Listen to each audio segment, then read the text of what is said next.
knowledge and understanding, to me, it sounds dangerous as hell because I don't trust Iran. They would take out the whole island if they could. I could see them flooding it with missiles and drones, and sure, even if 20% of them got through, that's a lot of damage, and we would lose a lot of people. But I think they're going to hammer it really hard for a while, for the next couple weeks. I'll be interested to see what this negotiation thing is, because he's sticking to it, that he's having negotiations. And making comments that will be out of there in maybe 2 weeks or a little less. So, to me, I can see letting the Israelis for, I just don't know what to think about the Kurds going in. You got a whole different aspect there. But I think if we pound them hard enough and long enough, and we can take enough sort of resources out, you do start to break the will of the people.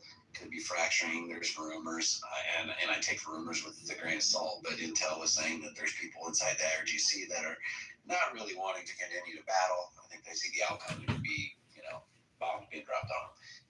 But reality is, I do think they're going to hit them really hard for the next couple of weeks, and we'll see where they're at that point. Then you can maybe start bringing in some ground troops. But I would much rather see us just continue to pound them until, into submission if we can.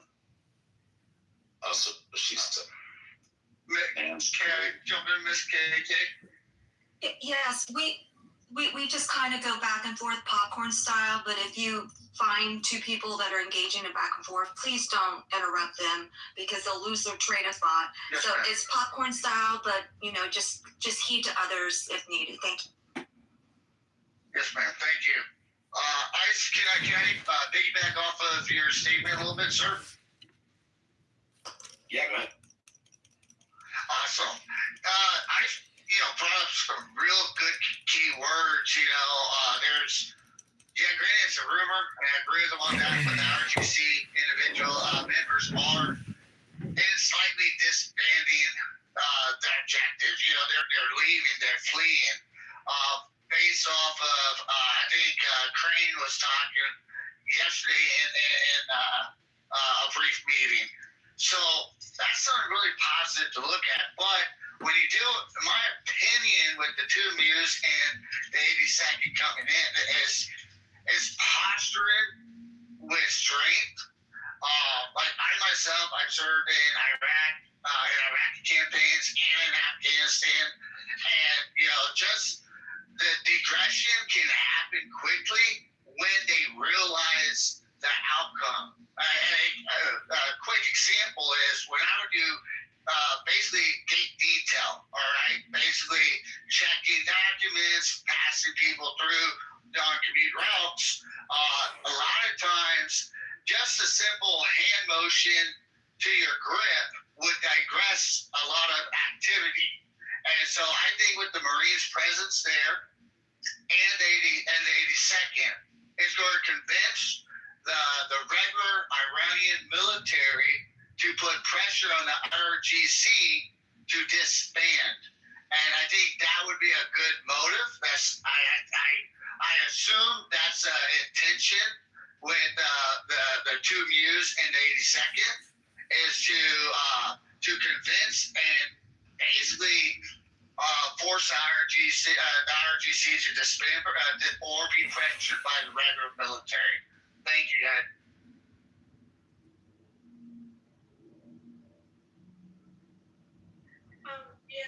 Just a quick. I'm going to be listening for rhetoric, whether it's Iranian liberation versus sovereignty. So I'm going to be listening for rhetoric. If it's shifted in any way from what the initial rhetoric was. When you look at past initiatives that were preemptive, they do shift. So, yeah. Also, I just want to add also that this is not the same as Afghanistan or Iraq, as we have a population that is very sympathetic to the U.S. That given if we can get rid of the IRGC, if we can weaken them enough to where they flee, to where they start to give them positions, the Iranian people will take over and they want revenge. They want this regime gone. we're not facing a population that is hostile to any Americans coming in. We're in fact facing a nation that will in fact be supportive and will not be trying to kill American soldiers except the IRGC. So if we can hit them with precise strikes, get rid of the IRGC, make them flee, yes, someone said that is the best case scenario, and then we will be able to make something work in Iran. But the Iranian people as a whole just want the IRGC gone and have no hatred for the American people. Not yet. Okay, so also just get a little bit about the Merle with the Mew. So that's why I'm going to try and see if he might give like a little brief hint on the Merle. But, you know, I really don't know. So, I want, hello, good evening, everyone. I want us out of the freaking wars overseas. We have our own problems here in the U.S. We need to concentrate on affordability, on building our military, and improving education. That's all I got for now.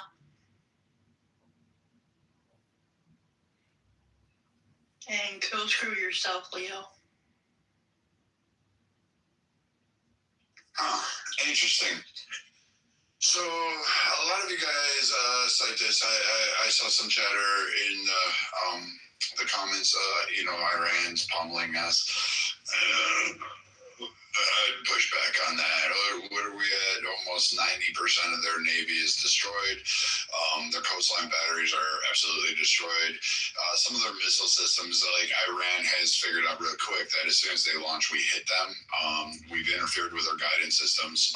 Diego Garcia was a good case in point. Like these targets that they're launching at seem to be dispelled. The oil implications that Iran is targeting, it seems to be their overall goal is to improve mobilizations in the Middle East. Even though their fight is with the U.S., they are attacking different entities. The IRGC being gone would be a benefit to literally the entire world. It's not just a destabilized government that's causing problems. A lot of you may disagree with this, but for 50 years, they have provided a ton of proxy problems that exist within the transportation of it. No nation has been safe from it or secure from it. We're forgetting the proxy groups that have conducted terror, including in Moscow, Russia, an ally of Iran, the Asian theater, India, Africa, the continent, literally a multitude of nations. Then we have, of course, Europe. Of our towers. That's good. Yeah. They in part had issues with the Western world. So again, the majority of this construct is from my lens, and I'm saying this from my lens, is that if you're tired of inflationary prices for goods, oil, even though we don't use Iranian oil, but if you're tired of it in a global sense, getting rid of the IRGC actually is probably the simplest methodology, or at least crippling Iran to the point where they're back in the Stone Age. Either way, I'd be perfectly fine with that. I still have problems with the fact that, Iran, even though we weren't at war with them, they still killed 241 Marines while they slept in their racks in the Beirut bombing, and then cheered about that. They kidnapped hostages, Americans. Some of you may remember Carter, or at least remembered hearing about that, and held them. We have the embassy, of course. We have numerous ships. They even blew up one of our ships, and then we did a Operation Praying Mantis.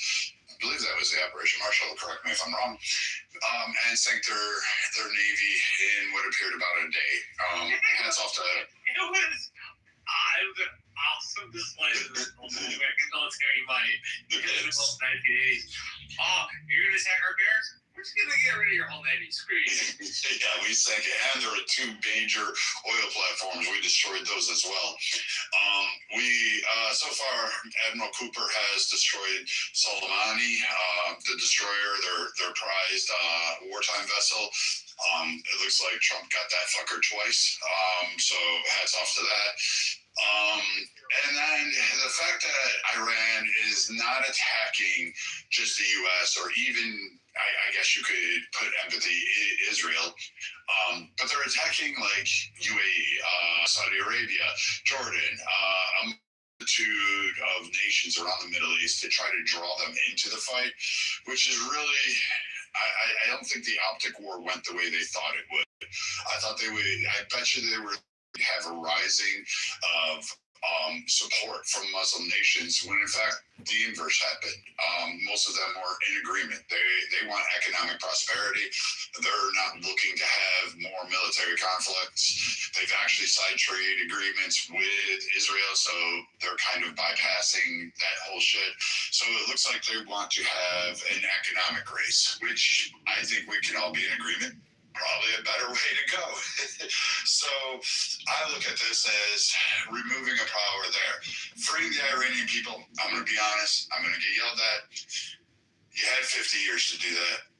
I'm not interested in liberating you. I understand that your government is terrible to its own people. To be fair, in some constructs, you guys were kind of silent when we had our civil rights disputes, so you didn't say shit then.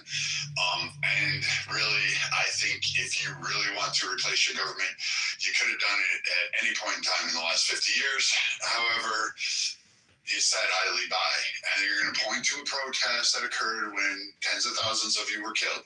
I understand it. I get that.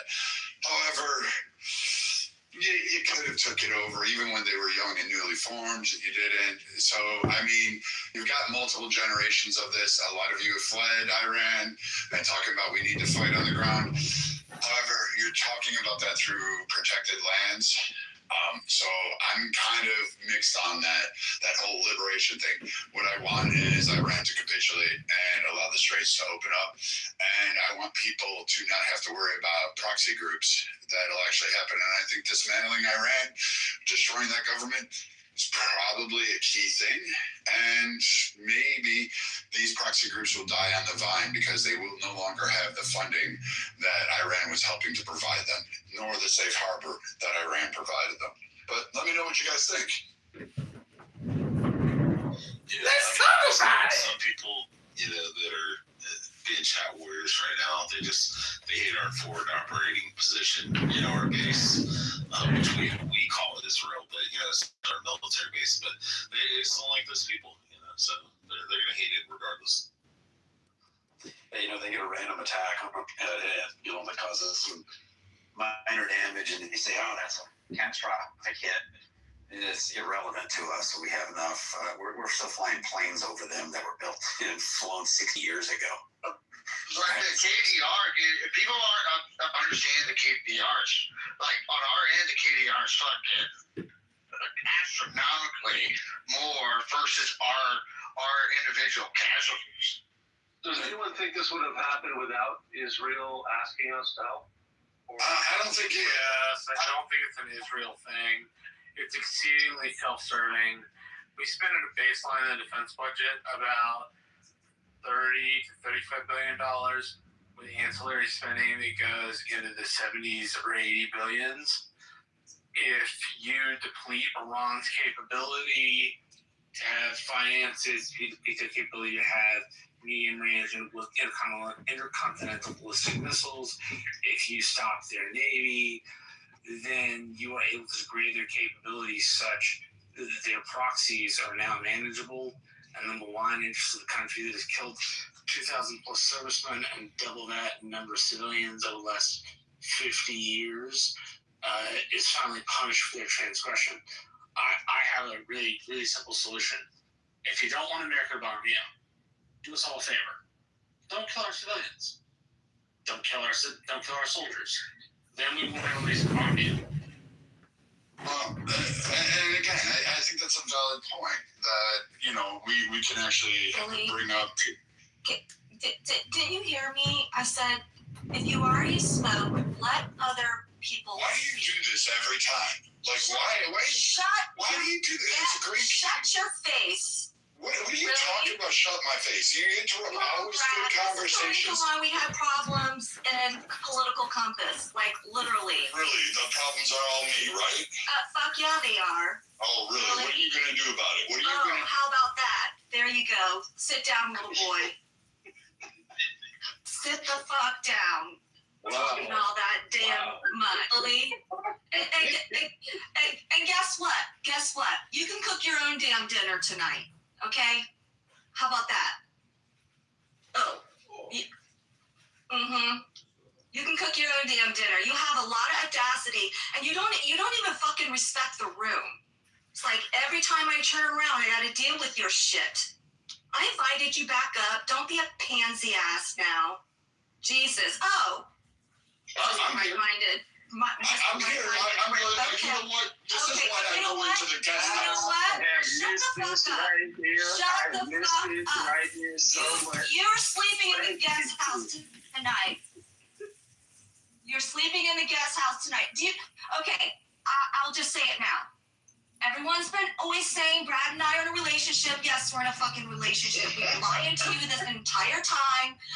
And fucking Brad, I have to send him up to the guest house because he's going, and the phone's so fucking loud. I have to like sit in another room when we want to be on Clubhouse together.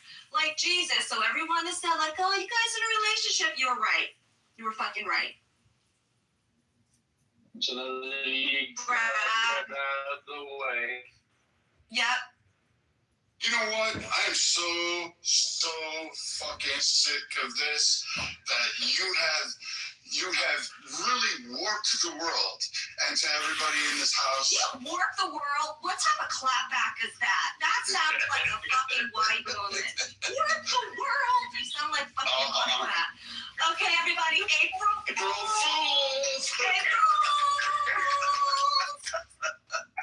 You know, I got caught earlier on April Fools. It pissed me off for about 55 seconds. All right, cool.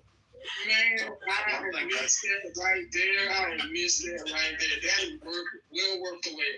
Thank you, Brady KK. Well worth the wait right there. That was hilarious.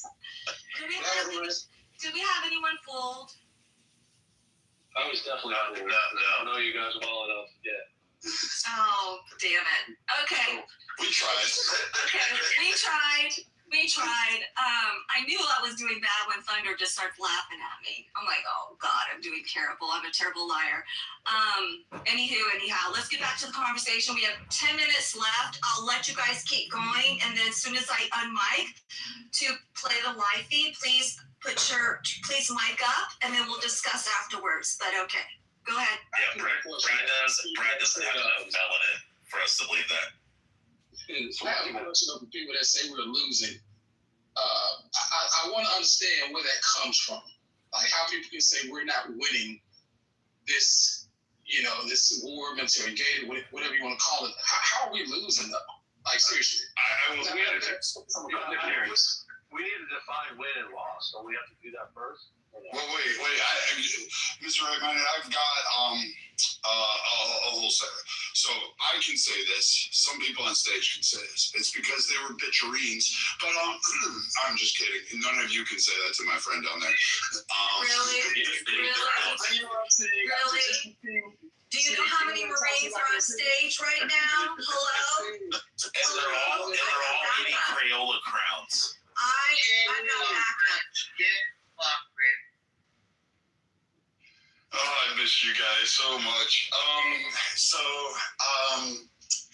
Yeah, I thought I was gonna have to buy a dog so I could go to sleep with the dog. I know where it comes from. A lot of people, there's a lot of like AI, Mr. Right-Minded. There's a lot of, I guess, non-belief in America's capabilities and powers, even though some of us were literally the guys implementing that power. In fact, there are people that are really concerned in our government that we're using too much power and showing our hand a little too much of our capabilities. So, I mean, I like from there, I don't understand where people are getting the stats like Iran is winning or pounding us, because we're at 13 losses, which is really hugely unfortunate. I agree for all of you. and I think 130 wounded, 160 wounded, which again is terrible. But these are acts of war, and military combatants will put themselves in harm's way, and we do. I mean, even I hope for the absolute return of every single one of them home, safe and sound and whole. But the realities are on the ground that Iran is not winning. They have no naval assets. They have no forces that can match us. And I don't know where they're getting their data from, because they can't be reading the same information I am. And I'm not just reading America's. Well, maybe, but I mean, it'd be interesting to hear, some other perspectives that don't align with mine. Well, we have to remember the same media that's been trying to convince everybody that Ukraine's been winning the war over there against Russia. Remember they were trying to tell people that, Russia ran out of fucking ammo and that they were fighting with shovels, remember? That was literally a meme going around. So I don't trust anything these assholes say, and it's gotten kind of political at this point, where they're kind of rooting against Israel, America, and Trump because they're hate for Trump or hate for Israel, but there's no metric where the Iranians are winning. I mean, them being able to maybe close off the Strait of Hormuz temporarily might be, I guess, looking in their favor. And then, of course, they have the media on their side. But at the end of the day, I think we're still going to prevail here. And, we've annihilated their Navy, their Air Force. The IRGC is pretty much, I've been watching videos on X, where there's IRGC, saying that pretty much everyone's abandoned their posts and shit. A bunch of people have just, have left.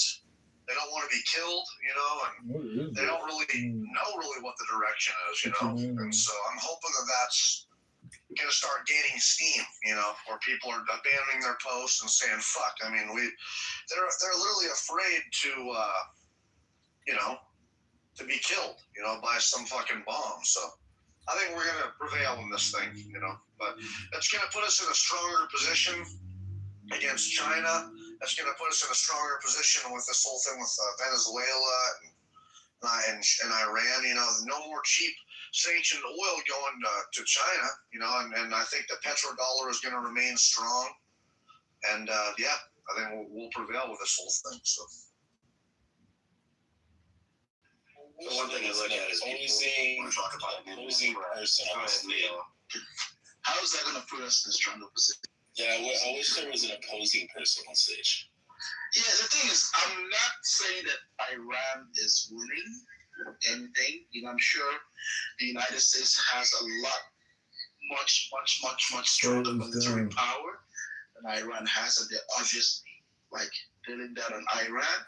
However, economically and politically, don't you think that America is losing a little bit because of the rising cost of things like the gas, and which is eventually going to affect groceries and every other thing that we buy? Don't you think in that way, Iran knows it's winning a lot of things? The reason why I don't like that argument is because Obama, that's literally not 2008, but 2012. He had national gas prices almost at $5 This is an espresso Vertuo sample pack with 32 different flavors. This is going to be the first flavor we're going to test. It's espresso squirrel. Okay, this is the That's because you're in district. That's because you're in district Pat 3. But how are you seeing $2.80? $2.82 in Lubbock, Texas. Look on gas, LUBBOCK, Texas. I'm in Texas now, and I'm not seeing that. They're in Dallas Review Center office. I'm around it. You're not shopping around either. You should use Gas Buddy. And you should also. I'm trying to help you here, Ben. If you want to save money on gas. Okay, go ahead. Talk. I'm trying to help you out. Save gas. Download Gas Buddy app. Download the Gas Buddy app. And you'll be able to find it for under $3. And then if you use the Walmart Plus app, you get an additional 10 cents. So the thing that is really puzzling me. Hold on, wait a minute, Ben. When did gas determine? Hold on, Ben. Ben, hold on, wait a minute. When did gas? Hold on, wait a minute, man. Just wait a minute. Hold on now. When did gas determine if we were winning a war? Gas prices. When did that become the benchmark for if we were winning or losing a war? Seriously. Like, give me the historical reference point to that. This guy again, because you said he was going to be a no wars president. So you're avoiding the question, though. But no, That's a great answer to the question no one asked you, though. My question, yeah, he seems kind of great. Now, you know what I'll do, Ben, if you don't answer the question. I'm asking very simply. I'm asking very simply, though. Give me one historical reference. Wait a minute. Give me one historical reference of when gas prices determine if a country wins a war or not. COVID. I'm waiting to answer. Did you hear what I said? Did you hear what I said when I said? And I thought it was moronic when you said gas prices. You implied that that's a mean we're losing the war. I clearly What was said. gas was at $5 a gallon. Each other. Why are you guys talking over each other? Yeah, that's Mr. Right-minded style. You know, I've known him for a minute now, so he always talks to me, but that's okay. I clearly said, Iran is not winning this war. From a military power, no, they're not. America is clearly dominating this war from military power. But when it comes to the economics involved in it and the politics involved in it on the American side, In the microphone or something like that. I can hear. campaign, or he was at his different rallies. All right, hold on. Real quick. 90 Stop. I want to hear what he says. 329 again. Yes, 329. Because I'm in Texas. Yeah, I just read off acid. Before this started, gas was at $2.49. And I really don't care. I mean, not that I'm black, I can afford $2. I can afford $3.50. It doesn't really bother me. But what I'm saying is, You think you got a Tesla? he's been out there talking about gas at $1.99. He campaigned on zero new wars. Zero new wars. That's one of the reasons he got in there. All right, hold on, KK, it's beginning. What did KK say?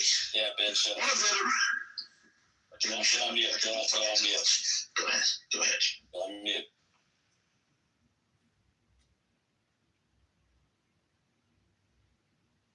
KK, you there? Also, don't let any more West Africans on the stage. Let's back on this point, Mr. Right-minded man. Since when did gas prices are put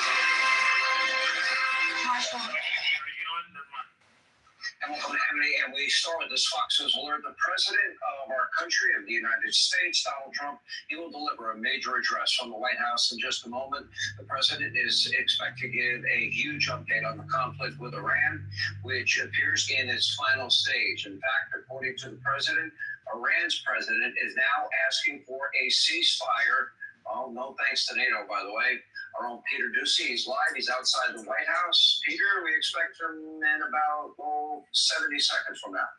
Yes, so I'll be really quick. No ceasefire, Sean, until the Strait of Hormuz is open. And the challenge for President Trump is going to be reassuring Americans that epic fury is winding down in the next 2 or 3 weeks, at which point gas prices will come down, he says, while also not really giving away too much to the Iranians about what remaining American assets in the region are doing. There's still the issue of uranium that could be collected. But he is going to tell us about how light the Iranian army and navy and ballistic missile facilities are at the moment after a month plus of this operation. So expect to see him walk out right on time, Sean.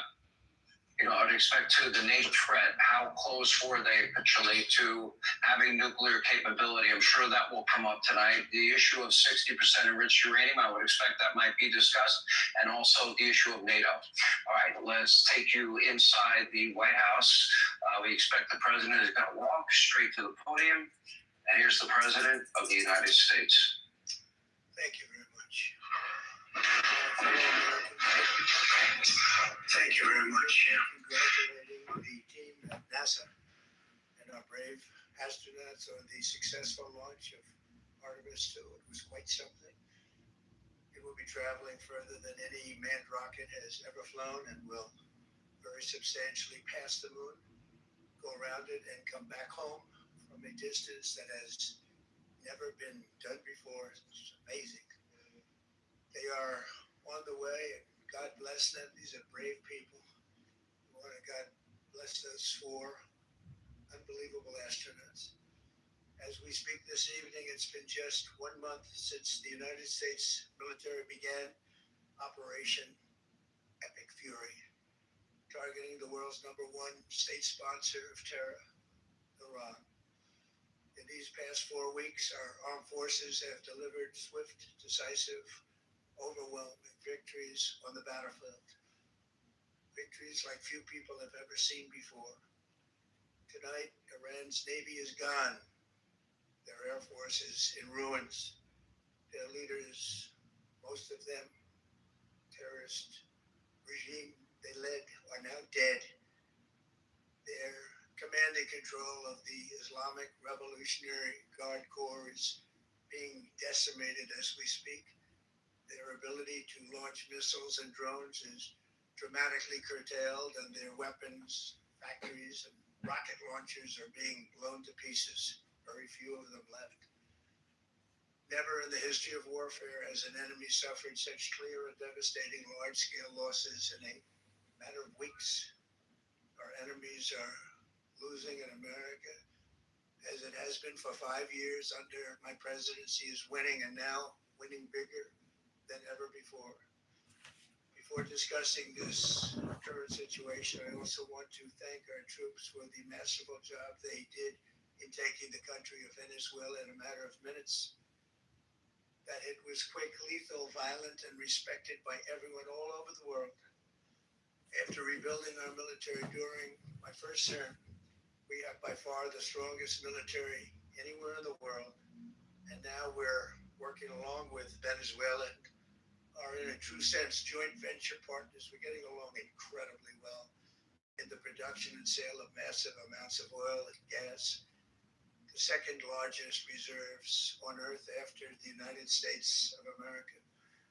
We're now totally independent of the Middle East, and yet we are there to help. We don't have to be there. We don't need their oil. We don't need anything they have. We're there to help our allies. Tonight, I want to provide an update on the tremendous progress our warriors have made in Iran and discuss why Operation Epic Fury is necessary for the safety of America and the security of the free world.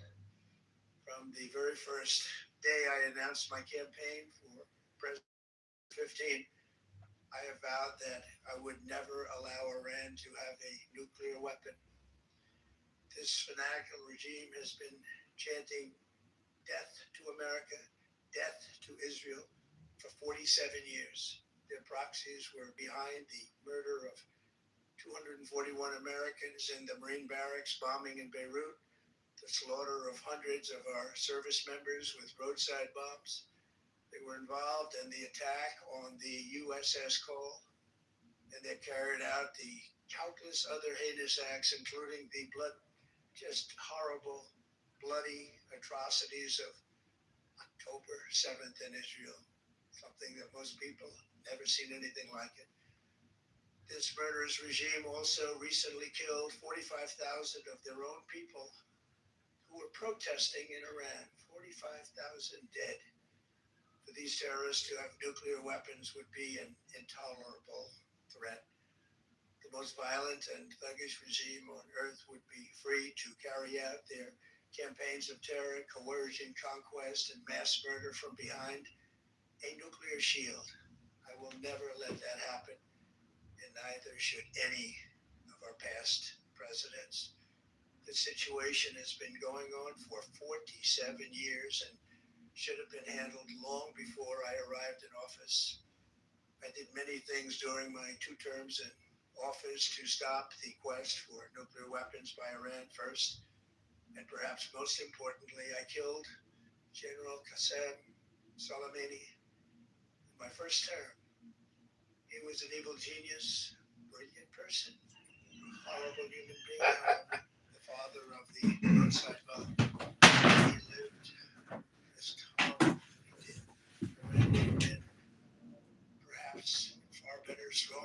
conversation. Had he lived, we would have had probably a different conversation tonight.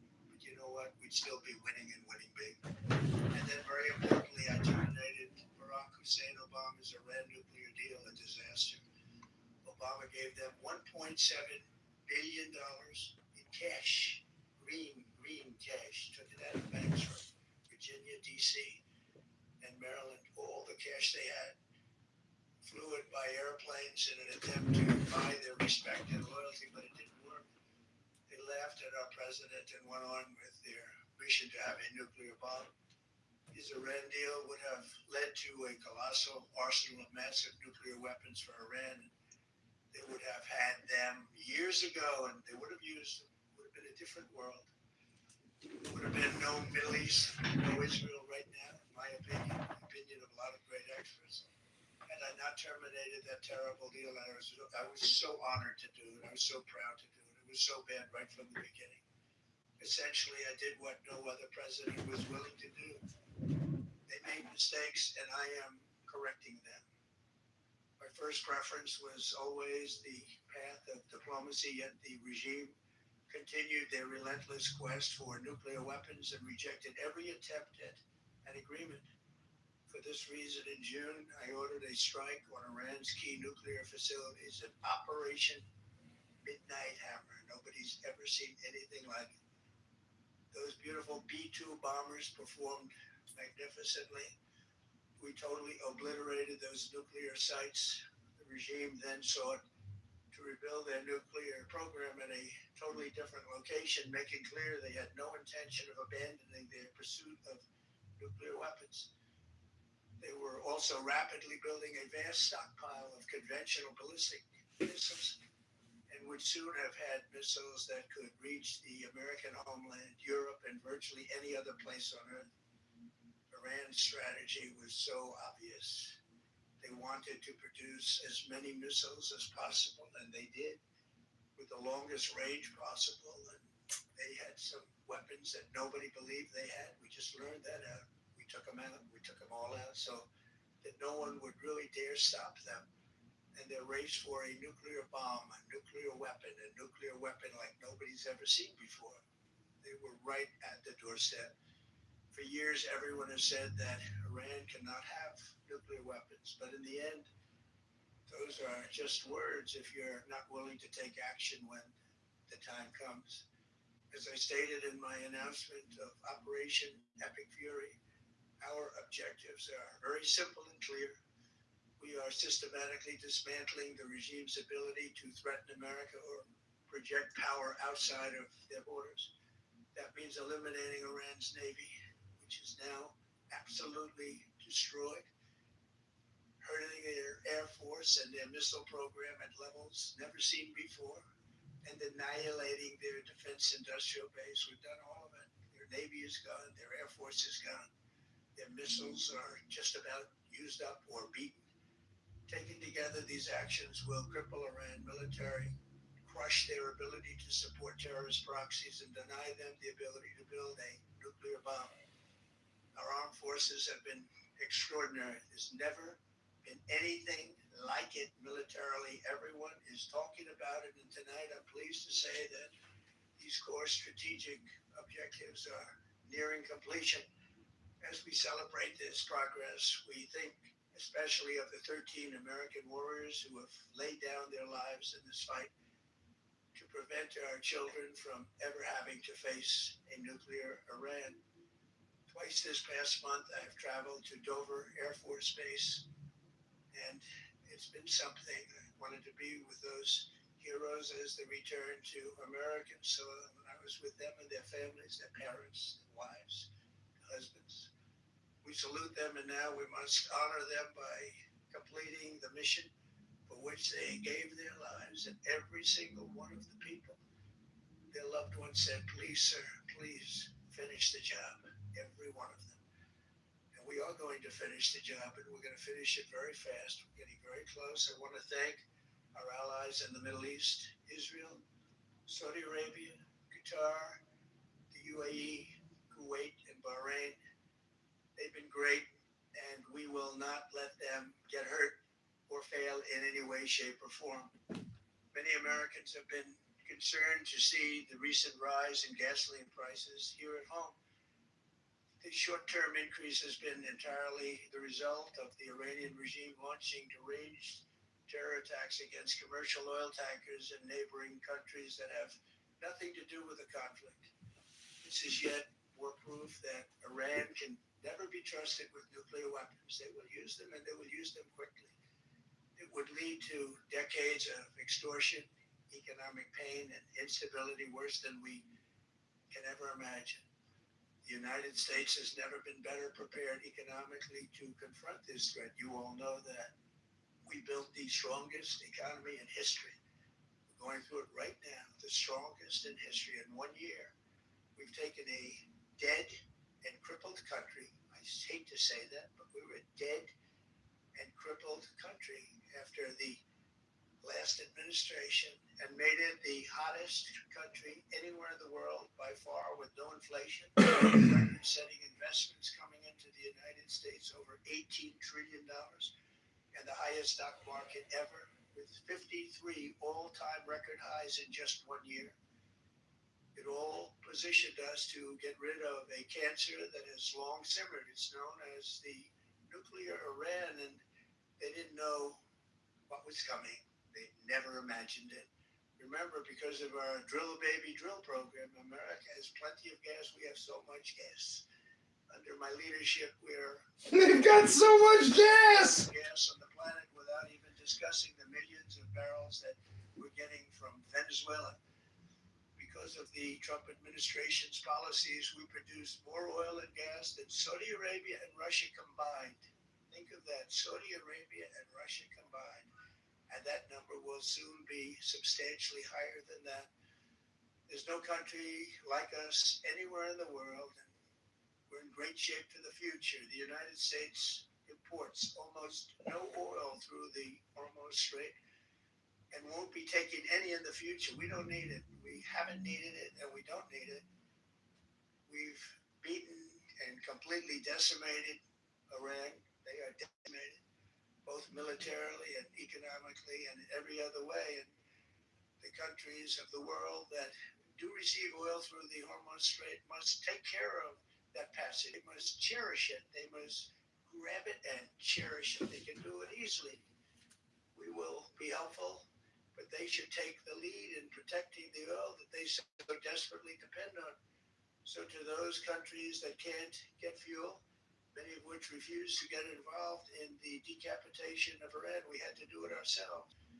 I have a suggestion. Number one, buy oil from the United States of America. We have plenty. We have so much. And number two, build up some delayed courage. Should have done it before. Should have done it with us as we asked. Go to the strait and just take it. Protect it. Use it for yourselves. Iran has been essentially decimated. The hard part is done, so it should be easy. And in any event, when this conflict is over, the strait will open up naturally. It'll just open up naturally. They're going to want to be able to sell oil because that's all they have to try and rebuild. It will resume the flowing, and the gas prices will rapidly. The spice must flow! Frankly, they came down a little bit, but they've had some very good days over the last couple of days. We've done actually much better than I thought. But we had to take that little journey to Iran to get rid of this horrible threat. With our historic tax cuts, where people are just now talking about receiving larger refunds than they ever thought possible. They are getting so much more money than they thought. That's from the great big beautiful bill. Our economy is strong and improving by the day, and it will soon be roaring back like never before. It will top the levels that it was a month ago. I've made clear from the beginning of Operation Epic Fury that we will continue until our objectives are fully achieved. Thanks to the progress we've made, I can say tonight that we are on track to complete all of America's military objectives shortly, very shortly. We're going to hit them extremely hard over the next 2 to 3 weeks. We're going to bring them back to the Stone Ages where they belong. In the meantime, discussions are ongoing. Change was not our goal. We never said regime change, but regime change has occurred because of all of their original leaders' death. They're all dead. The new group is less radical and much more reasonable. Yet if during this period of time no deal is made, we have our eyes on key targets. If there is no deal, we are going to hit each and every one of their electric generating plants very hard and probably simultaneously. We have not hit their oil, even though that's the easiest target of all, because it would not give them even a small chance of surviving or rebuilding. But we could hit it, and it would be gone, and there's not a thing they could do about it. They have no anti-aircraft equipment. Their radar is 100% annihilated. We are unstoppable as a military force. The nuclear sites that we obliterated with the B-2 bombers have been hit so hard that it would take months to get near the nuclear dust, and we have it under intense satellite surveillance and control. If we see them make a move, even a move for it, we'll hit them with missiles very hard again. We have all the cards, they have none. It's very important that we keep this conflict in perspective. American involvement in World War I lasted 1 year, 7 months, and 5 days. World War II lasted for 3 years, 8 months, and 25 days. The Korean War lasted for 3 years, 1 month, and 2 days. The Vietnam War lasted for 19 years, 5 months, and 29 days. Iraq went on for 8 years, 8 months, and 28 days.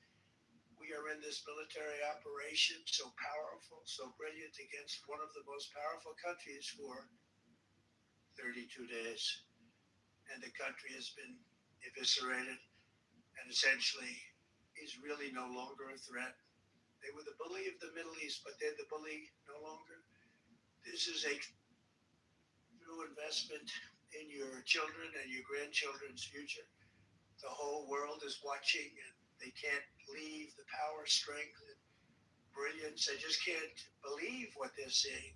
They leave it to your imagination, but they can't believe what they're seeing, the brilliance of the United States military.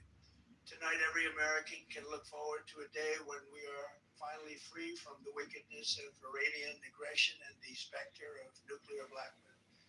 Because of the actions we have taken, we are on the cusp of ending Iran's sinister threat to America and the world. And I'll tell you, the world is watching. And when we do, when it's all over, the United States will be safer, stronger, more prosperous, and greater than it has ever been before. May God bless the men and women of the United States Armed Forces, and may God bless the United States of America. Thank you very much, and good night.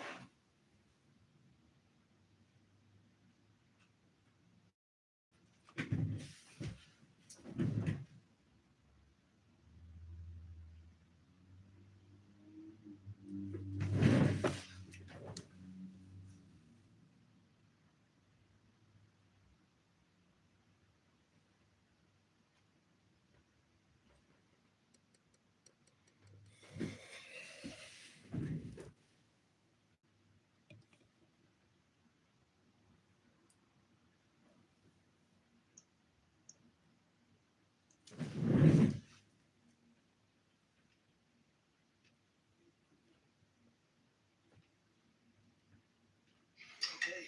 Hello, everybody. Thank you very much. You see that beautiful milk? That's what we're here for.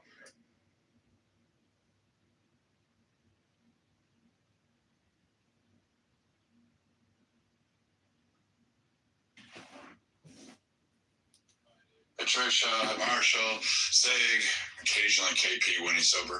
All of these guys are what I consider my family, and I met all of them through Clubhouse. And so you guys can have at it. I only intercede on occasionally, but Mr. Right-Minded or KK or Marshall, you want to lead it off with what you didn't like, which you liked, and I say we let Sig and Ice kick it off. I'm ready for rumble. Let me get that popcorn going. I just got to say, I'm in shock and awe. ICE is over here advocating killing 12-year-old innocent civilian girls, man. Insane. And fucking. All right, here's the shock and awe. The guy's talking stupid shit, talking about how we targeted 12-year-old girls. We didn't target them. It was a bad misunderstanding. It was a bad intelligence situation. And you want to come in there and act like the U.S. is targeting them. That's the stupidest fucking shit I've ever heard. You literally said in there, too, there's no imminent threat, but if we're going to die a death of 1,000 paper cuts. A death of 5 paper cuts. 500,000 paper cuts. It's still a death. They've been chanting death to America for 47 years. You just said they've been preparing for 20 years, Sig. So what you're telling me is we should wait for them to prepare for 40 years so you can't come in, because when you wait at that point, you cannot go in and stop them from getting a nuclear weapon, because no, we just shouldn't be fighting foreign wars and letting our young men, American men and women die. So here's the deal. War, people die. People die in war. But there's only one side that will kill, literally target women, children.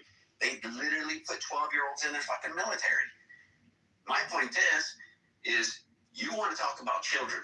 They're putting children, a gun in children's hands and saying, go to war. And you think that's not a problem. You think that it's not, okay, we don't know that they don't have ICBMs. They just came out and said they did.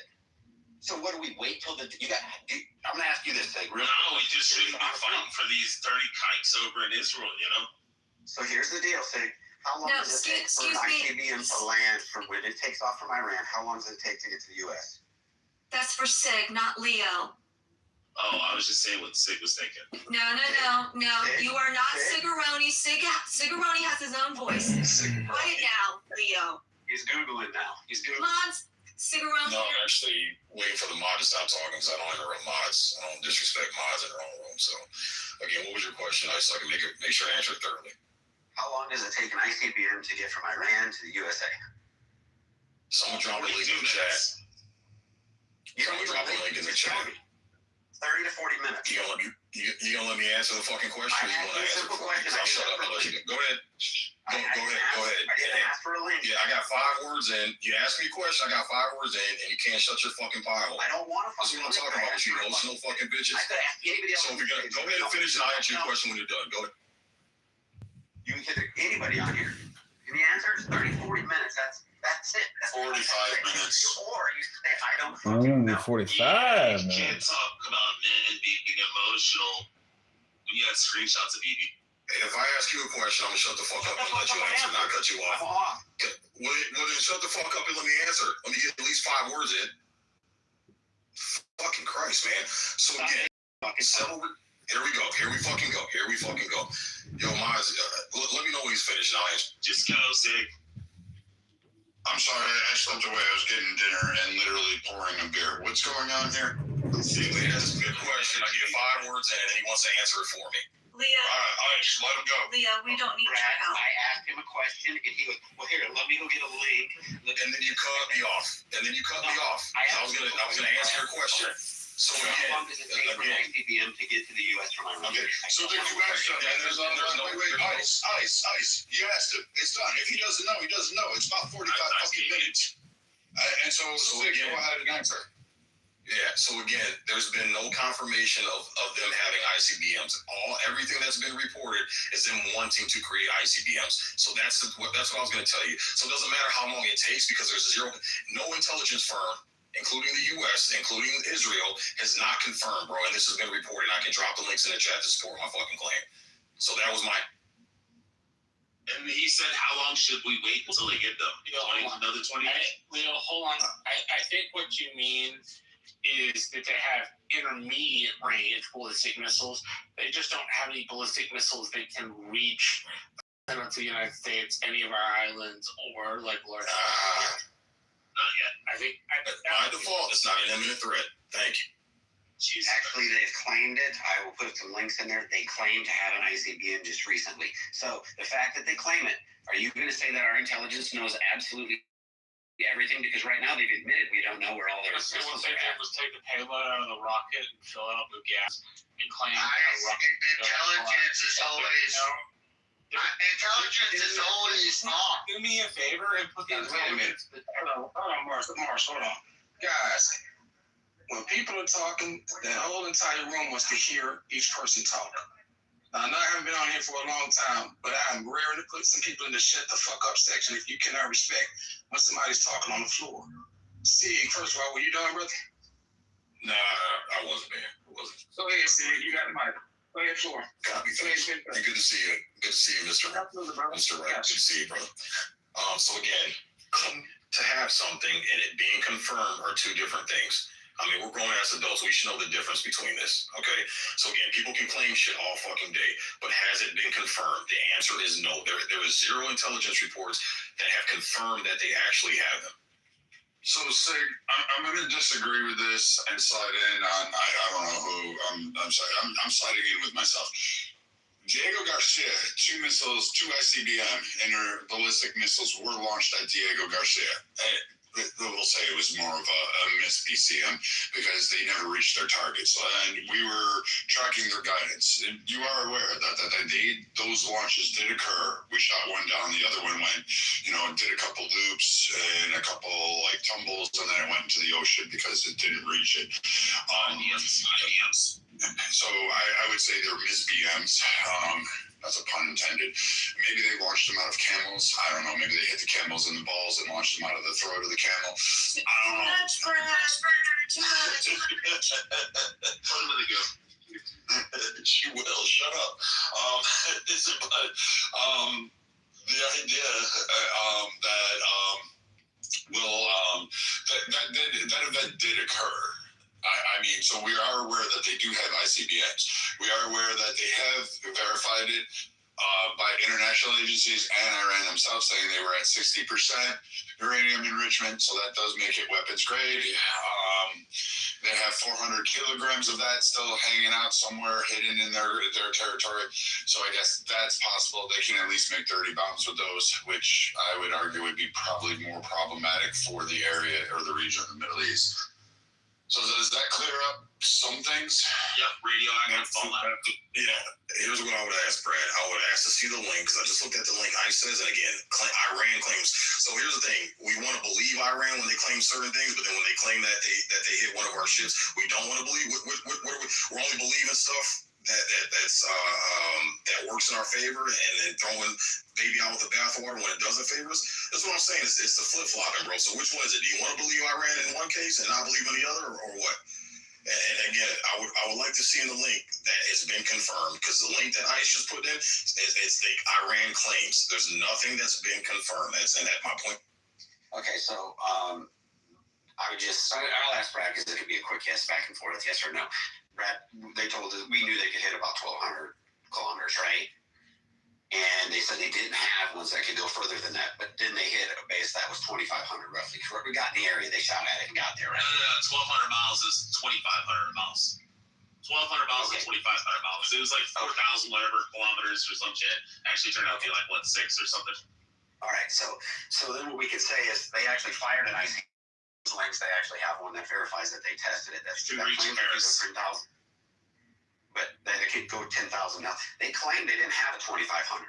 So are we throwing out the baby with the bathwater because we gotta believe that they don't have them because intelligence? Well, they showed the distance from Diego to Rich. Control the autos. Helping him. I understand. Let him make his argument. I'm talking about the one where it says they verified that they fired an ICBM and they've claiming 10,000 kilometers on it. Okay, so now we can sit here and we can throw the baby out with the bathwater because they only had the 1,200, but they did have 2,500. So the 2,500 must have been somebody else's because they didn't claim they had it, and there was no verifiable. Was there any intelligence that said they could go 2,500? Nobody had that. We didn't have it. It was a surprise to us. So we can sit here and throw the baby out with the bathwater, like you say, because you think intelligence. Where was the imminent threat on 9/11? We didn't know until the planes hit. So what you do is you go with what you got. And go a little further and go look at our promises to our allies. Hell, Hillary Clinton said it. We will defend our allies. We will go in. We will put boots on the ground. We will bomb the shit out of Iran. She had no quarrels about what she said she would do to Iran. She said she would make sure. Back then, she said, I will make sure that they will never, in my term or any future president's term, get a nuclear weapon. Now that goes back to 2016. She was the Secretary of State before that, and she was that concerned that she was that vocal about it. But we want to pretend our intelligence knows absolutely everything. But then you come on here and say our intelligence is making up stuff. Our intelligence lied. Our intelligence said they had weapons of mass destruction. Tell me, so do we believe the intelligence or don't we? Do we sit at home and wait till we get attacked or don't we? Do we die by 1,000 cuts or do we go try to prevent the 1,000 cuts? Which way would you like it? Okay, so you got to give them time to answer. All right, so again, I just looked at the link Brad dropped. Ballistic missiles are different than intercontinental ballistic missiles. Secondly, that is within UK is within the range of the Middle East. Okay, so again, what Tulsi Gabbard testified in front of Congress, she said out of her own mouth they were not an imminent threat. This is the head of intelligence. Okay, and then Trump starts giving her shit. All of a sudden, magically, she starts changing her mind. Again, I'm going off of this administration telling multiple lies, switching their story and flip-flopping. Trump made fun of for several years, and even in 4K, he was on video saying it, even his tweets, you can look at my PTR, he was talking about Obama being a clown pretty much, and what he's going to do is try to bomb Iran in order to get reelected. So Trump is chastising a president for claiming or wanting to bomb Iran, yet he turned around and does the same exact thing. Benjamin Netanyahu, for the past 30 years, has been claiming, Iran's they're 6 months away, they're only a few months away. Since 1995, 1996, and nothing's come to fruition. And like I said, you guys have yet to post a link showing that it's been confirmed, and all I see is claims, and not intercontinental ballistic missiles, just normal ballistic missiles that have normal. Yeah, so again, I actually asked you. Hey, no. I thought he was on. No, he's not. Go ahead. Yeah, and I'll be quick. So again, it's about an imminent threat to the United States. They are an imminent threat to surrounding regions in the Middle East, not the United States. And when I talk about death by 1,000 paper cuts, again, look at the low-tech technology that they've been using. They have literally been launching little $50,000, $20,000 bullshit drones and missiles, and we've been using $1 million fucking missiles to shoot them down. They're doing this shit on purpose. They're having us waste our resources and waste our money shooting our expensive stuff while they launch off shitty ass low technology duds.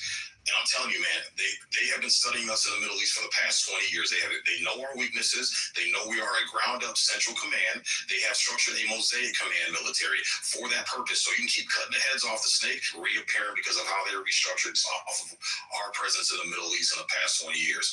So this is going to be a death trap. They are setting this up.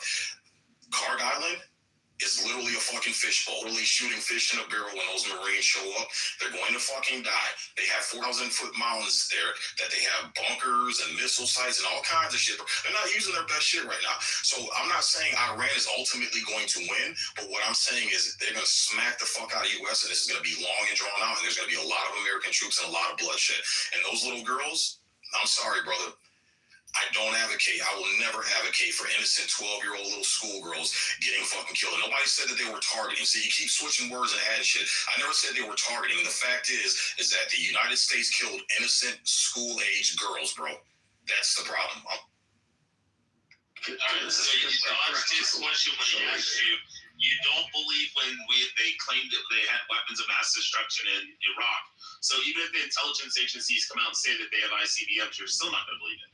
So that's kind of... And that's based on a lie, because we were told that they had weapons of mass destruction by George Bush and the intelligence, and come to find out years later, and thousands of troops dead, U.S. troops dead later, that it was all a fucking lie, bro. So again, Trump has lied several times, and I can post links of Trump going back for no more regime wars, no more stupid wars, no more Middle East, America first, we're going to take our focus, and Trump went back for some reason and totally flip-flopped on what he said. So I have clear evidence and proof that this administration has lied, previous administrations have lied.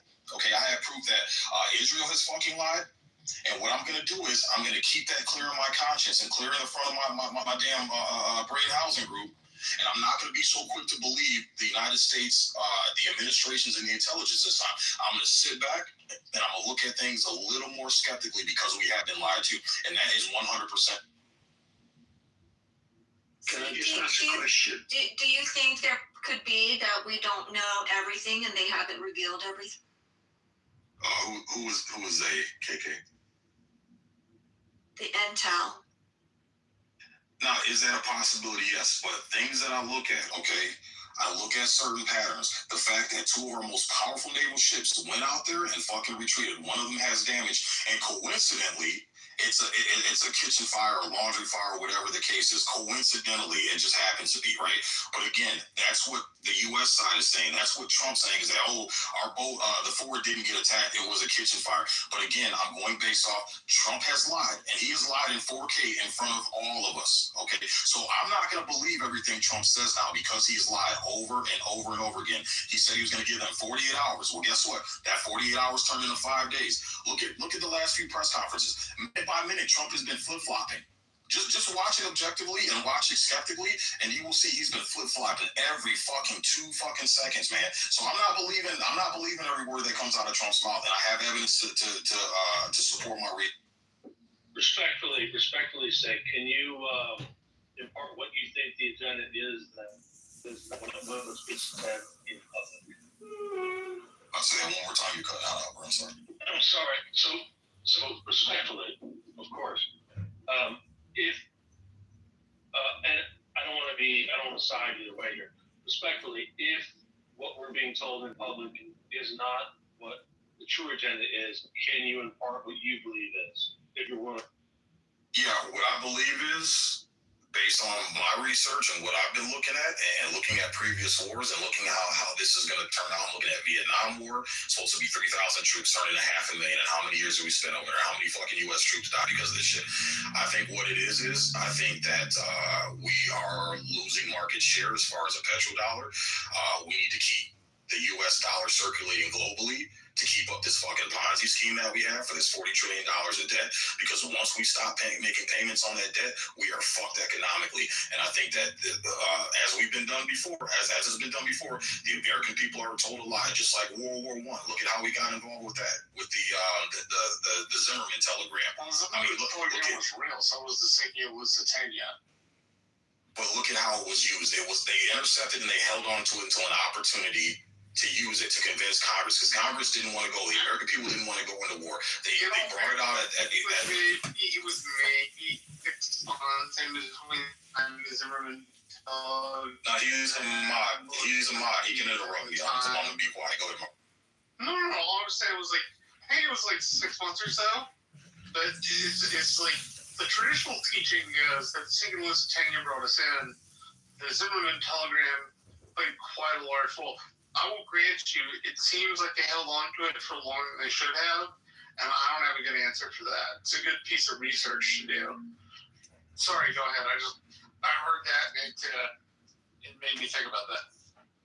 My point, Marshall, is that, again, I can show time after time after time after time again where our government has lied to us. I can show time after time after time after time again when our government has gone over their metal. And I just brought up that they were screaming death to America for da-da-da-da. Yeah, they weren't screaming death to America until we went over there and started fucking with them when they decided, hey, you know what? Why are we fucking with this global shit? This is our oil. We can go ahead and set up our own enterprise and make our own fucking money off of it. And lo and fucking behold, we go over there and overthrow their government to prevent them from doing that. So ICE, if you came over to my house when I was trying to get some shit going for me and be financially stable and financially independent, and you came over and fucked with me, I'd be screaming death to ICE too, brother. Dave, to your point, look at what happened to gold and silver prices with all this debt. Here's a question I have. See, as far as gold and silver prices are concerned, I'm sorry, Mr. I have one question here. And I understand, see, where you're coming from. But my question is it a bit premature to indict this administration as being like previous administrations when it comes to military operations like this? In fact, I would say this is the first real military engagement in either his first or second term, right? So we are basically a month in, and we're saying we're going to be out in a couple of weeks. How do you compare that to previous war operations from previous administrations? It's too quick, is all I'm saying. Well, here's the thing, though. Gerard, is that we were supposed to be out a couple weeks ago, a month ago.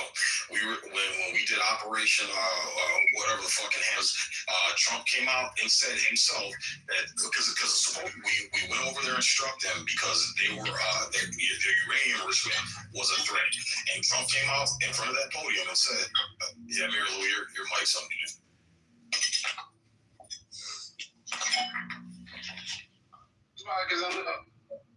Yeah, I was just, okay, cool. Yeah, so Mr. Right-Minded, Trump came out from that podium and said, hey, it's been obliterated. And you just heard him say in his speech a few minutes ago that their back is being a threat again. So which one is it, man? Again, you're flip-flopping. If you went over there and did Operation Hammer or whatever the fuck that was, and you completely obliterated their shit, how are they still a nuclear thing? And then it changed from, oh, well, now they're oppressing, the IRGC's oppressing the people. We got to go over there and help those people. So again, minute by minute, the narrative has been changing, and Trump has been lying. So, again, Mr. Right-Minded, I'm not buying anything right now. I'm not buying anything from the right. I'm not buying anything from the left. I'm standing back and looking at this with this. Can I wait a minute, man. Okay. The question I have is, again, because we just started this literally this second, the actual, I guess, second engagement outside of bombing their military, their nuclear facilities last year. But we just started this 30 days ago, and we're already talking about ending operation in the next couple of weeks. And at least from my perspective, and what we've been able to accomplish in taking out, again, the majority of their Navy, Air Force, their missile capacities, and some other key aspects of their military capabilities, we've taken that out in less than basically a quarter, 3 months, right? I'm still not convinced that they're doing all this flip-flopping. What I think is happening is they are basically adjusting to what the situation is. Now, I'm not a military guy like you. I was not a military like you guys were. But from what I'm looking at it is, why are we judging this operation compared to previous historical military operations when it doesn't seem to have the same pretenses? That's all I'm saying. It absolutely does. So again, weapons of mass destruction, found out that was a lie. And again, I pointed out, I've shown in the chat. Nope. Trump has never said weapons of mass destruction. They were trying to build nuclear capability. I mean, we destroyed their nuclear sites that were underground that they were lied about that said they didn't have. They already lied about that, so they got caught with that. And they were still trying. They already, in fact, from what I understand, they had already told in the diplomatic aspects that they had, I think, 11 missiles. I think that were ready to be nuclearized. Correct. To that effect. Correct. Well, now, again, what are we supposed to believe in? Do we wait until they have these capabilities, or do we take them out now? Well, that's a hard question to answer. Right, but again, Mr. Right-Minded, it's all been claims. There's been zero confirmations, and I've yet to see a link in the chat where it's been confirmed, and that an intercontinental ballistic missile has been confirmed, and it has actually been fired at the U.S. I'm talking about the imminent threat, because this is what it all started with. If you look at the beginning of this, it was all about an imminent threat to the United States. There has been zero evidence showing that there's been an imminent threat. So again, that's why I'm leery to the weapons of mass. Wait a minute. Stop cutting. Are you taking the beam up position? Hold on. Stop cutting. Also, who was this talking, first of all? Who was this talking, man? Okay, yeah, you're in the shut the fuck up section. Do not cut people off when we're having a back and forth discussion. That's what I'm asking you guys to be respectful of, because we have an audience. And what I'm asking Sig, he's answering, but I want to hear his answers again. And I'm answering what he's saying back. Sig, you got the floor. Thanks, Mr. Right-Minded. So yeah, so that's why I'm comparing it to the weapons of mass destruction. And like I said, there's been a bunch of flip-flopping. It was they're an imminent threat. Okay, how are they an imminent threat? Oh, well, they've got intercontinental ballistic missiles. Everything that I've read, and I've had this conversation with people before, nobody has shown any proof that it's been confirmed. All sources I've read and been shared with me, just like Ice did in the chat, it's all claims. It's all claims. So I'm not saying we need to wait and be sitting ducks, but what I'm saying is, as far as the U.S., Mr. Right-Minded, there's no imminent threat to the United States. And again, it shows the incompetence on the Trump administration side. When you have Tulsi Gabbard testifying in front of Congress, she's the head of intel, man. She's the head. She should know everything. She should have everything. 1 week, there's no threat, and then Trump starts giving her shit, and then instantly she changes her story. right? So again, what is it as the intelligence agency? Why is it that we're going over there, taking out their uranium enrichment sites, and then you're saying everything's obliterated, there's no more threat, everything's good to go, and then all of a sudden it starts popping back up that they have more shit? So that should be an indicator that maybe what Iran has, maybe we're not seeing all of it. And maybe that should be an indicator that if we go into this thing, maybe they have more behind the scenes, and we're about to send our fucking U.S. troops in there into a fucking death box, into a fishbowl, that maybe they got more. And so maybe we should take that in consideration. So like I said, I'm not claiming I'm 100% factual on everything about this, but what I'm saying, there's enough red flags in this, Mr. Right-Minded, that I'm getting off the Trump train. I'm not drinking that fucking MAGA Kool-Aid, because something is fishy with all the lies and all the flip-flopping. Again, Trump said... And that's all good, but what I guess where you and I, we don't see eye to eye is, I'm not one for waiting around until some, I guess, agreed upon threshold that says now they are an imminent threat when they can be firing a missile at us or one of our bases to take out our troops like that right there. I'm not sure what the benchmark is for imminent threat being confirmed. That part right there is what really is, I guess, where we differ in opinion at. Now, again, I'm not a military guy. I'm not a military guy like that. But what I'm saying is, I'd rather be the aggressor than just be the person that's waiting on something to happen to be a reactor. And I hear you, Mr. Right-Minded, but it's easy to say from the sidelines. Again, none of these guys are sending their fucking kids in. Okay, they just raised the re-enlistment age to 42. Everybody I see championing for this shit, nobody's fucking enlisting, man. So I see a lot of people who are rooting this on from the sidelines. They're not putting boots on the ground themselves. They're not jumping to fucking say, you know what, let me do my part about this. And that's mighty suspicious to me. And then again, Mr. Right-Minded, Trump said in the beginning, this was supposed to be a quick in and out. We've been there for over a month, and now we're ramping up to send a shit ton of troops over there. So something's going on to where it's supposed to be a quick and easy out, to now it's been extended, and now we're ramping up forces. So something's going on where and to look at the hits that they've been making. Okay, look at the low-tech drone technology they've been using. They've been hitting civilian sites. They've been hitting U.S. military bases. We weren't counting on that, and all of a sudden we struck them, and then now they put a whammy on us. And this is why Trump has been flip-flopping on, talking shit to them, and then retracting on, 48 hours. You got 48 hours, and we're gonna. Oh shit! Wait a minute, hold on. Okay, I'm gonna extend it to 5 days. When have you ever seen Trump back off like that? It's never happened, bro. He's been backing off more now than we've ever seen him. So that should be an indicator. Something is up. Something's up. Yeah, I hear you. Can I get it here, please, Mr. Right-Minded? Hold on 1 second. How quick do you want it to be there? I mean, again, we're not even 2 months into this thing, and you're saying it needs to be quick. How quick then? I didn't say that. I'm saying they said it was going to be quick and in and out, Mr. Right-Minded, and clearly it hasn't. Compared to previous operations, is this not quick? Okay, when they said it was supposed to be quick, we were supposed to be starting off with airstrikes. Then it turned from airstrikes into sending our Navy out there. Then it turned from our Navy backing the fuck off for some. Why is our Navy backing off? If we're this fucking dominant, we're this wrong. How the hell is this little, how the hell is this so-called puny little fucking force backing our fucking Navy off? Okay, secondly, they closed the Straits of Hormuz. Why don't we just go in and fucking obliterate the fuck out of them and just reopen that shit up? I'm telling you, man, Mr. Right-Minded, these motherfuckers got some shit up their sleeve, and they're baiting the United States in. They've been studying us for the past 20 years, and they've been taking notes from Russia, whooping Ukraine's fucking ass. These people aren't stupid, man. They're not fucking. Got it. So your minds are the reason they don't open it up, Sig. Excuse me. We're gonna move on. Thank you, Sig. I hope Ice and Sig kind of got that out. By the way, Sig, I would sign up, but I would be the world's worst Marine. Okay? It would not be good. But you would give proof to the concept that the Navy is the men's division of the Marines. Oh my God. You guys are still seamen, okay? All right. No, that's what comes out of our hoses. I know Manfinity and Simon and others wanted to get in. Albert as well. Let's go ahead and open it back up. I just want to say blessings to the room.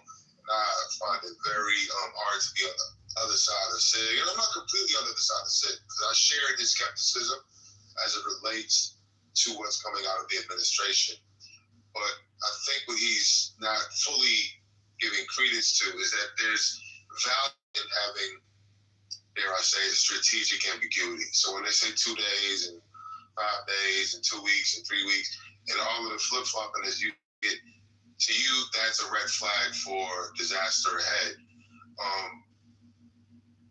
that's not necessarily the case because there are a lot of moving parts, and like in the words of Outkast, you can plan a pretty picnic, but you can't predict the weather. So they might have predicted it's going to be 2 weeks, and then what happens, brother?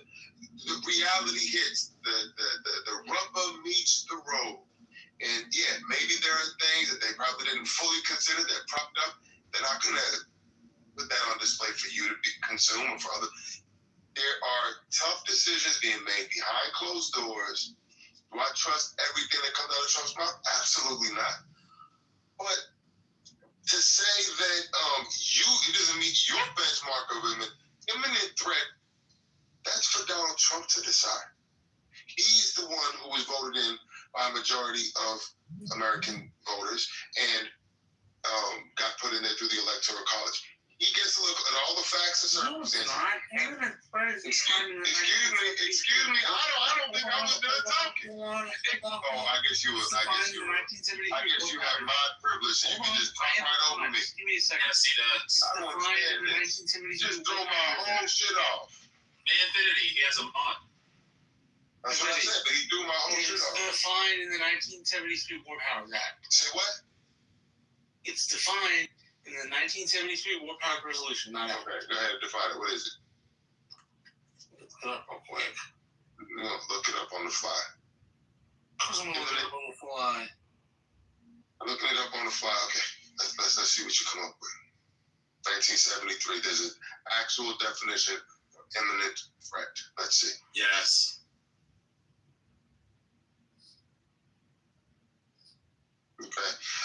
And just real quick, you said, well, Tulsi Gabbard didn't, she brother, the IAEA, who is the arm of the United Nations, is supposed to confirm their dissolution of their nuclear capabilities. They were playing fast and loose with them, not giving them access to certain parts of the country. Trump said in June, we attacked these 3 sites. He said those 3 sites were obliterated. He didn't say they were forever never going to be able to resume their efforts, and they did. The efforts were resumed, according to the Trump administration. It could be a lot. And like you said, a lot of these are claims, brother. But we're never going to, you want them to put the proof on a silver platter? It's not going to happen. Okay, so the War Powers Resolution, preventing surprise conflicts, clearly indicated by circumstances, statute links imminent to an objective standard, situation where circumstances clearly indicate conflict is highly probable, and broadening the scope of the terms intended to trigger the resolution's protections earlier than simply waiting for the declaration. So those 3 things.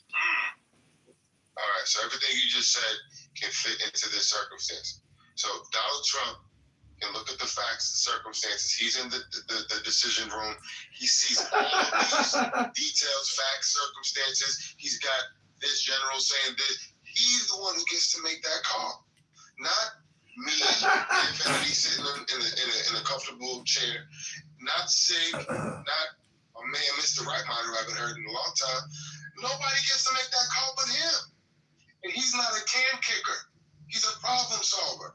The past presidents, going back from Reagan to now, kick the can. Donald Trump is a problem solver.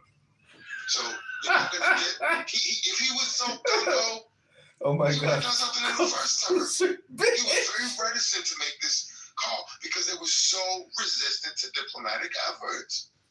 According to Witkoff, the first time they sat down with them after the attack in June, you'll never achieve with us diplomatically what you will achieve with us militarily. That's what they said off, if you take Witkoff at his word. So I understand your concern. I understand your skepticism, but I think you're being bamboozled by the strategic ambiguity, which is going to accrue to America's benefit. The art of surprise attack is important. So they couldn't go out there and get all this allied support because we needed to get them. 49 of them were caught in a brunch, bro. All of their leadership. Can you share with us? Can you report with us what the agenda is then? Because you've been talking for a while, and I know. What do you think is going on? What do you think is going on? The strategic. I think the strategy is to denuclearize their ability to, have nuclear weapons and to be a bully and a threat to the Middle East. They're the number one, according to the administration. They're the number one financer of terrorist activities, and we have all of our bases over there. So even if they can't attack America on our soil, all of those military bases, those are American people who can suffer casualties. So I think he made the tough decision. It was going to be controversial no matter which way he went. And I think we got to give this time to make it work. I want to get one update real quick because I did cut him off. Let Anthony chime in here because I cut him off earlier and singing out back and forth. Anthony, if you're still in the room, go ahead. Appreciate you. Yeah, I haven't seen you. I got you. You're good, bro. I can't talk right now. I'll be right back, but thank you for. You got Leo. Floor is yours, Leo. Hey, Marshall, you love when you hear these talk about how the United States lost the war in Iraq and Afghanistan, even though we destabilized Afghanistan, trained their entire military, left in billions of dollars of munitions, and now they're fighting the Russians and Chinese after they come back in. We destabilized Iraq, toppled Saddam, switched back over to Petcolor, killed over 1 million. I'm sorry, no. 1.5 million Iraqi combatants, 1 million Afghani combatants, 3 to 5 million civilians in each country. 6 to 10 million civilians died. We destabilized the country so much in Iraq that they actually have free and fair elections right now. You look at the intermediate ballistic missiles that could reach like London and Paris and Germany and stuff like that, which, I mean, if they were to attach, a dirty bomb to that, they could reach there. But realistically, they're probably just going to shoot it at Israel, and then they'll probably shoot it like, Riyadh or something like that, or, maybe even hit like one of the European countries. And then the second that they hit one of these NATO allies or just like Israel and stuff, then we launch all the fucking nukes. There's a lady that was on Sean Ryan's show, and they were talking about North Korea, and Sean Ryan said, well, what happens if North Korea shoots a nuke? And she says, well, the president has an automatic response that's already pre-planned, and if North Korea were to launch one intercontinental ballistic missile at the United States and target one of our locations, our automatic response is to shoot 82 intercontinental ballistic missiles at North Korea. He said, how many would it take to destroy the entire country? She said 82, which they already have that already planned out to wipe out the entire country of Iran if they launch one ICBM. So it's waiting around and just hoping that, they're just bluffing, and that's not going to fucking happen. We're going to knock the shit out of this. We might not win the war, but we're at least going to knock them back 30 to 50 years. They've launched 1,500 to 2,500 ballistic missiles and drones in the last month. 90% have been intercepted. So we're looking at 150 to 250 that have actually struck. But we've hit 14,000 confirmed targets. I mean, we are absolutely ass raping the fuck out of Iran right now. And that's the whole point, brother. That's what I was telling you. That's the whole point. We're wasting millions of dollars in munitions while they're only wasting hundreds of thousands. That's the whole point, brother. They're exhausting our fucking resources. I'm at 95 for 96% of the again, we're shooting $1 million missiles to knock out $50,000 or $50,000. It's not even knocking out their ballistic missiles, though. Sig. We knocked out their facilities to create ballistic missiles. It's not like they're going to rebuild that in a month. And the ideal over we're refining uranium and stuff, they have other locations which we thought they did, and we've confirmed that they did, and we fucking targeted those locations, 3 different locations since the war started. So we're knocking the shit out of their uranium refinement, which I thought was stupid, giving them a fucking 3-day heads up when satellite images, from Space Force showed that there was fucking thousands of trucks going in and out of there. So they probably moved their fucking uranium, which I thought was really fucking stupid to send a B-2 Spirits in 3 days after we announced that we were probably going to hit it. But we're knocking out their ballistic missiles, their refinement. We're knocking out all their drone facilities and stuff where they can manufacture. I mean, we're at least knocking it back 10 years. Same thing Russia did. Russia went by the same playbook with Ukraine, bro. The weapons and shit we were sending to fucking Ukraine. Shit. Okay. Russia did the same fucking thing, using cheap ass fucking munitions as a front while we exhaust Ukrainians expensive equipment, military equipment that we're utilizing. It's like I said, the Iranians they're using the same fucking playbook, bro. I know Ukraine's getting fucking slapped, bro. They've been getting slapped forever. That's why we were in there. $26 or $37,000. What are you talking about? The GDU 26, which is made by Lucky Palmer, is $37,000. Like projection. Like freaking manufacturing rockets right now costs $20,000-$30,000. What's his name? Lucky Palmer. I mean, he's selling munitions and stuff to the United States. We're not sending just $1 million and $10 million missiles and stuff like that. You know, we're sending bombs. They just hit at nuclear facility. Those $7,000 each. Yeah, we use like 80. We're actually using the same drones they are. Like, they literally took their drones, came back, made them better. Right, and so the other thing again, we're gonna go back to the whole imminent threat thing. There's 128 bases throughout that area, you know, within reach of them. 128 bases. Now, we didn't have intel to tell us that they could reach those bases until this war started. So prior to that, we had no idea that 128 of our bases were within an imminent threat happening by just deciding today I want to shoot a missile. Not being prepared for that, not getting forewarning for that. Guy just wakes up one day and says, it's the day. Because in Afghanistan, they talked about why they were having such a problem, because they went low tech. What did they do? They used a freaking donkey and a courier to send the messages around. Can't intercept those, can we? No. Low tech? We've been working on low tech too. We're just not as good at low tech because we want to rely on high tech, right? But what we did do is start different drone warfare programs. We've got all sorts of stuff that we don't even know about, right? But the bottom line is when we want to wait for an imminent threat to show up, I have to ask, where was the warning on 9/11? Where was the warning on Pearl Harbor? There wasn't, okay? We had two massive, catastrophic things that happened with no knowledge of an imminent threat. And so the imminent threat, again, I will go back and say what Hillary and what everybody else has talked about. We defend our allies. We've already told Taiwan, if China comes in, we've got you. It would devastate our entire Navy. We might win, but it's going to cost our Navy because we're fighting on their shores. Yes, we're engaging in this warfare with Iran right now. If we can actually topple the IRGC, which I don't think is actually possible unless our test turns on the IRGC, that there are 190,000 IRGC, you know, unless they switch it up, unless the Kurds come in, which the Kurdish president said he would send in soldiers if our test turns on the IRGC and the Iranian people show that they're actually going to get out in the street and fight. But I think there are a lot of feckless cunts in Iran, and I don't know if they're actually going to they're actually willing to go out and like die for this cause, you know, like a revolution.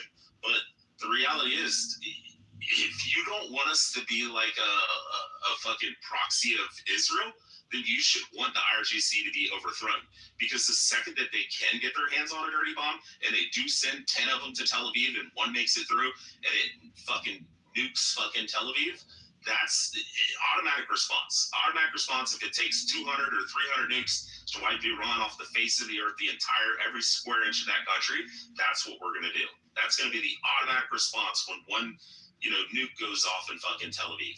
And you want to talk about like involvement of the entire world, I mean, it's going to get nasty. So our better, you know, thing to do right now is to knock the shit out of the IRGC and at least knock them back. Exactly. And the whole thing is we can talk about what we think we know because it's been released. Yeah. But we can talk about what's going on and what we think we know in intelligence, but I can guarantee you half the shit that's going on, they don't want anybody to know about why. Maybe we know exactly where something is. Your fire alarm, asshole. Yeah, like I said, I just find it funny that you know, we struck them, and then when Iran threatened, hey, motherfucker, we'll take out the fucking desalination plants. When they started making threats to take out heavy infrastructure that will impact millions and millions of people in that fucking region, leave them starving, leave them without clean water, right? It's funny how we backed off. If Iran's so not so credible and the threats that they're making, why do we back off as soon as they threaten to? Because he's trying to negotiate. Okay, He's but what I'm saying, they're going to obliterate their entire country, knock out desalinization, knock out their power plants. They're going to be without water and without power. And the IRGC is going to fucking starve to death, and all the Iranians will too. So yeah, we pause in trying to see if we can work with these guys. Like 96% of the brass is gone. You're having to work with these low-level guys that are saying, "Hey, I'll fucking wave the white flag and we'll surrender, and I'll get all my guys to fucking surrender if you give me $100 million or whatever, $1 billion, and move me to Los Angeles." Like, we're trying to work that shit out. And you're claiming 96% of their brass is gone, just like we claim that they brass has been killed. Let me finish. Right, but again, we also got reports that the uranium enrichment, which was the first threat that they claimed, was obliterated, and clearly it wasn't. Things came back and said, "Oh shit, maybe we got it wrong." So is there a possibility that this could be wrong as well? That they could have more than what they're claiming, just like we're doing with sent ballistic. Yes. So answer the question. So seeing how they were sending missiles into Turkey, how they're sending missiles into Uzbekistan and stuff like that, seeing how they're doing that to their allies and stuff like that, probably gives pretty good indication that there's not a lot of brass, and that dudes are taking it upon themselves to go, you know what, I don't like the fucking Uzbeks, or I don't like the Turks, and just shoot fucking ballistic missiles. And the Turks are fucking carrying water and saying, "Oh, well, those rockets, they went the wrong direction, it was accidental," because they don't want to get involved. But we can go to what he's talking about there too is, again, we can just go with the reports. Let's just go with we can only go by what we have verified. That's all we can go by. But fuck, we got nothing to worry outside 1,200 miles. Park the damn ships 1,200 miles away, right? That's what we can go by. 2,500 miles. We thought it was. No, I know, but the report was they could only go 1,200. We didn't know they could do it until they did it. So we didn't know. It wasn't verified, and there were no reports. There's nothing on Google. Yeah. All right, so what are you burning over there with the bomb going up?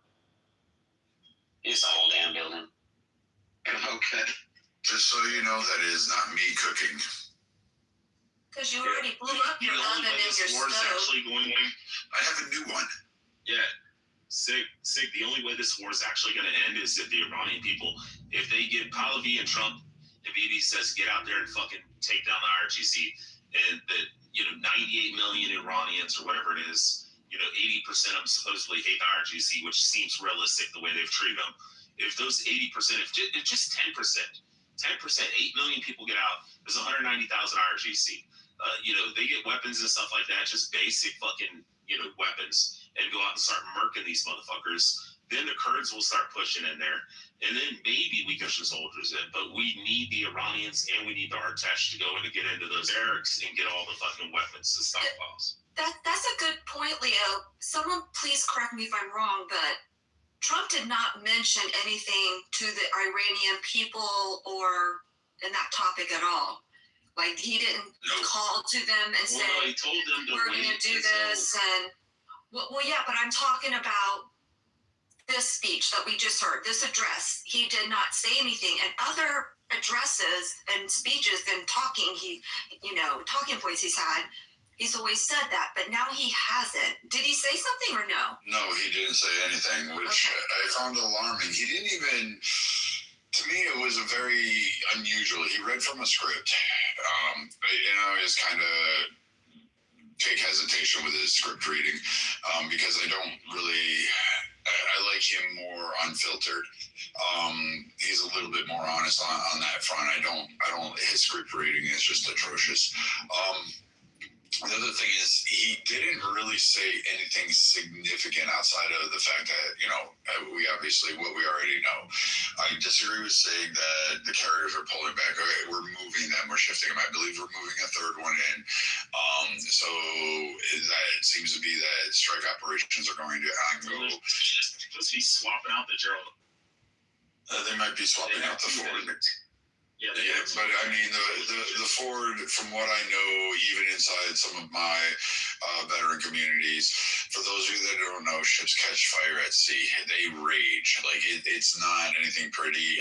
When fires burn through the berthing rays, and it kind of gets out of control really fast, which is it's scary to a lot of people, but firefighting on a ship is vastly different than firefighting on land.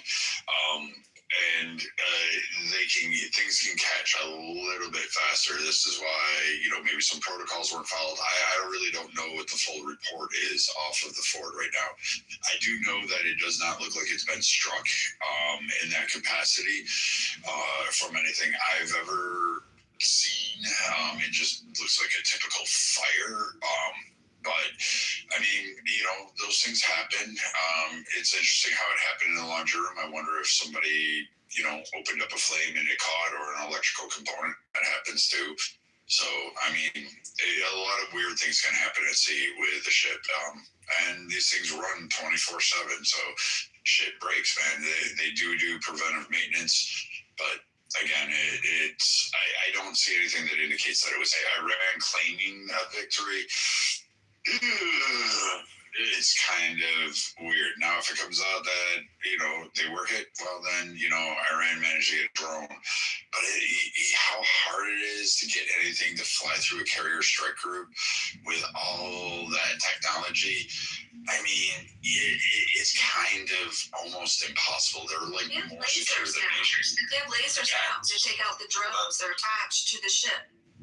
Well, that's part of the low tech that they're using. So what they're doing is they're using balsa wood drones, balsa wood and fiberglass with electric motors, and they're low flying drones, and with the detection radars and the detection technology, it filters them out as flocks of birds, because you have to install filters because you have flocks of birds, you have things that the radar picks up that you don't want to pick up and give you false signals. Same thing with the electronic warfare community. We had that shit on our planes that I used to work on. So that's the reason why they're using that technology. So it gets filtered out with flocks of birds, and that's how they're able to get in and strike. That's how they've been hitting a lot of these strikes in Dubai too. The strikes that they did in Dubai, the civilian territory, that's the technology that they were using. That's why they worked it. You know what does need to happen? Excuse me, Leah, just a second, and I'll let you go. You know what does need to happen is Iranians that live in the United States, they're saying that their relatives and friends that are living in Tehran, they're not getting any information as far as how much damage has been done to the actual IRGC and all of their military depots and such. So I wonder if, their next step is to be able to give them internet, so that way it can then become more of a propaganda campaign to activate those that are on the ground in Tehran or in Iran, because they have to be activated in some capacity. Brad, remember when Iran claimed that they shot down 3 F-15 strikees, and then we found out that it was a Kuwaiti F-18 that I guess became an asshole and shot him actually down. Like they claim the shit all. But I'm just going to tell you on the carrier, like a low-tech drone, I'm not saying it's impossible to do, but you would have to do it in a swarm and a missile defense system. And carriers don't really operate as close to shore as people think. Like, they're not parked in a harbor somewhere launching operations. They're generally pretty far out. And with the layered defense systems, even the fact that they do GPS jamming in terms of that, and radio frequency jamming multiple times, that alone is there. Impacts too, they can detect signals, and they often turn around and make drones do weird things because they'll jam it and take over those signals. The carriers have their electronic warfare system is like off the charts. But I mean, it's like, I'm not saying it's impossible. It's more of a theoretical. And the Ford itself is like designed in its origination to defend against these kind of low ball attacks. The USS Cole taught us like how to interfere. Like, the Navy does not sit still when one of their boats is hit. They immediately start pulling things in and start adding components. Like, there's a massive rush to go buy whatever it is out there that can protect it from a threat that may happen. I'm not saying it's there, just that to hit the Ford, you're looking at so many. Yeah, but Brad as well. I'm sorry. Oh, I was just going to say, I've never been on Nimitz, but, I've been on the LAJ or a WASP. But, so, I really don't know too much like Nimitz, but I can really agree with Brad when it comes to, like, fire. I mean, every Marine that's ever partaken in a MEU, you actually have to go through, I think it's like 3 weeks seamanship course, and the last week is dominantly on firefighting. Like everybody has to go through a firefighter course.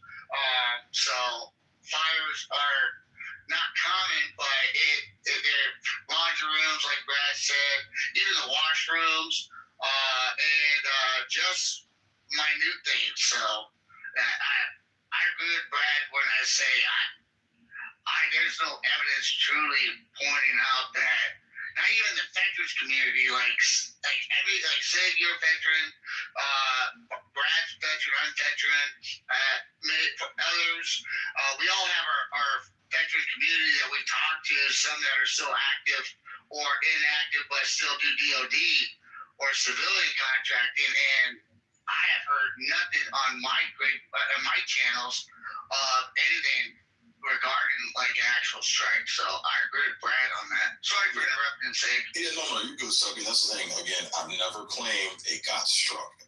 Again, go back and read the chat. My claim has never been that it got struck. What my claim is that I find it suspicious, and that's been my stance. I find it suspicious that all of a sudden there happens to be a kitchen fire, and there's an immense amount of damage according to the pictures on that. Okay, so again, my claim is that I'm suspicious. Secondly, again, you guys just stated a bunch of claims Iran made, and you're willing to dismiss those, but then when it comes to ICBMs and nuke threats, what Iran claims, you don't want to dismiss those. That's what I'm saying. There's no consistency. It seems like we want to dismiss it when it's not convenient for us, but then we want to accept it when it is convenient for us. That's the second thing I'm calling out. Third thing is, again, I have electronic warfare experience. I was 6283 electronic warfare 6-feet prowler. Tip of the spear when it comes to airstrikes. That bird goes in, jams, shuts everything the fuck down, and then everybody comes in and does the strikes. So again, you have to, especially on these ships, you have flocks of birds, all that type of shit.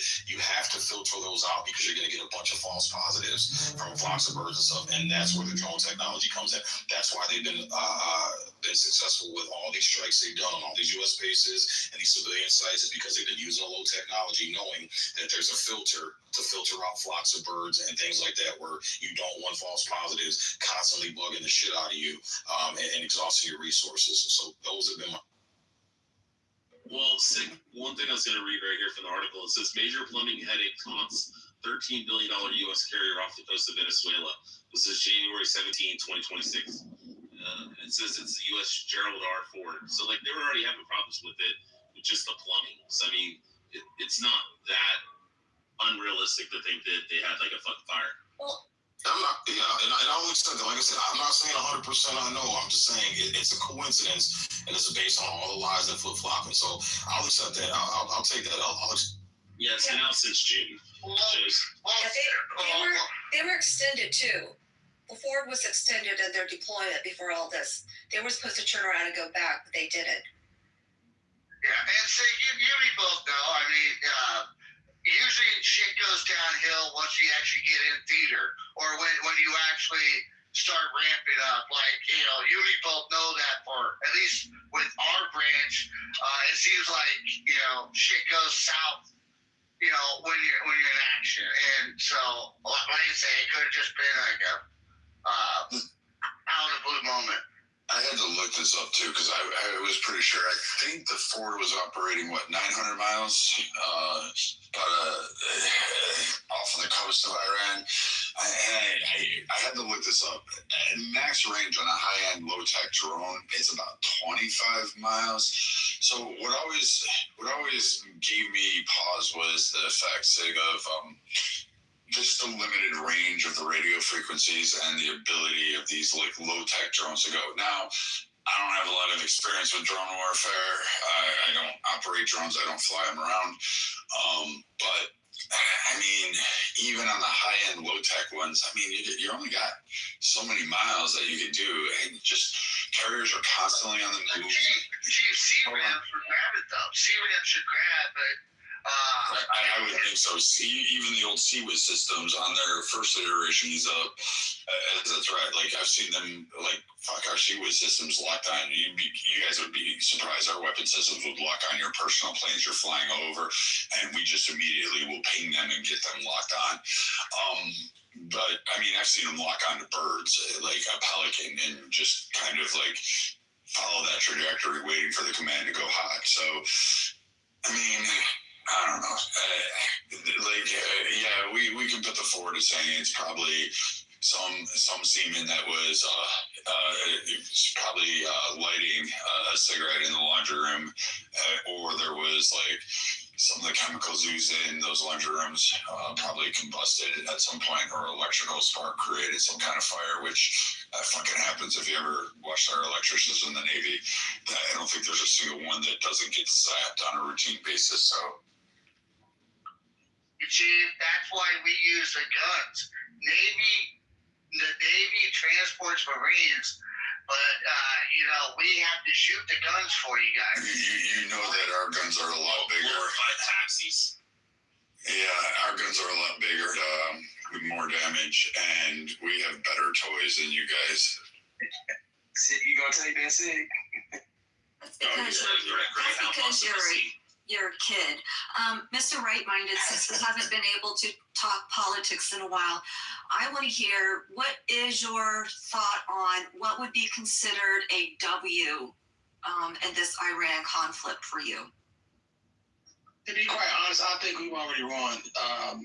To take out their Navy, their Air Force, like I said in the beginning when I first joined the room, a simple majority of their missile capabilities, and also their leadership within the IRGC, their leadership.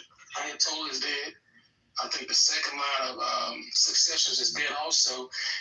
And from what I have been reading, is his son, is his son able to... he's missing his leg and his balls.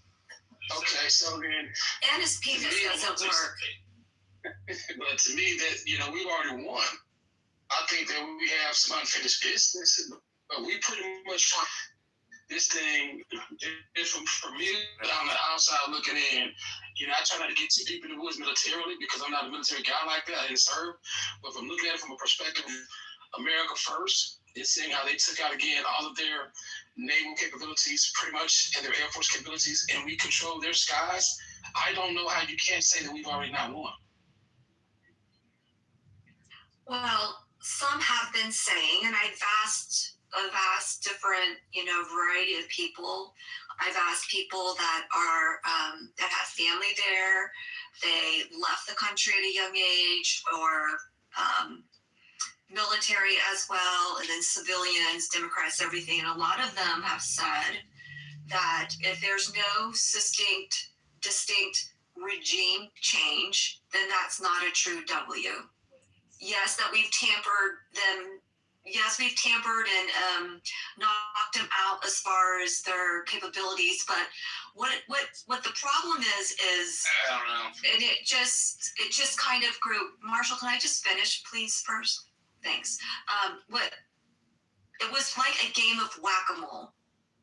That whole radical Islamic ideology, it's encompassing them so much, and it just goes from Iraq then to Afghanistan, or it was Iraq, sometimes Syria, sometimes, and then Afghanistan, and now we're in Iran. I am worried that if they're not able to get rid of that social culture police part of it, that it will just fester and come back up again. That's what I worry about. Okay, you make a good point because Marshall, let me say this 100% though. I'm not for doing the work that the Iranian people have to do to basically cause the regime change. That's not the American military's responsibility right there. And I'm never going to get behind that because I feel like if you want to get rid of the people that's oppressing you, then you go out and handle your business. And I think that's where, we weaken them to the point where I don't think Iran has not been this weakened in the last almost 50 years. So I think the people of Iran, if they really want to see that regime change, they've got to bring it forth themselves. So that's not our responsibility right there. Not at all. Marshall, I was just going to ask you, I know you said you weren't drunk earlier, but are you drunk now? Because I can tell you're a drink. Oh my God, Jesus. Yes, I can always tell when Marshall's drinking. He was drinking some liquor. Are you the clubhouse police? You just started drinking when you started. Sid, I put something in the chat. I just want to hear your opinion on it. Okay, is there anyone else on stage that would like to share their thoughts about Trump's address or exit strategy or how we're doing? Anything that you want to go to, Leo? One more point about this speech tonight, too, though. And I know a lot of people will disagree with this.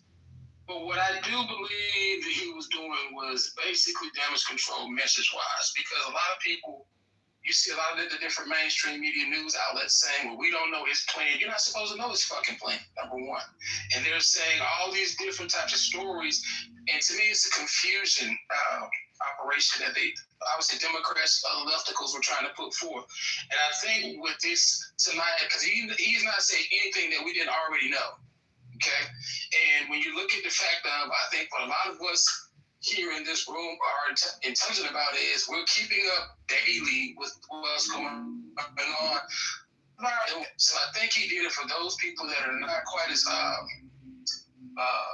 educated about what's going on with Iran and, you know, particularly what we are there for and what we want to do to get out. So I think it was for them and not per se for people like us who are, you know, well-informed, really is about, agree with it. I think that's what this was tonight about because it was a nationwide cast. That's just my personal opinion on that. Who cares? But I think that's what he was doing tonight because he really didn't say anything that we didn't already know as well-informed people. I just want to say something real quick. She put a link saying it's 3 weeks to a nuke and imminent threat. That link you posted, all it says is Iran could and Iran can't. Nothing there says Iran is. And 3 weeks, I just posted a video if you want to check it out of Netanyahu since 1995 saying the same thing. They're only 3 weeks away, they're only a couple months away. Since 1995, brother, he's been saying the same thing.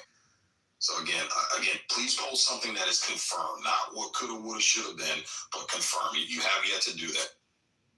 All right, fair enough, Sig. I would agree that maybe it hasn't been posted yet. But with that said, we know for a fact that they definitely had ballistic missiles. There's no question about that. We also know for a fact that they had enriched uranium. These are two facts. It was enriched up to 60%, 60-something%. And I'm under the impression that typically, you know, they want it enriched up to like 90+% to make a quote unquote dirty bomb. Well, not a dirty bomb, but a nuclear bomb. But they could make a dirty bomb with that 60-something%. They absolutely could. And so when you combine that, you combine the fact of our forces in the region. You know, I think there's a clear and present danger. It's hard to argue with that logic, bro. I don't. All the ingredients are there. It's right there. You know, staring us in the face. So, clear and present danger, bro. Right, but Anthony, that's what I was saying. Ballistic missiles are different from intercontinental ballistic missiles, and the claim was that Iran had ICBMs, and I posted a link in the chat showing no intelligence agency has confirmed. So again, we're talking about the imminent threat, and I'm basing this off of all of Trump's rhetoric during his campaign rallies. No more regime change wars. No more new wars. No more endless wars. No more sending our sons and daughters over there to lose their lives for these bullshit wars. This is quote what Trump has said several times in 4K. I mean, you're talking tens and tens and tens of videos of him saying this. So again, it went from them being a nuclear threat, and then Trump came out and said that nuclear threat has been obliterated. Then we go back on that. Now they're back to being a nuclear threat again, and then they turn into a regime change war, right? We got to help the Iranian people that are being persecuted by the IRGC. So now that it's switched to a regime change war, what happened to all your campaigning saying America's not interfering with regime change wars in the Middle East? That's what I'm saying. There's a lot of inconsistencies, I think he said the site was obliterated, not their entire capabilities to be obliterated. He said, oh, go. So the IAEA came out, I believe, there's a lot of different reports, but early in the early 2000s, warned about different things, but I can't remember if it's 2004, 2007, somewhere in there, the IAEA came out and issued a report that they had two separate areas that were not disclosed. Okay, so now we just take the two areas that were not disclosed that the IAEA warned about and said these need to be inspected. Do you think, since let's just call, I don't care, go to 2015, do you think honestly that within the last 10 years that they maybe couldn't have went deeper than we thought, that they maybe didn't start another facility somewhere when the IAEA found out about the other two? So the fact that they had two that they never disclosed tells us they're completely willing. No intelligence knew about it right away until somehow the IAEA found out. But these are the things that we talk about when we want to talk about what we know, what we can verify. Again, that's the problem. If you wait till something's verified, it could be too late. Now, we also know that they warned back in the mid-2000s, I can look up the year, I think I actually put it in the chat, from an IAEA report. I put the whole report in, as a matter of fact, in the chat, that they were warning a decade or 15 years ago that, hey, they can make it. Within 3 weeks, they can be there if they're ambitious. Now, that's the stuff that we don't know whether they did or not. But what we can do is say we know there's potential.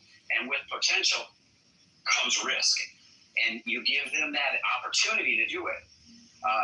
They talk to you listen to the military strategists talk about what would happen if they were to have that in the Middle East, what they could do to their neighbors. And that's the thing that we have to look at. Now, I'm going to tell you, somebody else brought this up earlier. Trump didn't go in the first time. Right? He didn't.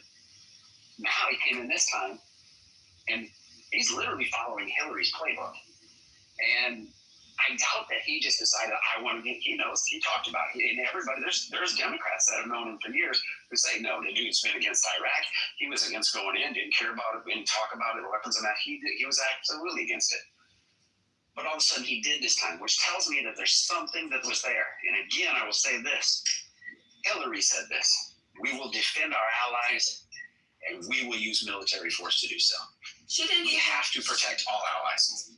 She didn't even defend her own workers. Excuse me, Benghazi. Right. One thing that I find interesting is everyone's like, it's been 3 weeks, 4 weeks, right? When it's 5 weeks, people are going to complain it's 5 weeks and then whatnot.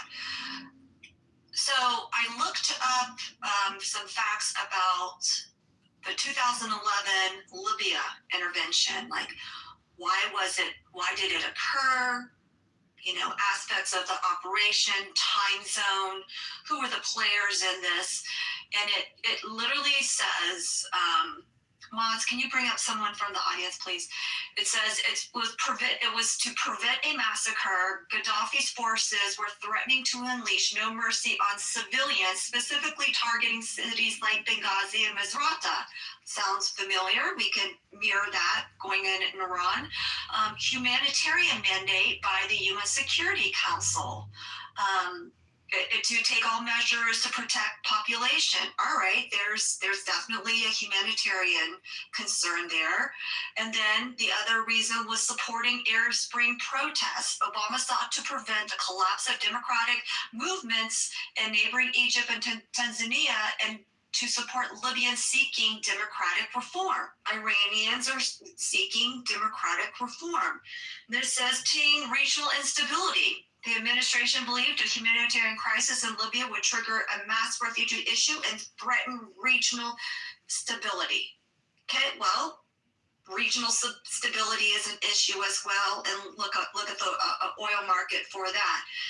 So from his first, I think it was like March 9th, I read somewhere, until his first speech was about, I think, 2 weeks later, and then a week after that, he spoke to UN, he had to do the UN mandate speech. But from the beginning, first bomb to near the end of it, it was 9 months. So if you compare the two, they're very similar, unless I'm reading this wrong. I'm not, the history buff here, but I don't understand the lack of patience when it comes to this operation. Understanding what the operation now was in Libya, they're very similar. And where is it located again? The Arab Gulf nations. So here we go again, another whole, concern of regional stability. So I don't understand why there's such a lack of patience with it. It just doesn't make any sense.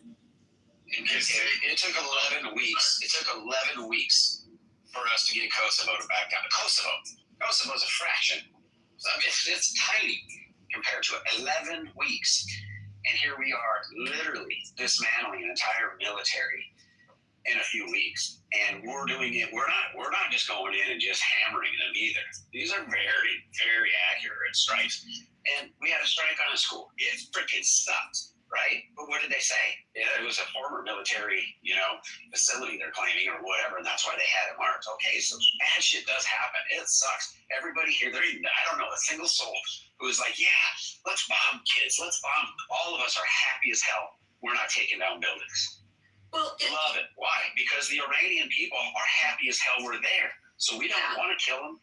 They're okay with some of them dying. They've said that. If some of us said, if we died trying to get free, it's worth it, right? But the problem is 11 weeks for Kosovo. I'll tell you what, say it takes the whole 90 days or whatever he can do. Hey, if he knocks them out, they get a regime change, or he fractures the regime of itself and some come up, maybe he legitimately is having negotiations with somebody in the regime to bring them up and help them come up. Great. Awesome. I'm not going to panic about it if it goes a little longer. I also don't believe that he said, I'm going to be sending in ground forces. They're sending them to the Middle East. You do that because what if Israel's going in? Well, now they need support. They need support at home. They need support around. So there's a lot of reasons. Go ahead. Yeah. Options and threat. So I'm reading Mr. Ben. He's my clubhouse friend. He doesn't know it yet. He doesn't take ownership of me yet, but he is my clubhouse friend because I said so. I can basically take his sentence that he said. Basically, Trump decided to cause chaos.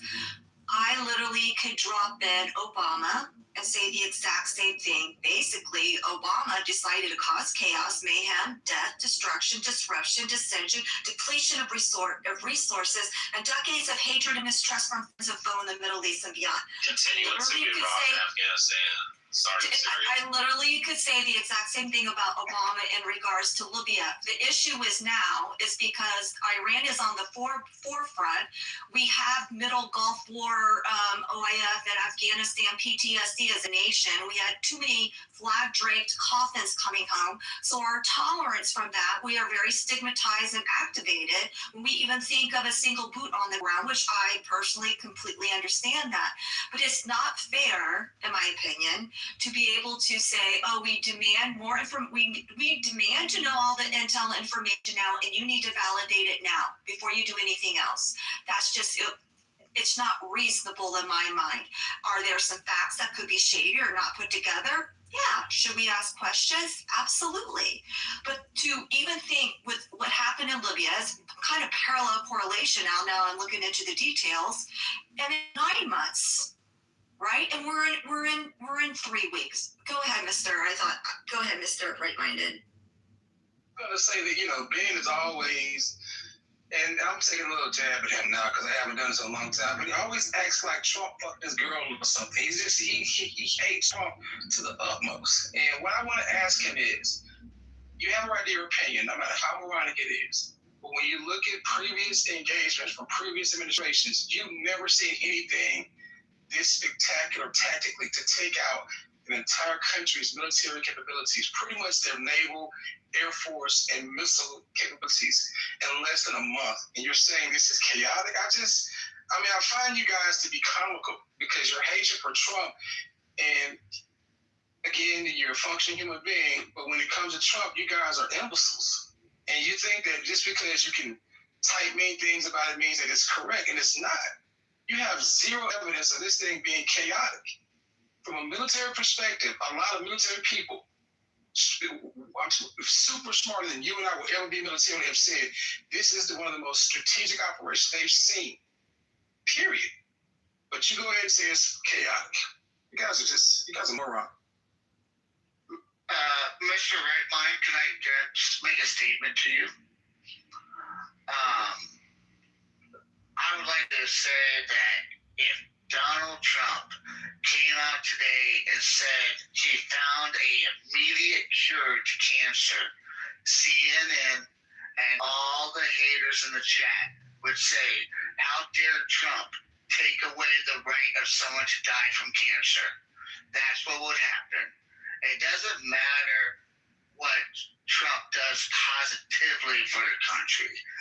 It's the fact that they're upset about it came from an individual that has been labeled in a community of Democrats, community of socialists, and just individuals that have internal hatred for America, that no matter what the outcome is, they just gotta hate on someone. And that's just my dumb opinion, sir. So just going back on what you were talking about, KK, we could go back and look. Before the election, Obama said we shouldn't preemptively go into anywhere. But then, yeah, we did Libya in 2011. We went into Pakistan, Yemen, Somalia, went into Syria. And as a matter of fact, he was prepared. He had military action ready to go, but was relying on negotiations and diplomacy, right? So he was literally preparing to go strike them. Now, for whatever reason, he decided not to. He was happy with whatever they had agreed upon, supposedly. But the fact is presidents can tell you one thing when you're running for office. When you're in office and you're getting daily updates, it's a little different story. So it's hard to say, oh, he said that he would no new wars. Well, if intelligence comes in, would you want a president who said, I campaign no new wars? I don't care if they fire missiles at us. I don't care if they fire nuke at us. We're not going to war. Let's be logical. Okay, we have no idea. But the bottom line is we can't use the whole, we shouldn't be starting these things, Trump this and Trump that when other people did it. I mean, we literally went in and took out a guy. We took out a guy because he was trying to get away from the central banks. That's why we killed Gaddafi. We were in on it. Everybody knows it. Then we allowed him to sodomize him with the freaking butt of a gun. These are the types of things that we just ignore happen under other people. And if it happened here, they would be pissed because one of our soldiers did it to whoever the new leader is, right? So they would be out in the streets protesting for him. The bottom line is you, me, nobody here knows what an imminent threat is. What do we say? Go listen to Mark Rubio. Mark Rubio said it perfectly. He outlined the exact reason for going in. And he said, you listen. This is why we're there, and this is our objective. That's all you need to know, right? Listen to him. Trump's going to say everything. I love it because Trump literally goes out there, raises a hellstorm, so everybody targets him. The rest of his team can do what they need to do. No, That's what the leader does. Hey, I'll take the heat. Come on. Yell at me, scream at me, claim that I raped girls, but for 4 years, you had your DOJ trying to put me in jail for 57 different other reasons. But you knew I raped a little girl, supposedly, and you didn't arrest me? Tells me a little something suspicious. Yeah, so again, what's Tulsi Gabbard's position, current administrative position? Director of National Intelligence. Okay, so you would think as a director, as the top dog of national intelligence, she will be privy to what's going on as far as intelligence goes, right? That'd be the top dog. Yes, she would have to know, but is she required to declare that to you and I and to the media? Okay, so then why? Okay, so then I just put a link in the chat of her testifying in Congress. Under oath. Again, she can be, okay, go ahead. Okay, so we're under oath now. We're under oath. So I just put a link in there where she clearly says Iran is not a threat. Okay, so again, the director, now this ain't just some Joe Schmo intelligence agent or whatever the case. If that was the case, I'd be like, okay, whatever it is. But you're talking about the top dog, the tip of the spear as far as intelligence, we would assume that she's privy to everything, and she goes in front of Congress and testifies that Iran is not a threat. So again, I find it weird that after Trump gives her shit, the person who's supposed to know everything about U.S. intelligence, everything comes across her desk, that she changes her mind a week later after Trump gives her shit. It's just something's off. And again, when we talk about comparing the length of a war compared to Libya or whatever, again, that's not my argument. My argument is going based off what Trump said, is that this should only last a few weeks, and we're going to hit them hard and hit them back to the Stone Ages. Apparently, we did hit them hard. We've hit them very, very hard. Okay, we killed several of their leaders several times, and yet they are still a threat. That should send out a clear bat signal that, hey, something is wrong. There's some level of incompetence here. Something's not right as far as the reporting of intelligence. I'm only going off of what these people say. So again, funny how for years we've gotten on Biden, we've gotten on Obama, we've gotten on Hillary, we've gotten on Bill, we've gotten on all these Democrats for lying to the American people. And clearly I have posted a bunch of evidence in the chat showing that they're lying, and now everybody wants to turn a blind eye and act like lies are no big deal now. This is weird. What is it? And everybody is rioting. Question for you right there, Sig, because you said when the same obligations. see every shit they weren't a threat. Then we bombed the shit out of them. You're saying now that they are still a threat. Like you literally just said that. No, that's not what I said. That's not what I said. That is not You what I said said. that. You said when we bombed them, you said we bombed them and they were still a threat, though. You literally just said that. Yeah, listen again, I'll repeat myself. Tulsi Gabbard is the one who testified under oath in front of Congress, and I put the link in the chat that Iran was not a nuclear threat. Then she changes her mind and she says a week later after Trump gives her shit that now all of a sudden they're a threat. So which one is it? And again, this is the director of national intelligence. So again, I believe that the questions were kind of like, if you actually read the transcript of those questions, and I've looked them up from earlier because I remember you saying that earlier, and I had to look these up because I was like, I understand that. She's like, whether or not you agree with her, she said she doesn't determine the imminent threat part. That's up for the president to decide. She only gives them the intelligence, and that's her role. She doesn't make. She says, "I do not make policy or determination on that. My role is just to provide the intelligence reports or the data, so to speak."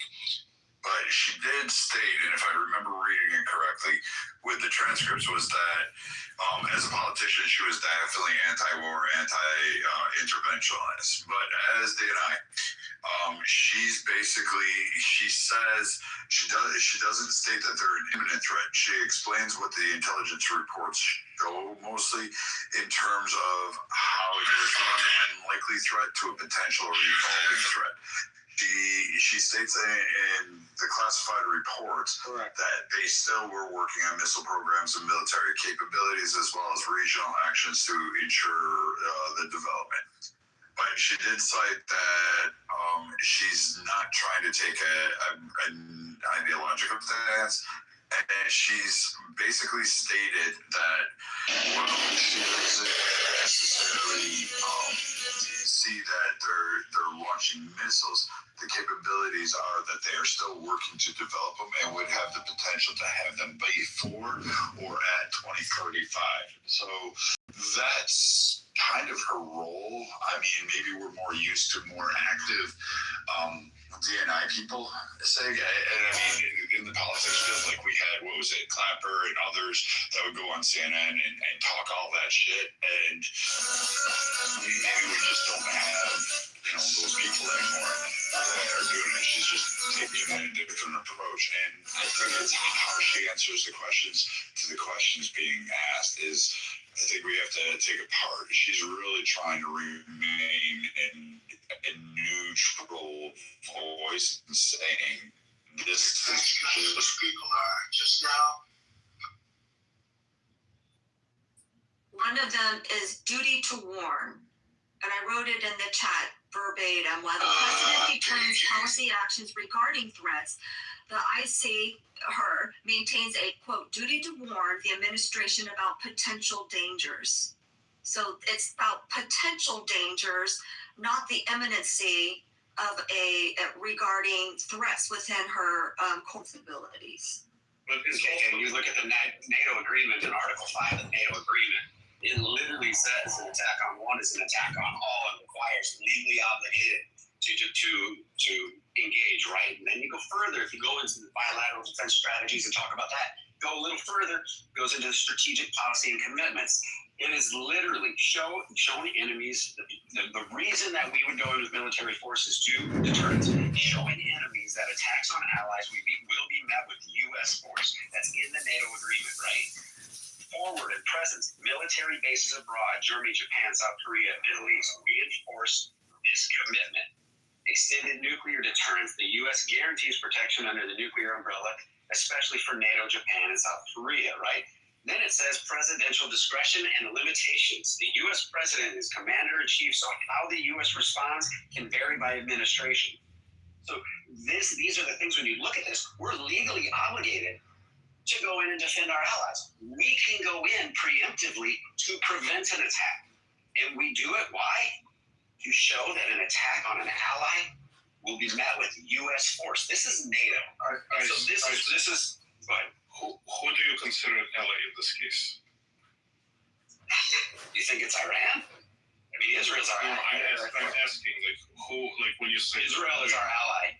No, Israel is our ally. This is an important piece of information. They're non-NATO members. Yeah. They're Israel's not NATO. Saudi Arabia's not. Yeah, go ahead. I'm sorry. That's just really quick. But they're now. Yeah, but that's NATO articles do not apply to Israel. Yeah, but my point was with NATO, with an agreement in place, we would go do that. We have an allied relationship with Israel, so doing the exact same is zero surprise. Yeah, I don't think that would fly. Like if we would involve this. But here's another thing I just wanted to say. When we're talking about Gabbard, and what you said, there are two different instances, right? The first instance, I think, what Zig was referencing to was during her confirmation hearing. I think it was like 2025 when she got confirmed.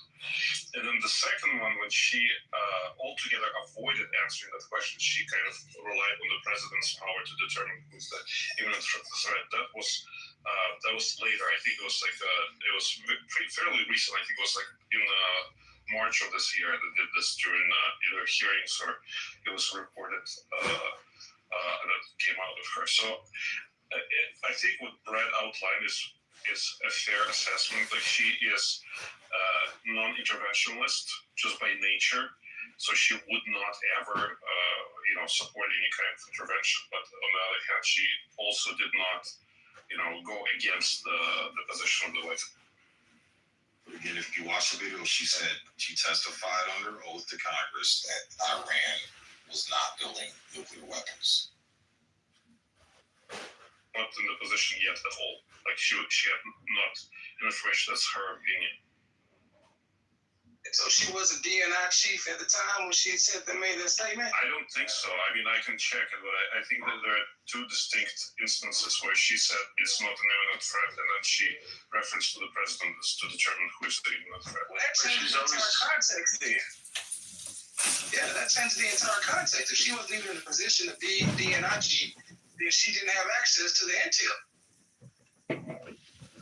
She also was speaking probably from an ideological level. Like, she's always been non-interventionalist. Like, the Democrats are like, how dare you speak against Obama when she wanted to say, hey, she spoke out against Hillary in terms of, like, the Benghazi stuff and the Libya approach. And she said, this is just wrong.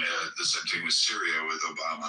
So she's had a policy of non-interventionist and like, she really does go against it, saying, like, we can do a better approach in the Middle East. However, when she gets into a role, which I find is really funny with Tulsi, and saying, maybe you get it, she changes her entire persona. She's all about, hey, this is my job. This is what I do.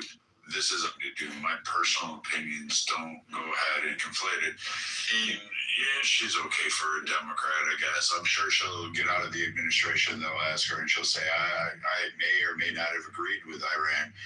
But she has confirmed that they do and are working for technologies and would have possibly the capability by 2035.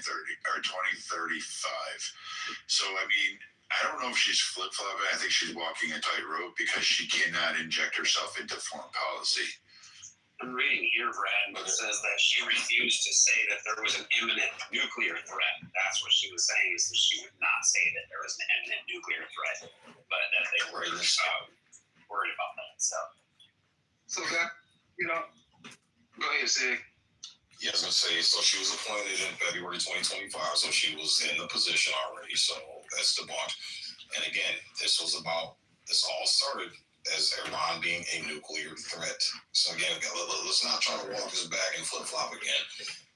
She was in a position indicated that there were no nuclear weapons. Like the clip is right there in the chat. You can listen to it for yourself. So, guys, if you don't, a good friend of mine is in the room. He's on stage right now. His name is Kevin, and he's been wanting to kind of chime in on this. This is his first time to the Political Compass. So, and I was telling him how we have some of the best conversations on Clubhouse from a conservative perspective. So, Kevin, welcome to the room. Welcome to the Political Compass, and the floor is yours, brother.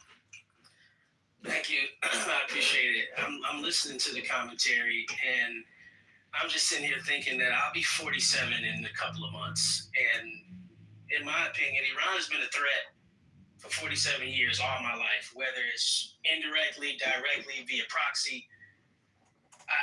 They've been a problem that eventually somebody was going to have to deal with. We've been kicking the can down the road. And if you go back to the early 80s, there are interviews of Donald Trump talking about his plan for Iran and giving advice, even down to mentioning Karg Island should be a primary target. So this is something that this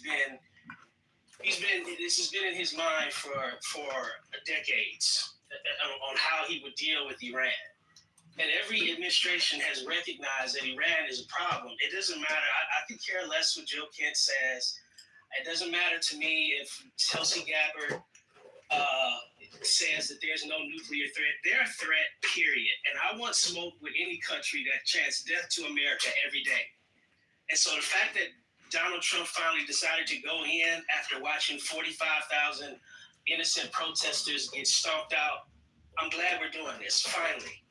So that's how I feel about it. I keep hearing this guy saying they're not an imminent threat. They are a threat. They've been a threat all my life. And so now it's time to deal with them. Is it deal with them now or deal with them later? Or continue to pay them?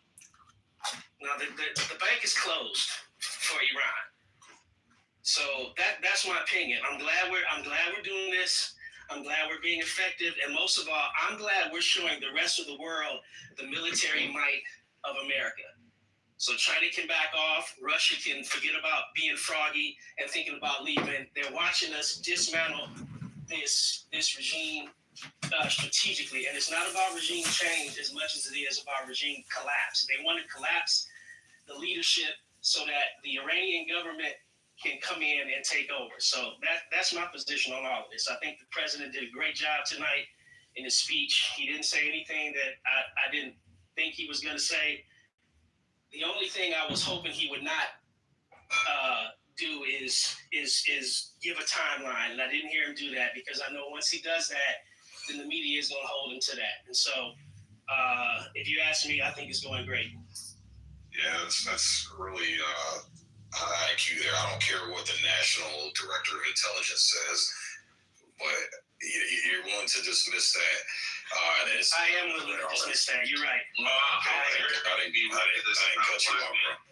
Yeah, I didn't cut you off, bro. I sat there and quietly listened to you and disrespect you and cut you off, man.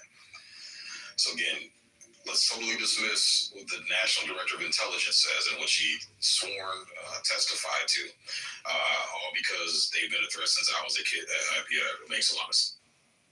Or it could be Kamala, whose message is just simply don't. Who's going to listen to that? actually, Kamala said that she would use force in Iran. Actually, I posted that in the link earlier, a direct quote of her saying that she would use military force against Iran as well. So we got everybody willing to, everybody saying it, but nobody had the balls to do it. Now we can actually talk about this. There was no imminent threat at the time of Benghazi. There was no imminent threat at the time of 9/11. There's no imminent threat all these other times. We had how many different attacks was there with Iranian proxies between 2019 and 2021? Attacking our soldiers all over. That's only 5 years ago. Okay? So we did nothing about it. So there was no imminent threat. How do we know? Because we sure as hell weren't prepared for it. We had guys just freaking sitting around playing cards, sleeping in their freaking, cot. And all of a sudden they get hit. Again, imminent threat. That's going to be judgment. ICE. And so ICBM hits the U.S. territory. We can't engage. The thing is, though, there's a repeated pattern when it comes to Iran. Now, it's horrible that they've attacked our troops. It's horrible that they've attacked embassies, where the Marines were in Lebanon. Now, but there is a very consistent pattern with them. Is that them and their proxies will only target, basically people that are a part of that are acting on behalf of the government states or armed forces. They don't. When you say imminent threat, in other words, they're going to they're just going to bomb a random fucking city. They're going to show us they got an ICBM. They're going to end up just hurting everyday regular Americans, in some Sunni-style terrorist attack. No, they have not shown that. Have not done that to us. And so, there's assassination attempts. Well, not attempts, but no, I've heard of that. Yeah. I mean, that's an imminent threat to the country. I mean, okay, but to be fair, I mean, we've been kind of taking out their leaders too. Obviously we have to, whoever tries to kill our president, we have to take them out. Okay, if they hit Paris, what happens? They get turned into a glass parking lot, obviously. There you go.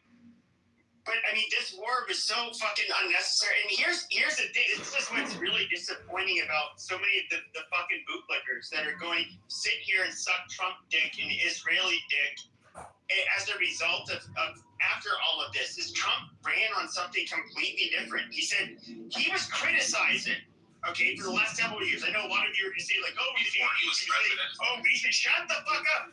In the 80s, he was saying that, like, we should bomb them, we should attack them. But in the last 20 or so years, he was highly critical of us doing anything in the Middle East. But here he goes. When Charlie Kirk was still alive, he was very open about this. And a lot of people were fearful of this. It's like, dude, if you do this, I mean, it's a huge can of worms that it could cost a lot of Americans their lives. It could fuck up the economy. It could any allies we have that aren't Israel, of course, it could really fuck up those relationships. And it's like, why are we doing this? What do we even get out of this? Not, of course, all of the money that we're fucking spending doing this. And what has happened so far?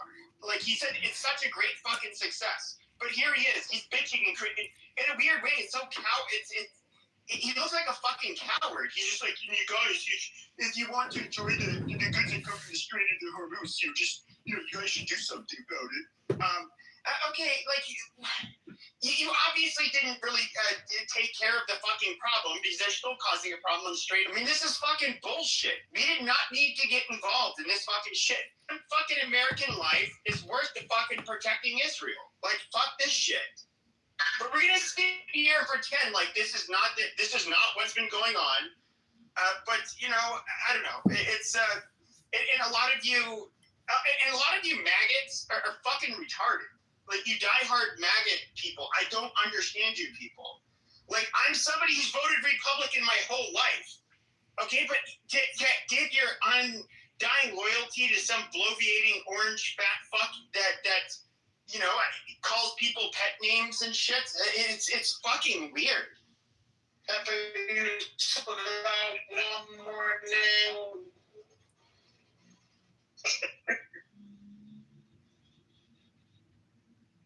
Right. Here in Republicans who had nothing but torches and pitchforks for Hillary Clinton, claiming she needed to be held responsible for the bloodshed in Benghazi because she ignored the cries for help. Okay, imminent danger. They were crying for help, crying for fucking backup, and she fucking ignored it. These same conservatives who were calling for Hillary to get locked up and be held accountable for that bloodshed that could have been prevented, very well prevented, are now taking for Hillary's side. And this is crazy, bro. It's all right. I don't think anybody. Wait a minute. Hold on. Nobody's taking Hillary's side on anything. I still want her ass locked up because, again, you and I both don't leave men there when they're calling for help, and you literally have men and women there too, fighting and trying to keep alive. And they're American soldiers, and they're saying, "Hey, we need help." And you have men on the ground, both in Italy and other areas, saying, "Deploy us, send us," and they get stand-down orders, which apparently really did happen, because multiple units and multiple people years later came out and confirmed that shit. They were saying, "Hey, we were told to find our own way, figure it out. No assistance was coming, not even air support." So yes, Hillary, I don't compare this in the same way. I'm not taking up with Hillary. I think a lot of people are using the comparison of her stance on Iran and the Middle East at large was basically they were following Newland's approach of basically destruction of the East. Bolton wanted to invade Iran. Trump's not taking the Bolton approach. Bolton was really what kept Iran in check when Trump's first term, because Trump was like, "I'll unleash him on you," and Bolton literally wanted to kill every Iranian. All the Iranians that are saying "I love USA" in Israel today would literally have been crying and begging, "Please stop, please stop. We need help," because Bolton would have went in and demolished them. So I mean, there's differences in policies. Trump is actually being a little bit more creative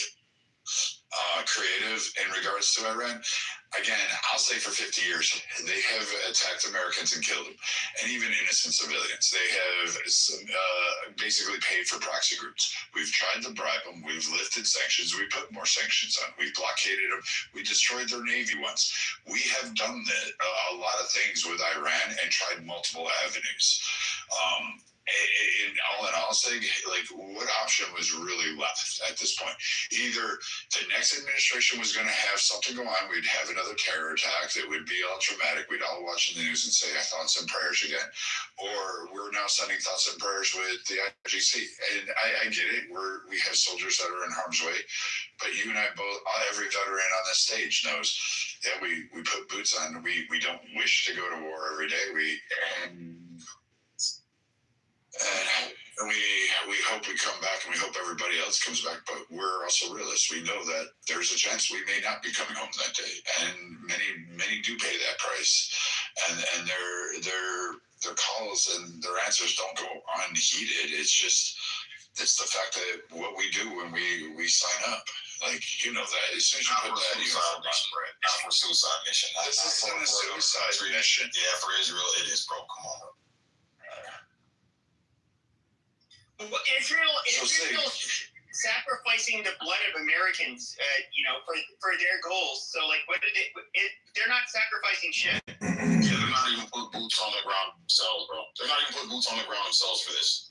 This is crazy. They're actually in Lebanon fighting Hezbollah, but I mean, Lebanon is not fucking. That's not Iran. There's proxy crew, dude. Yes, Hezbollah. There's Hezbollah proxies there for sure, but that's not the same. First of all, if Israel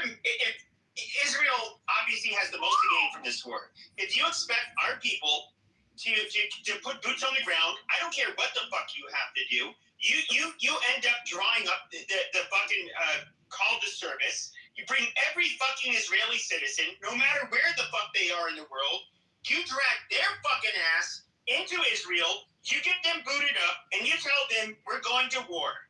and you have them go with America at a minimum. But they're matched 1 to 1.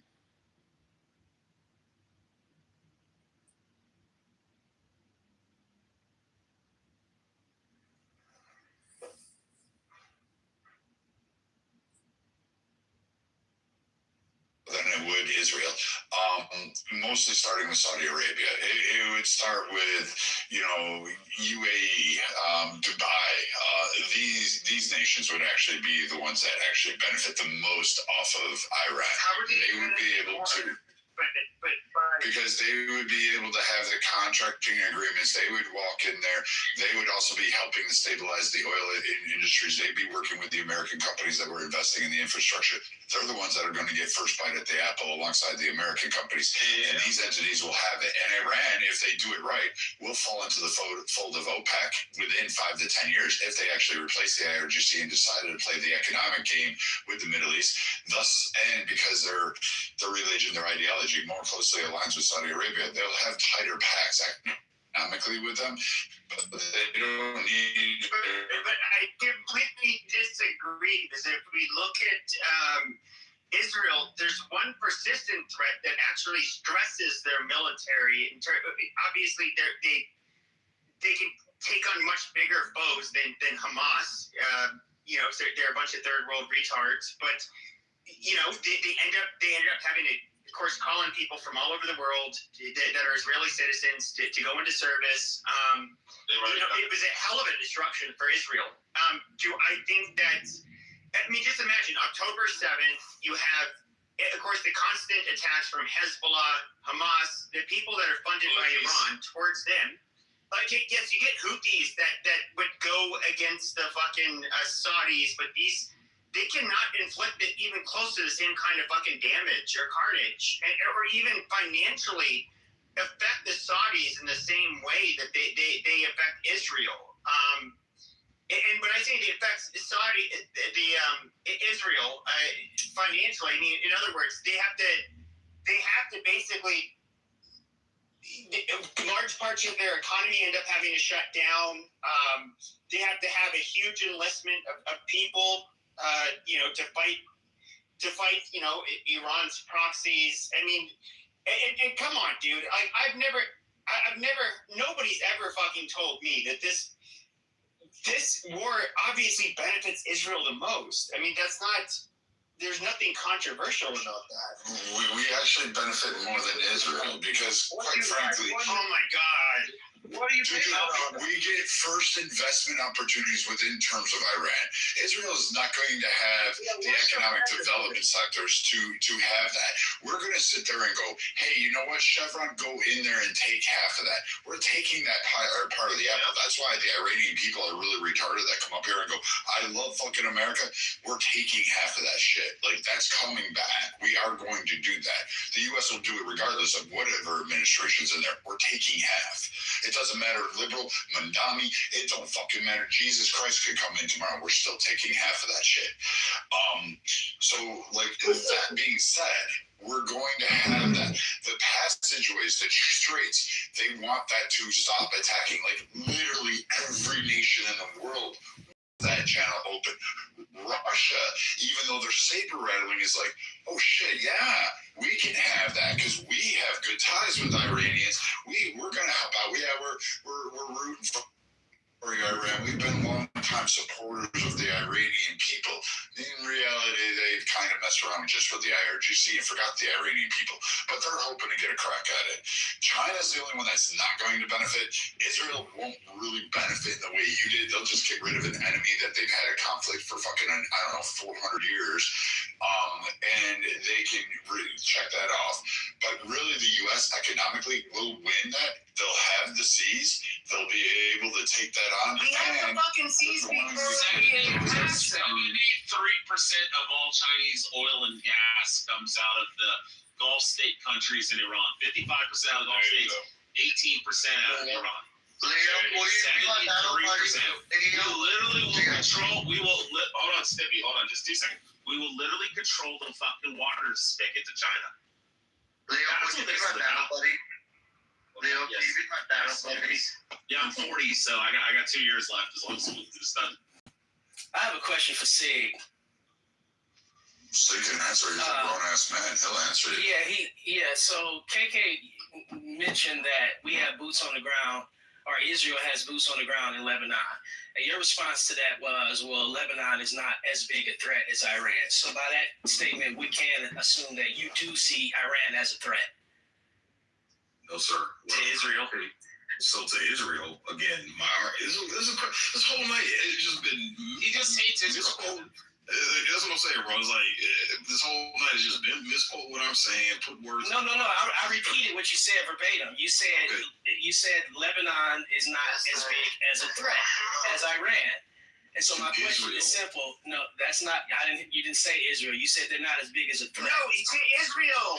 Lebanon's not a threat to us. They're a threat to fucking Israel. And Israel. Common sense is shade. Context of what I was talking about was Israel not putting boots on the ground. Hold on, hold on 1 second. Guys, stop that cutting off shit when people are talking. Sig and Kevin are cooking. Everybody else mute up and let these two cook with each other. We don't need nobody else giving that outside opinion on what Sig and Kevin have going on. Go ahead, Sig. You can go first. Yes, thanks for that. So yeah, Kevin, to answer your question again, the context of my statement was that we are sending American troops into a fucking debt with cargo, okay, in the coast of Iran, okay. So we're putting boots on the ground. Yeah, Israel's such a great ally, and this and that. They're not even willing to put boots on the ground. So again, Lebanon and Vikings' response was, well, they're tied up with Lebanon, right? Okay, Israel is a bigger threat to Iran compared to Lebanon based off of the 30 years of Benjamin Netanyahu claiming out of his own mouth, and I put the clip in the chat as well, I can repost it, him saying that Iran was the biggest threat to Israel. So I'm just going off of what Benjamin Netanyahu's been saying for 30 years. Not once has he came out and said that Lebanon was this big, huge freaking threat. So in my common sense, rub my two brain cells together, I would think all these years you've been saying how much of a threat Iran is, especially when it comes to having nuclear warheads and being an imminent threat to Israel, you would say, okay, let's put Lebanon on a pause here. And let's go ahead and ramp up and take out this threat we've been saying is the biggest threat to us for the last 30 years. That's just my logic. So my question, my question is though, do you see Iran as a threat at all? To anybody? Try anybody. I'm just curious. Well, okay, if you're going to be as broad as anybody, the answer is yes. Okay, so it's not making sense. So you don't think that they are a threat to the U.S. in any way, shape, or form? I'm just trying to understand. Okay, I don't think they're an imminent threat with regards the action that we're taking now to send troops in. So an imminent threat, but I guess there's levels to it then. So you do think that they are a threat? That's my initial question. I mean, yeah, they're okay, that was it. It's simple. Okay, but in order to justify our fucking response I wasn't talking to you. I was not talking to you. When these two were talking, what the hell is going on with you guys, man? Damn, shut the fuck up and let these two cook. Now, you know I have no problem putting any one of you people in the shut the fuck up section if you're going to cut these people off like that. This is a good conversation that the room wants to hear. Bottom line, go ahead. Was it Kevin or Sig that was talking like? No, I'm finished. No, I just had that question before the cheerleaders started chiming in. Okay, so yeah, Kevin, Iran. Get your pom-poms down. Yeah, anybody that screams death to America, that's a threat. Just like if I scream death to Kevin, I would be a threat. Now, the question is it an imminent threat? And it's the same logic we use in the United States when we talk about concealed carry. All right, there's a difference between a threat and an imminent threat. So, Kevin, you're in Florida somewhere, and you call me on the phone and say, I'm going to kill you, Sig. I can't go out to you and shoot you and use lethal force because the law dictates you have to be an imminent threat. Now, if you're in my face, you have a butcher knife in your hand or a gun in your hand, and you're 2 feet away from me, and then you're screaming, I'm going to kill you, Sig. At that point, you're an imminent threat, and that makes a difference of whether I can engage with deadly force. And that's the same logic that I'm. Okay, and the reason I ask that is because the rhetoric I'm hearing is that Iran is not a threat at all, and nobody should be bothering them, and we shouldn't, none of this should be happening. And so I was just trying to surmise, are they a threat or not? And you answered that question, so thanks. Yeah, no worries. Yeah, my whole argument has been an imminent threat, and there's no proof whatsoever, because everybody that has debated me on the stage tonight, they've been saying they're an imminent threat, and everything that they've been sharing in links is Iran could and can and this and that, and I posted a link showing that actual intelligence reports show there's no confirmation that they're an imminent threat. So I'm still waiting on any evidence anybody has showing where it's been confirmed that they're an imminent. Well, shit, dude.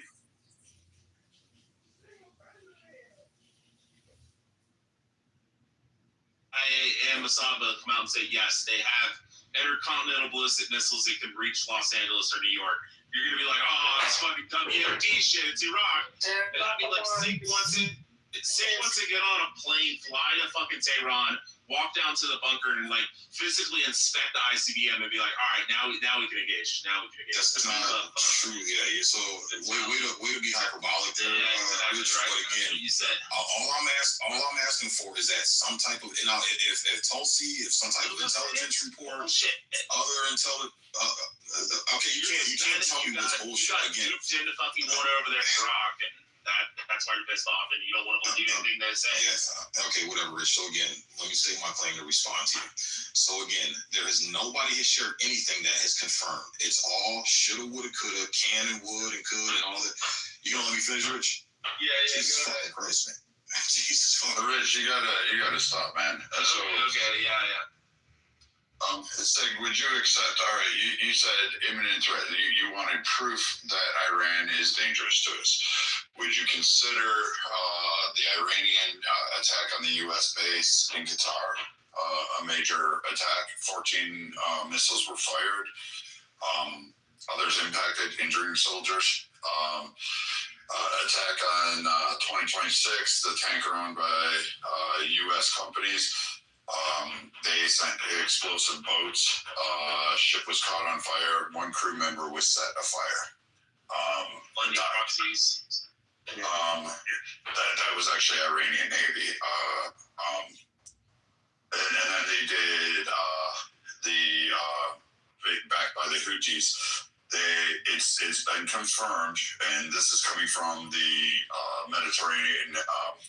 A lot of the companies that exist out there, the insurance that were sank and sailors killed to the tunes of millions, billions of dollars in settlements, and that was just in the last 3 years.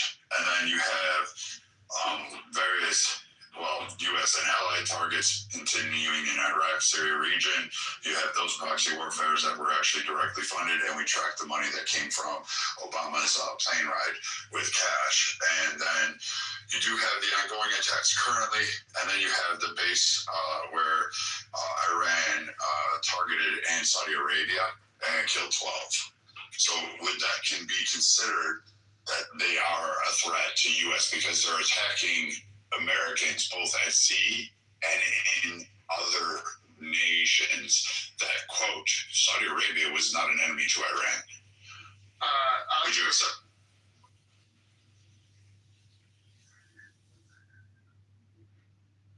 No, this was, all of those attacks were before.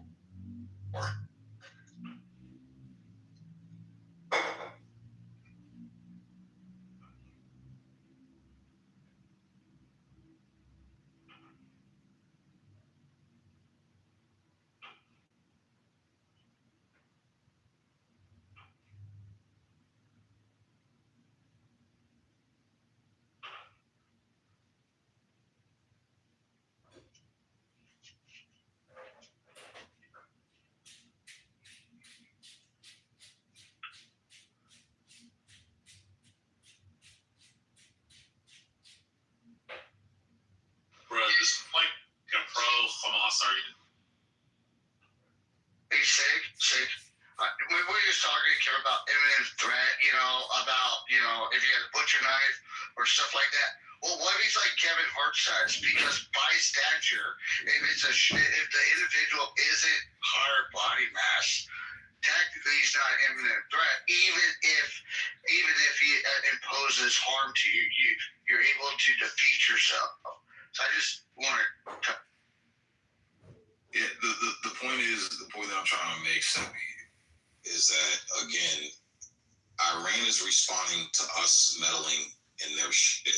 It's not now they just came out of the blue, and yeah, I'd be like, oh yeah, fuck them up, man, fuck them up hardcore, go ham on them motherfuckers. But again, I can't negate the fact that we went over there and started fucking with them. They weren't fucking with us until we went over there and started fucking with them unprovoked, and it was over the fact that again, if we use the same logic on a micro scale with ourselves.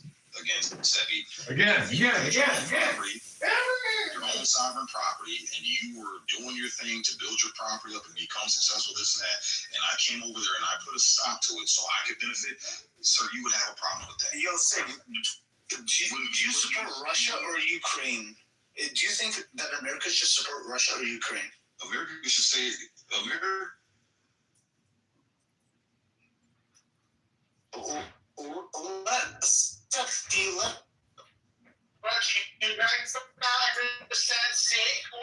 Like clearly we shouldn't be supporting nobody. What we should be supporting is American citizens. Like America first means this is crazy.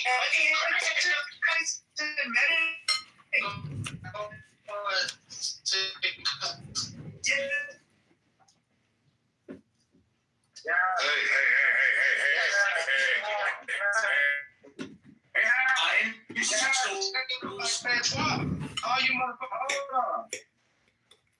Stop that shit, man. I'm telling you now. I'm asking you guys one more time. Everybody has a chance to speak in this room. This ain't like the mother fight room like that, but when you guys are talking over each other, you loud my motherfucker sound like that. Nobody understands that shit. Glad you were saying something. I think remain calm. Whoever it was, just give each other a little respect. Yeah, bro, I see that. So I asked Sig a good question. I would like to hear from Sig or redrum, not from Pepe. I would like to hear from Sig because I asked Sig a question because Sig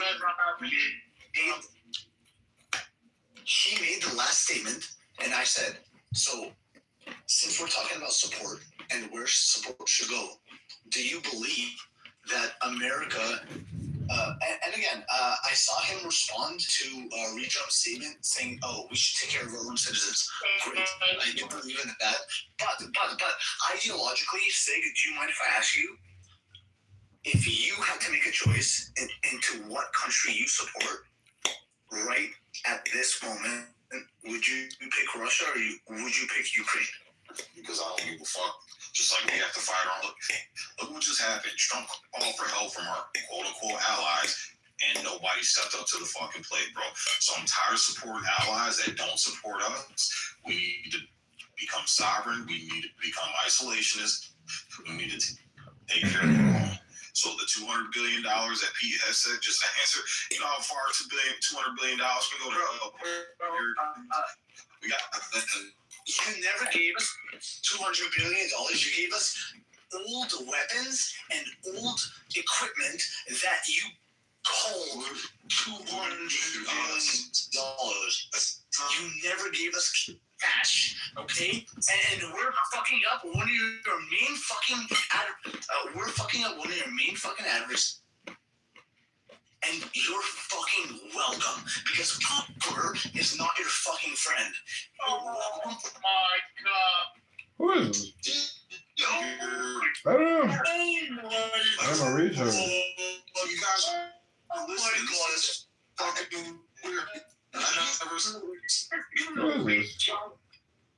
You weren't listening, bro. You were so ready to just jump off and respond. You didn't listen to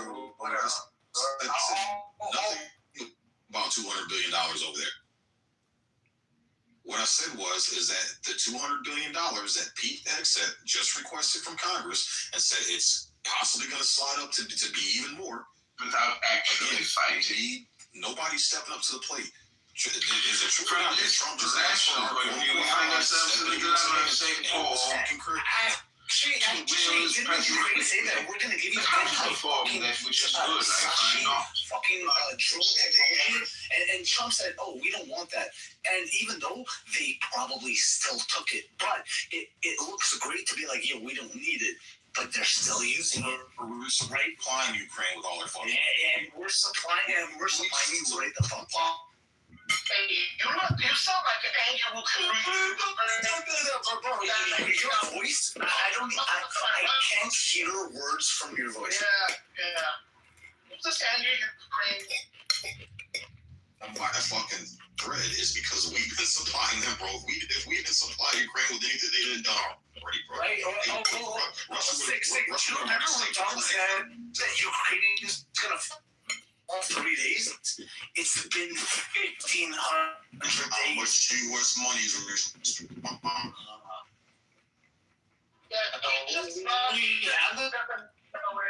You're just rushing it. You sound. I'm not here. Sir. Let me go ahead and just block you for the rest of the life. You'll never.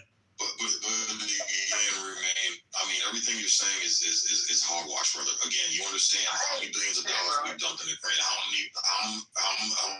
you must know better than me.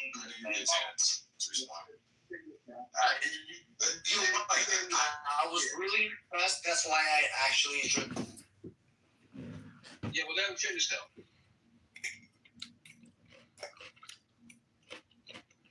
I mean, they got safe. You clearly don't know better than me.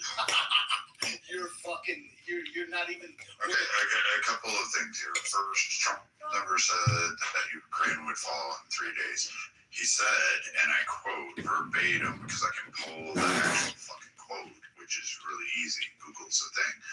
Is that without U.S. support, Ukraine would have fallen within a matter of days, 3 or 4, and then he changed it to a few weeks at best.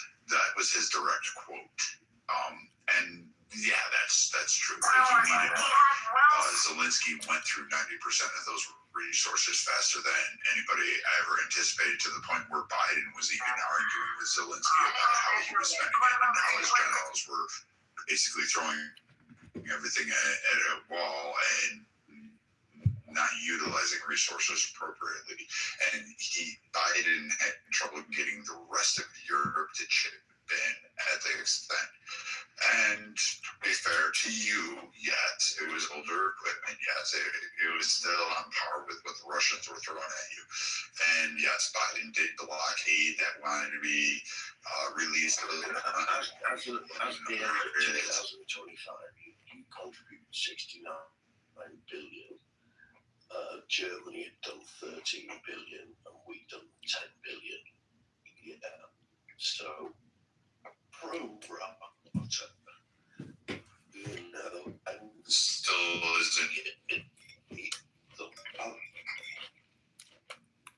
Well, no, it's never going to be as much because you're much bigger economy. But I don't want to get bogged down. I just wanted to make one point that if we assume, that there is an imminent threat, looking at it from the different end of the telescope, that then leads to the nuclear weapons last year.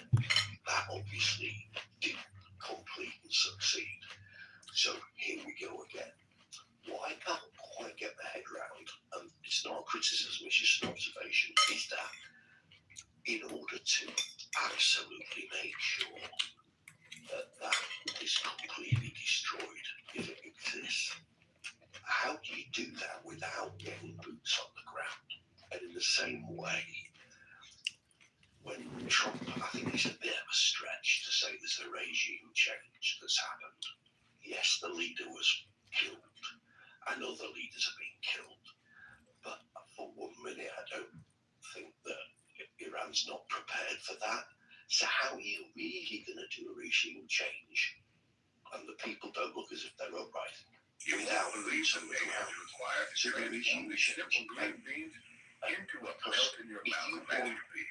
You were talking about, oil companies from America going in there Why happen to this way of life? You all to unlock its essence, not just start with water and change the regime. A full night soak allows the people to them well, softening their resolve before the fire takes over.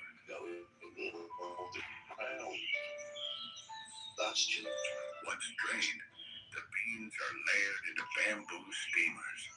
For 2 full hours, one traditional Sheechan, the steam permeates every grain.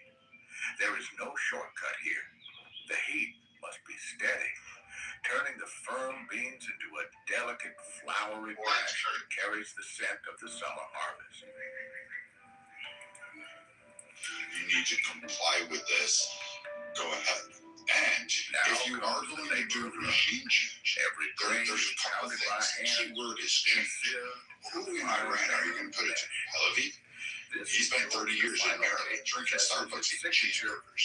He's not going to do shit. He can't use it. They'll have internal fighting. That fucker would be lucky if he lasts a week before somebody in Iran kills him. That'll be really fucking quick.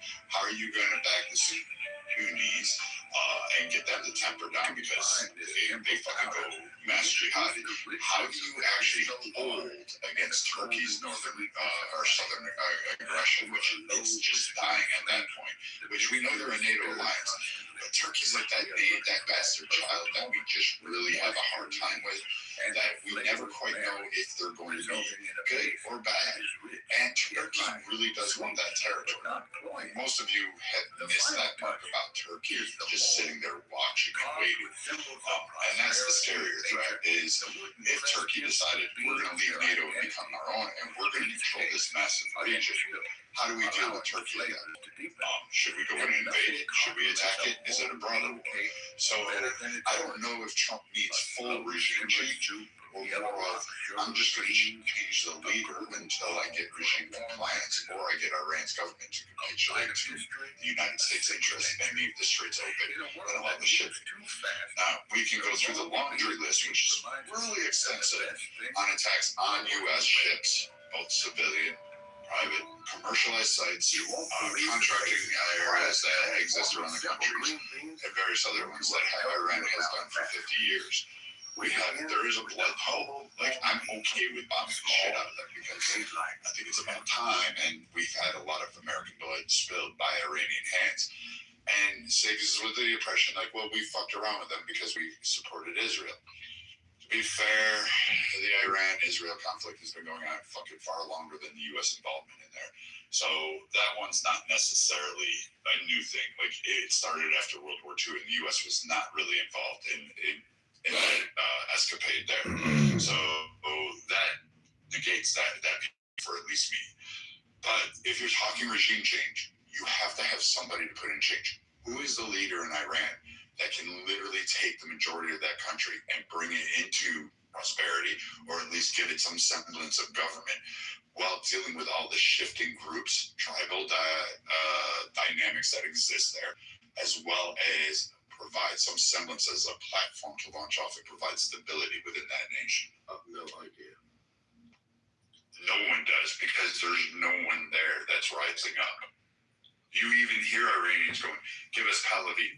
We want the son of the Shah, or the grandson, or whatever he is. We want him to come back. Really? Okay, his father wasn't fucking great. But okay, and he's not been in Iran for 30 fucking years. He grew up on Starbucks, McDonald's, watching Netflix, chilling with... He's not claiming that he's going to be a leader. He said that he's going to be a transitional figure. He doesn't want to be of any importance politically. He just wants to be, what about the 30 or 40,000 people who were killed? They were protesting all over Iran. I mean, let's not forget it. The main difference in the analysis that I think people run into sort of a dead end with comparing it to Iraq to Iran or Libya is that it's not the same type of category of the country. It already had a pro-Western infrastructure before Ayatollahs came in and kind of took over and created this theocratic regime. So they do have institutions there that can take over once there's a power vacuum absent of ayatollahs. So it's not the same as Iraq. It's not the same as Libya. It's not the same as any of the countries in that area. And this is why I think Israel is very receptive to having them turn, because they will be one of the main allies for Israel, because they're going to be very similar in terms of their structure, their government structure. But another thing, Zeke, I want you to consider that Iran is not the end goal. Iran in itself is part of the larger strategy that has to do with China. I think he was going to say. I think he was going to say China. Andre, you went on mute. But Brad, I was going to mention. The Shaw was a really lovely guy. You should look at the documentary where he spent $1 trillion in today's money on a birthday party, built an entire city in the desert. I love the Shaw. He was amazing. Must have been a hell of a party. Oh my God, dude! He flew in elephants and freaking built entire cities, and it was crazy. That's one of the reasons it started getting people pissed off. You sound like you was there. No, I watched the documentary. You fucking tried. Oh, okay, all right. Jesus Christ! It's not even Saturday, kiddo. All right, bitch. Shut up. It's fucking 6 sheets to the one. Yeah, but you know what? Yeah, I'm better seats to the wind than you, bitch. Brooks. Go watch Foster Brooks, kiddo. Not too much on Kendo. Kendo I like a lot. No, what's up, Brad? How you doing, bud? I will say this, Andre, I get your point that the long-term strategy is to kind of impact China. I still am not looking at China as a raw threat. I think, honestly, people say they have fear that they'll invade Taiwan. I don't see that happening. Unless, of course, maybe they could get ballsy. It'd be interesting to see what they do. But I honestly think Japan would take them on. And Australia together have signed an agreement with the Philippines to protect Taiwan. So that's a pact that's just not going to win on China's front. Just to kind of, it's not that militarily that they are threatening the United States. It's been going on since probably 70s and 80s. It's an attempt to provide an alternative to a free market model with something that they call a hybrid, socialism, free market system. The Davos is all about that. There have been papers written in I forget the guy's name right now, but he's one of the economists who went through the London School of Economic, the Fabian Society bullshit. And so it's Milton Friedman? Yeah, that's the guy. So it's an idea that there's going to be an alternative United States. The Daily Wire has sued the federal government again and again within the ranks of the sort of hegemony that the United States has created in the world trade. They're bigger threat in that respect, not just militarily. I think that's kind of they're not going to try to fire missiles or anything at the United States allies. It's a soft takeover. Yeah, even there, maybe they could be successful. I think that's a long-term gain. I don't know if China could actually pull it off economically. I mean, internally, their economy is wonky on the best of days. I'll give it a par. And what people often cite is just Beijing. They don't really go. Maybe they'll throw in Hong Kong, but they don't really take a look at the nation at large. They just mainly focus on Beijing. So I'm not even sure that they even have the economic might to do that soft takeover like you're describing. But I mean, yeah, I see the threat there. Maybe they could. Maybe it's a slow crawl. Maybe they are doing it piecemeal.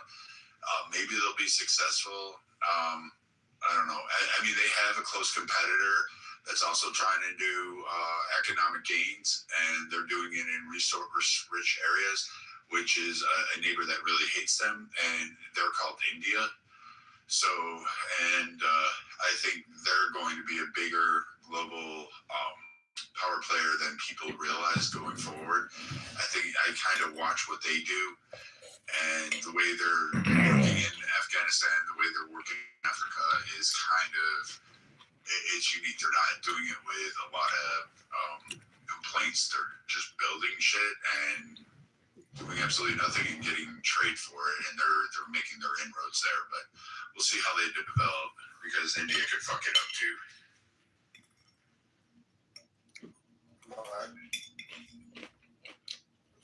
No, I was just saying my business is energy efficiency technologies, and I do get all my technologies from China. And one of them is not just the price, it's if changes need to be made. They really are service orientated, so they react. Service orientated in China? You think there's more to about story names? China or Australia? Which country do you think is more?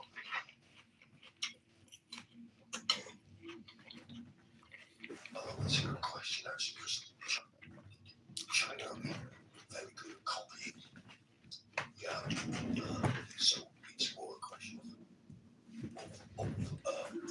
able to take the technology to China and go make that for me. And I don't really know much about Israel, but I bet that they are forward thinking. I think from a technology. Hi, Johnny. So it's a difficult question. China, the advantage of China is I can go. That is what I want you to make, and they make it cheaply, and their factories are amazing. So they're geared up. They've been very clever. But I don't say that they necessarily, in every department anyway, have the same level of innovation as the US does, for sure.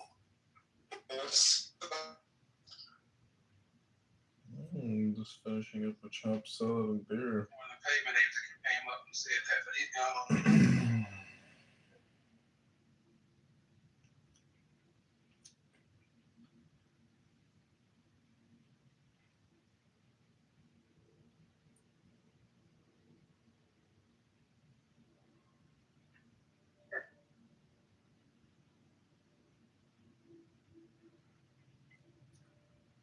Are they trolling?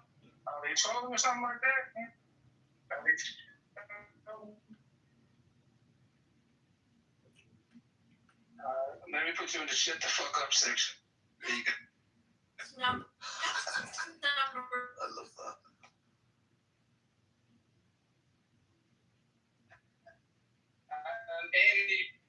You did it probably at that time for about 3 seconds, so I was like, okay. I didn't realize it was done for an kind of espresso. a pavement at that point, but then when you guys told me about it, like this case.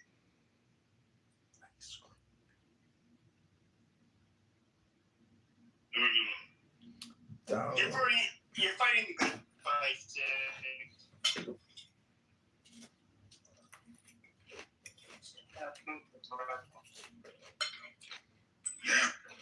Yeah, I'm still gonna punch it, and then I'm gonna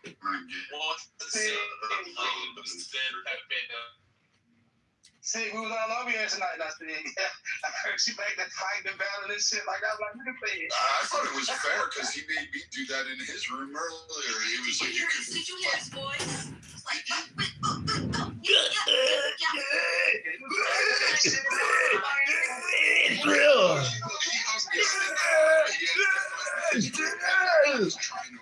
trying to navigate fucking office meetings and shit like this. And then I'm looking for my fucking car. I'm yelling at people on fucking Clubhouse while looking for my car in the parking garage, which is 9 fucking stories. And I'm like, fuck this asshole. Like the entire time I go on mute, I'm like, I want to fucking smack Sig's beard into the, like, dude, it's 9. It's literally a 9 structure parking ramp, and it has. So there's like 6 different ramps within this 9 structure thing, and you just like you take the lift up, and then you're like walking around, and then you're going up levels and down levels. I'm like, you know what? I'm gonna start from the bottom and walk my way entire up and go all the way to number 8 where I parked my fucking car.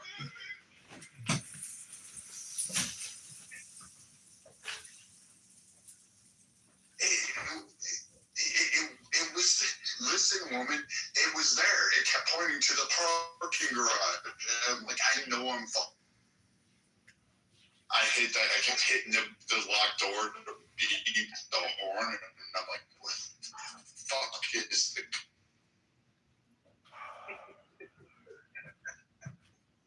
Panic button.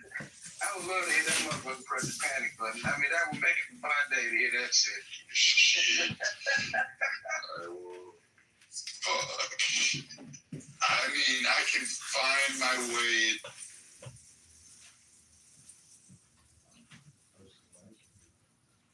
Trust me, no one thinks I'm gay at work. They're actually kind of scared.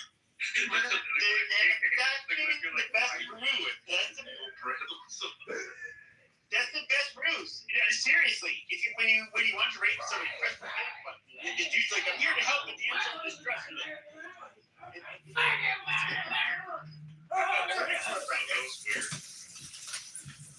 All right, guys. You have a good night. Mr. Right Mighty, good seeing you, brother. Sing us out. Bye, buddy. All day long on Clubhouse. One another day, another victory. Daddy's home.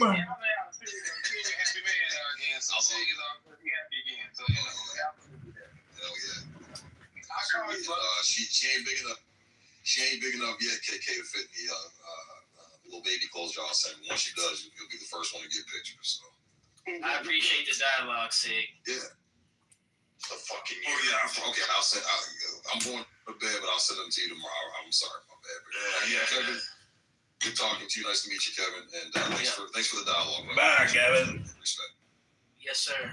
Hey guys, I'm actually gonna drop off too, man. Gerard, thanks for letting me up. Glad I got a chance to tap in. Another day, another I'll never be back. Always a pleasure, brother.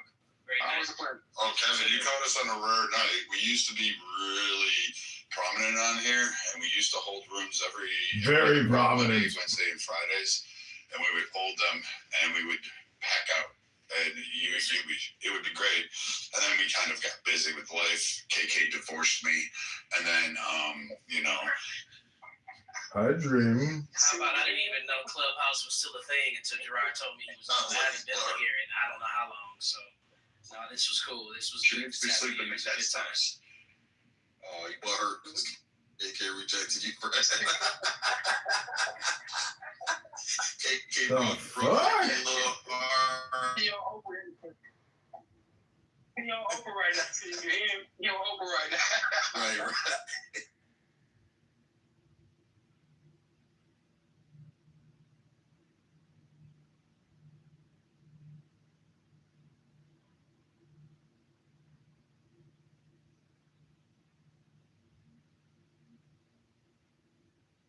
And moved him down to the audience, and I said stuff like, "You're gonna have to cook your own damn dinner tonight." And people were like, "Wait, what?" I'm like, "Yeah, you sleeping in?" And I made it a ruse and said like, "Oh," I was like, "Okay, Brad and I have been lying. We've been in a relationship this entire time," and then we're like, "Okay, April Fools, so you missed it." Oh, you knew.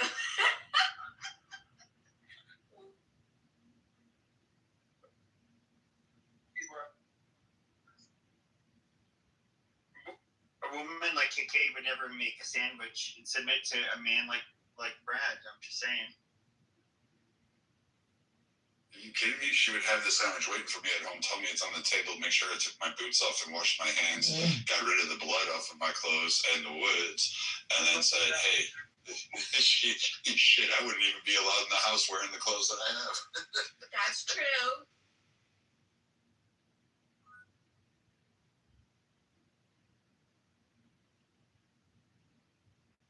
Plus, I'd have to keep KK with like Louis Vuitton hiking shoes and apple bottom REI clothes, and it just I don't know if they make those. Those two things don't go together, but anyway. Yeah, I don't know if they don't go together either. Brad, you and I are in the same camp, but I get you. Did you say apple bottom? Did I hit that correct? He said apple bottom REI. That shit again. They're both fancy. What? the most white boy shit I've ever heard right there. Apple bottom and REI. I wish you guys would make up your mind. Either I'm black or I'm white. Will you guys pick a fucking race and stick with it? But it is good to have you back, my friend. I've missed you. I have so much. We got to talk later one of these days. I got so much to catch you up on. So many things have changed. So I'm really excited that you came back on for tonight. I'm really glad that everybody showed up. I mean, KK, where did we end up with? Almost 200 people come cycling through. So, I mean, it was a good room. It shows we still got it a little bit. We still have a little. 97 in here at one time. I don't know the number. Is Mr. Amari? No, that's Gerard. My fucking God. I don't know. I don't know. My bad. He said he came back on here and I'm trying to think like too hard. That's Gerard Jordan. Don't you remember? Gerard. I know. I said Gerard. He just called you Amari. Yeah, but I'm not Amari like that. That's not me. That's not me. Did you say Homari? I can't tell black. Okay, I'm sorry. I can't tell black people apart very well. I mean, can you see my face? No, I can't. But I can hear your voice. You sound black. That's what I'm saying. I got you. Meet our unfiltered friend Pepe. Yeah, Pepe for a long time ago. Oh, okay. Yeah, Gerard owned a lot of things. Like, shit, I missed some of those fights. It was good. Gerard was the one that he was like, here, come cry on my shoulder after my ass got tore up on Million Men, whatever that fucking room was, with like 500 against one. I went crying to Gerard. I was like, oh my God, I got beat up bad. Well,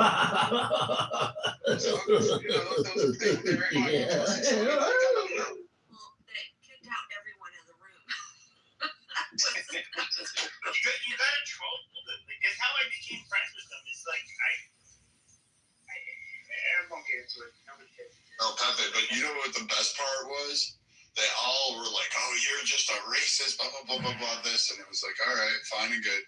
Then we hold the room. And did you know that while we were sitting up there and we were working our asses off trying to mod this fucking giant room, because I've never seen a room this big, and I didn't realize how much work it was.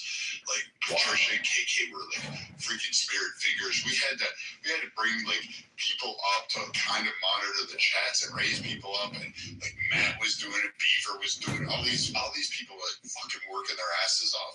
Gerard and I are working, and these same people in that room wanted to be up on stages, and we were like, "Oh fuck no!" Dude, like trolling.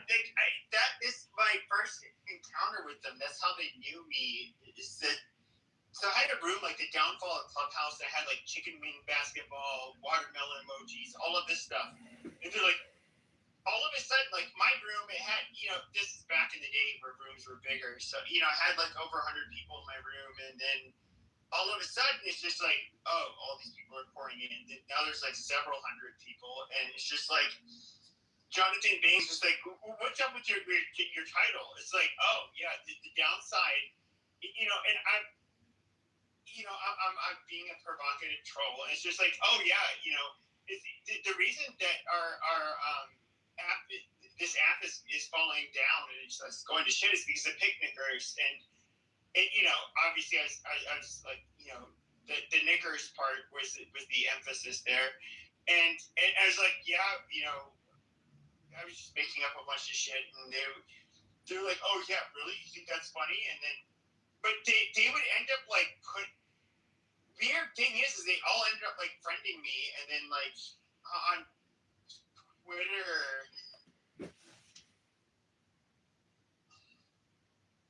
Yeah, and so like it's like, oh, here's our like little provocative troll. We're just gonna go ahead and let him talk his shit in our rooms, and like I would do it on Twitter. I thought it was kind of funny.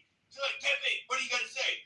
And then I would say my provocative shit, and then people get really angry, and I don't know. It was a fucking game to me, but yeah, I mean.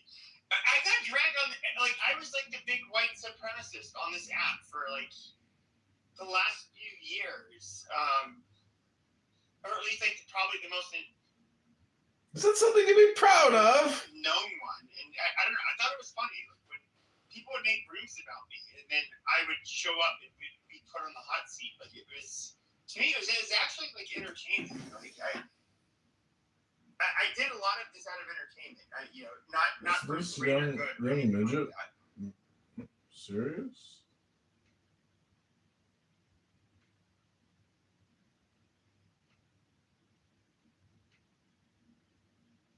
Is that his real voice?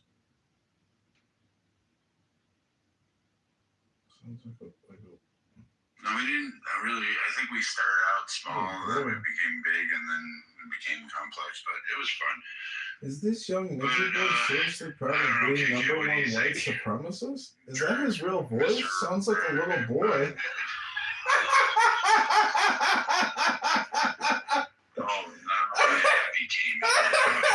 Is this a real person? Okay, like I had the 4 questions, the 10 plates.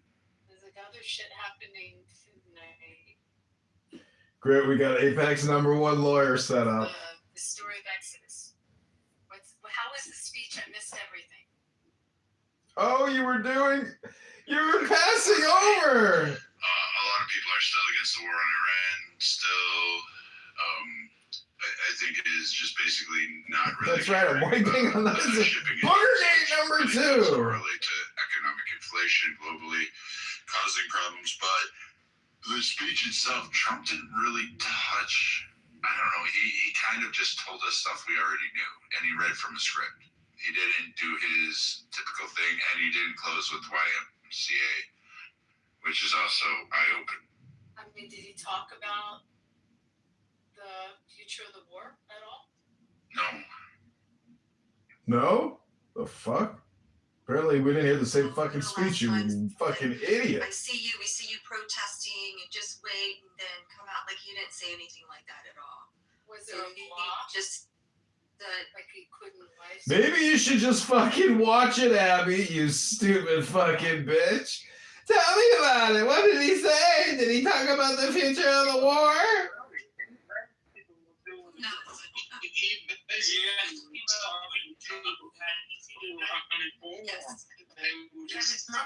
Like people who made out of this, we're all well informed in this room. I truly believe that just based on dialogue and the opinions that people have held. We are keeping up pretty much in real time from different sources, and we're formulating our own opinions around it. He wasn't talking to us tonight. He was talking to people that just... He wasn't talking to us. Who was he talking to then? The people who were listening, but he wasn't talking to the people who was listening? Oh, fuck. Not as well informed as we are. So it was, truth be told, it was a boring speech because it was repetitive. It was repetitive. It wasn't repetitive at all. Every take on Clubhouse is the wrong take. The one thing he said is that the next 2 to 3 weeks were going to be intense, and he didn't explain why or how, but he did say that. So, I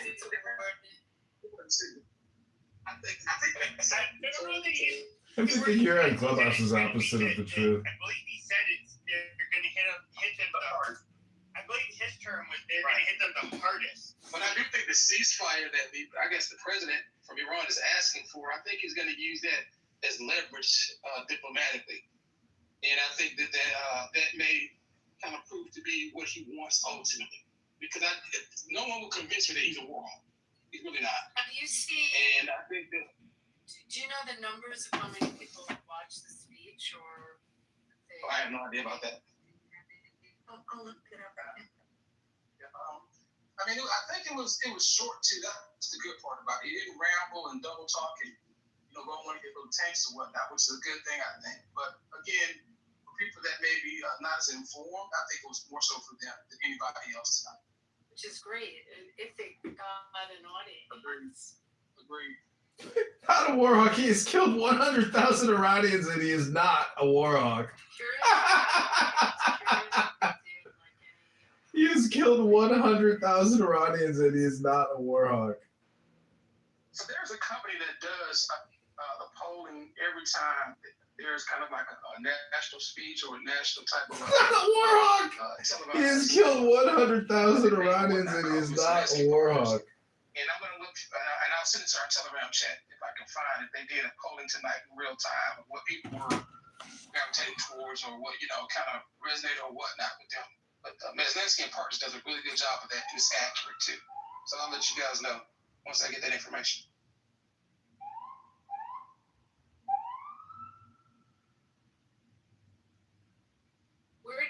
Where'd he televise from? The White House, you dumb bitch. The fucking football game? Maybe the Bruce Springsteen concert. It was in the Oval Office or? No. It was in, I don't know where it was, but he was behind a podium. He walked through double doors into a podium. I thought it was at a Bruce Springsteen concert. I thought it was at a Bruce Springsteen concert. No, I can't find anything.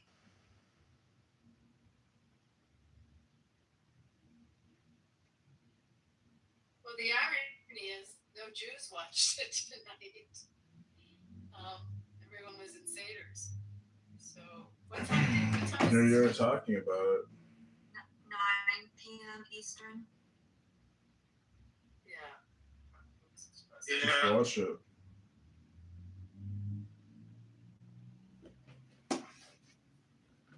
Did he only talk about the Who war? you are talking? Just watch it, you clown. Who the fuck is calling me a clown emoji in the chat? Who the fuck is that? Just stating that the U.S. was on track to complete all of America's military objectives shortly. He said in a few weeks he didn't really, expand above that. Pepe, you've been so skeptical. How did you feel after you heard him speak? Feel better? You feel better because you're always agitated. I would say kind of the same. He did one thing which I thought was rather pathetic. He said oh hey, all of you others who rely on the straight moves, send your military, help us. We did the hard part for you. I felt like that was, in a way, it's him showing that he doesn't have everything under control.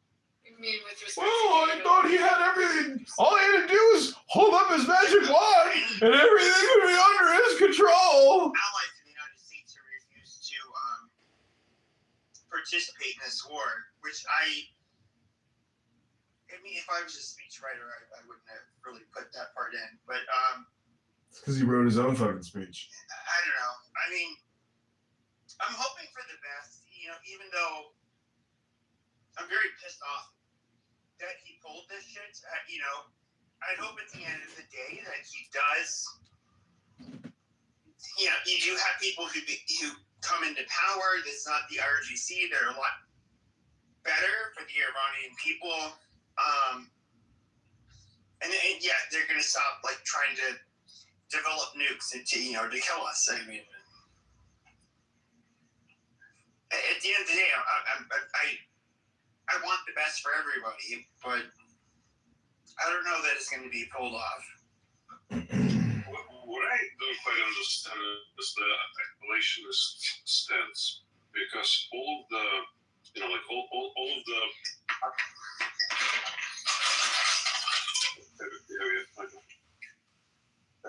Oh my bad. I'm sorry. All of the positives that the United States has, all of the, the consumer, the level of consumer standards is all. Moira! The United States is on top of its shit worldwide. It's not simply, it's not going to continue the same lifestyle and the same standard. The United States is going to be concerned about itself and internal issues.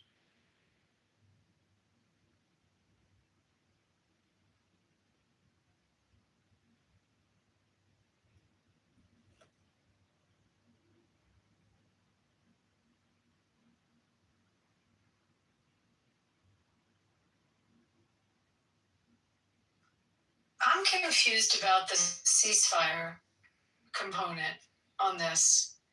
Are you saying that's coming from the president? Do they haven't, not a new, It's looking at a trans president? for an extended period of time until I knew it was a trans. Is he I believe he's the president. He wrote a letter. So he wrote a letter today, which would echo a lot of, I don't even want to, it was several pages long, but the weird thing is that every time he says that we're negotiating with them and they seem more reasonable, they come out and say, like, basically, no, like, fuck, no, negotiating with you. No, you aren't. Fuck you. And it's just like, the really weird thing with Trump is, like, and I have to say, he's like one president where I have to, like, question myself, like, which one of these fuckers are basically exaggerating or flat out lying about what the other person thinks, and I don't know. 6% of the rest of the ROTC is killed.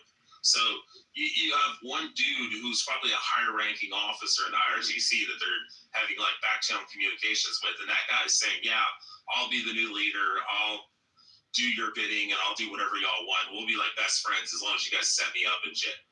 And then you have all the other guys who are like similarly ranked coming out publicly saying, no, we're not fucking talking to Trump, and they may not even know that they're having back channel communications with that guy. So he might be the fucking rat that they don't know about. But they have a president. It's different. Well, it might be a military. We're not talking about the president.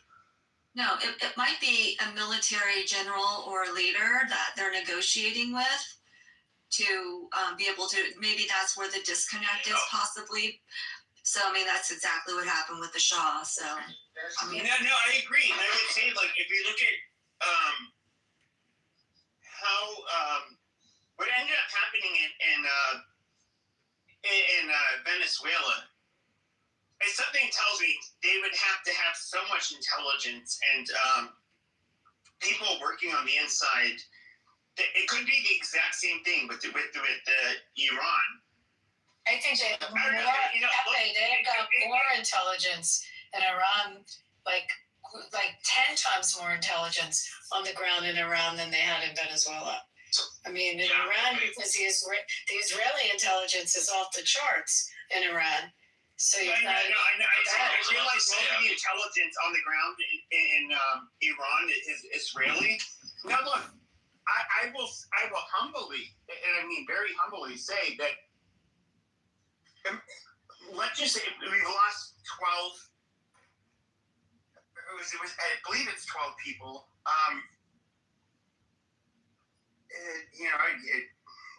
It's sad, but moving past that point, if he ends up, let's just say, completely changing Iran, the IRGC is no longer in power. They become a much better place. The Middle East is a much more. People start getting along a lot more. At the end of the day, I mean, it's a success. I'm not going to, I'll say like, so humble. He screamed out earlier, why are we going to war for kindness? Overly paranoid about his op-ed. He screamed out, why are we going to war for kindness? But it didn't come out of this. Basically changing what happens going forward with Iran. I mean, so they're no longer a threat. Which I think, in order for them to no longer be a threat, it means he says this goal was not regime change, but if he got rid of the regime, I mean, realistically, I think the plural majority of Iran, the only way they would be free. So, like, in a way, like, we're freeing the people, but then they're not going to be really hostile towards us, is that you have to get rid of the fucking leadership.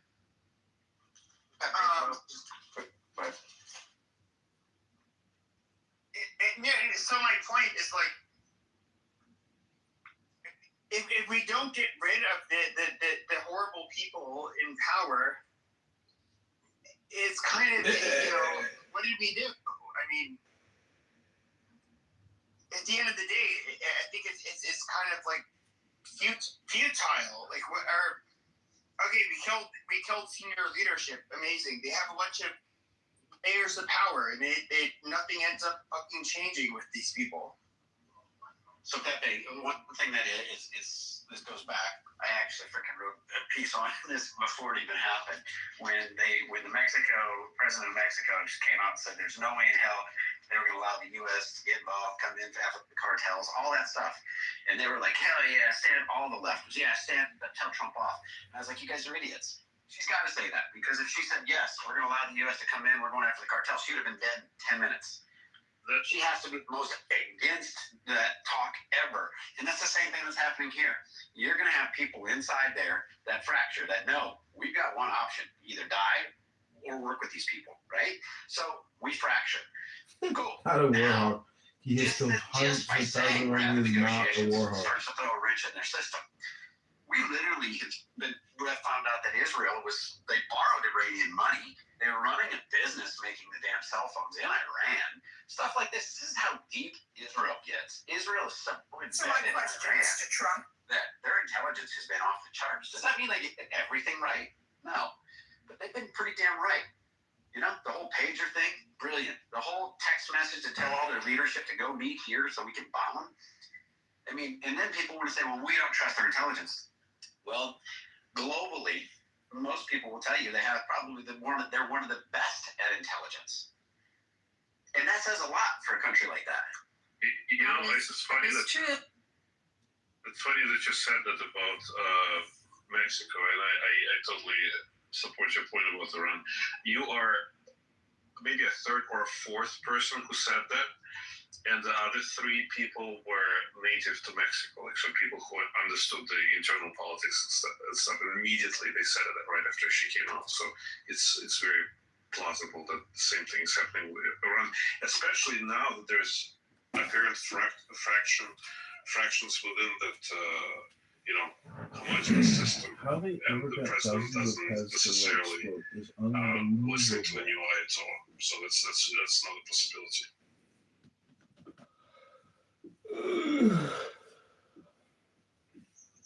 Aspects on the ground are, significant in terms of what they've had over the years, spying there. And also what people don't realize, can you hear me okay? I'm in a weird place. What people don't realize is that in Israel, and culturally, there's so many Persians. There's just a huge population there. And it wasn't a difficult country to penetrate strategically and to spy on. So this is not just like a few spies. These are like thousands of people embedded within that society, enough to build a drone factory. I keep telling people, go watch the TV series Tehran, because it's spot on and it predicted a lot of this. Oh my God. Are you obsessed with it? Yes. I started watching that. Hold on just a second, Ice. Let me just be weird for a second. Yes, and the last season, the guy that was responsible and changed the scheduling of when they were going to take the bomb, and they moved it a day earlier, but it was already set to detonate. Sorry, spoiler alert. The guy was Lajarani. The guy that was just killed. Yes. It's crazy, isn't it? I go, oh my God, Lajarani. I was like, oh wow, that's him. They used his name. Crazy. Yeah, it's weird. Same thing happened with Homeland the last season, with predicting the Taliban would come back in. It's sometimes crazy that a TV series could do that, but they really give you a flavor, just a sense of the Israeli espionage within Iran. And people don't understand that. I'm trying to think, like, if the U.S. sent a bunch of CIA, where would be a natural place that they could blend in and spy easily? Like, think of it, maybe Canada. I don't know, a country we could easily do that. And that was a very, it's culturally became something that they could operate. The weird thing about, and I think maybe that's part of what helps the Mossad is that you get people that come from every region of the world, whether it's South America, Europe, Asia, Africa, and you have people that speak the native languages that are like, they can fit in. Now we do, in the U.S., we obviously have immigrants from all of these areas of the world, but when it comes to working for one of our intelligence agencies, you have to generally, at the very least, I believe, you have to be a naturalized citizen. But it's citizenship is a barrier. So it's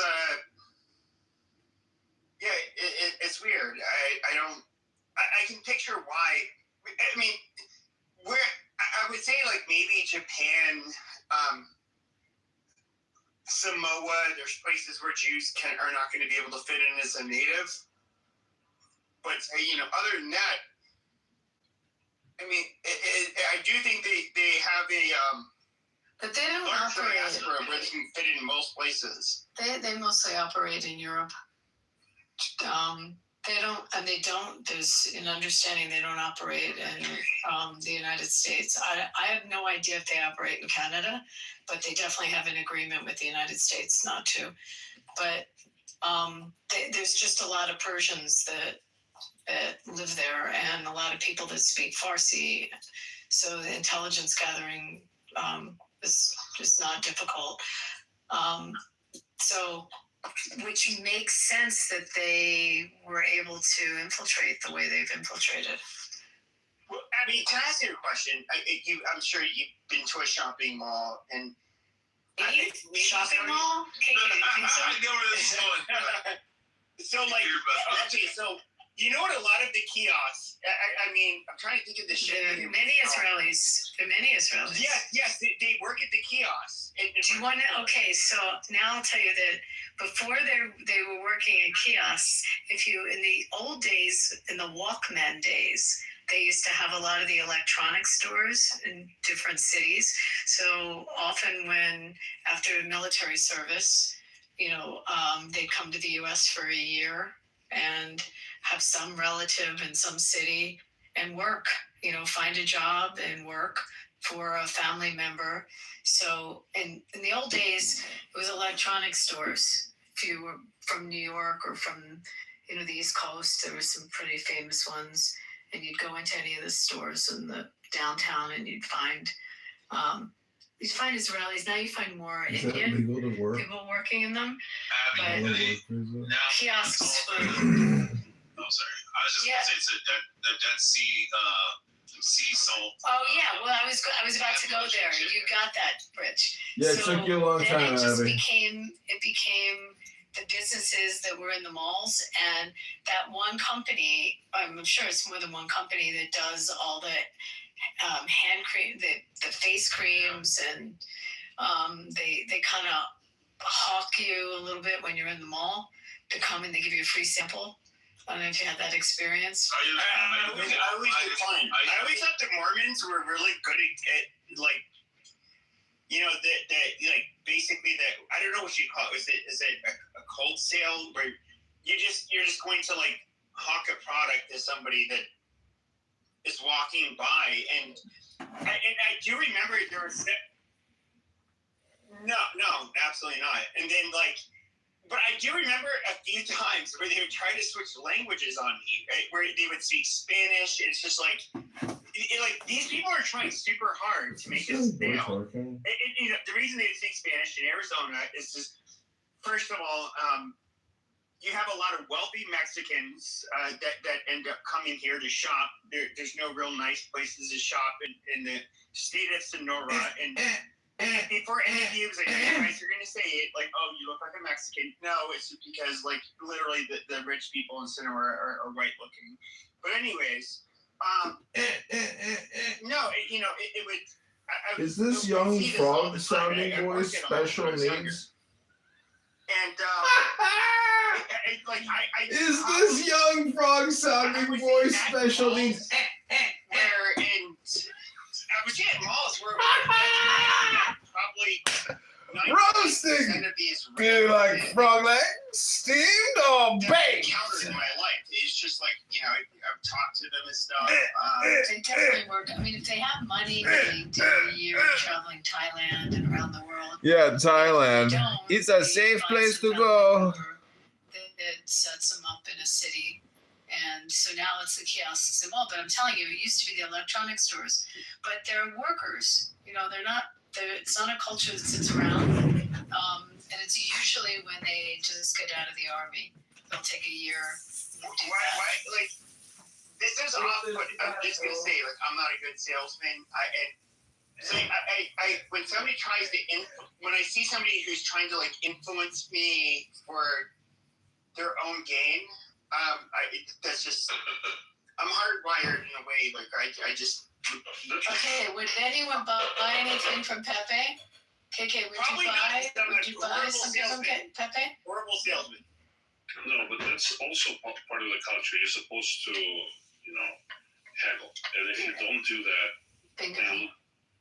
then you're dumb or, Pepe, have you traveled? Wait, Pepe, hold on. Have you traveled in the Middle East or even like Turkey? So if you've ever been, Turkey is probably the best example of it. But I mean, the culture are markets, shouks. The word is shouk, and it's from Turkey to all throughout the Middle East. There are these markets, and that's the lifestyle of the markets. It's the culture there, and haggling is exactly.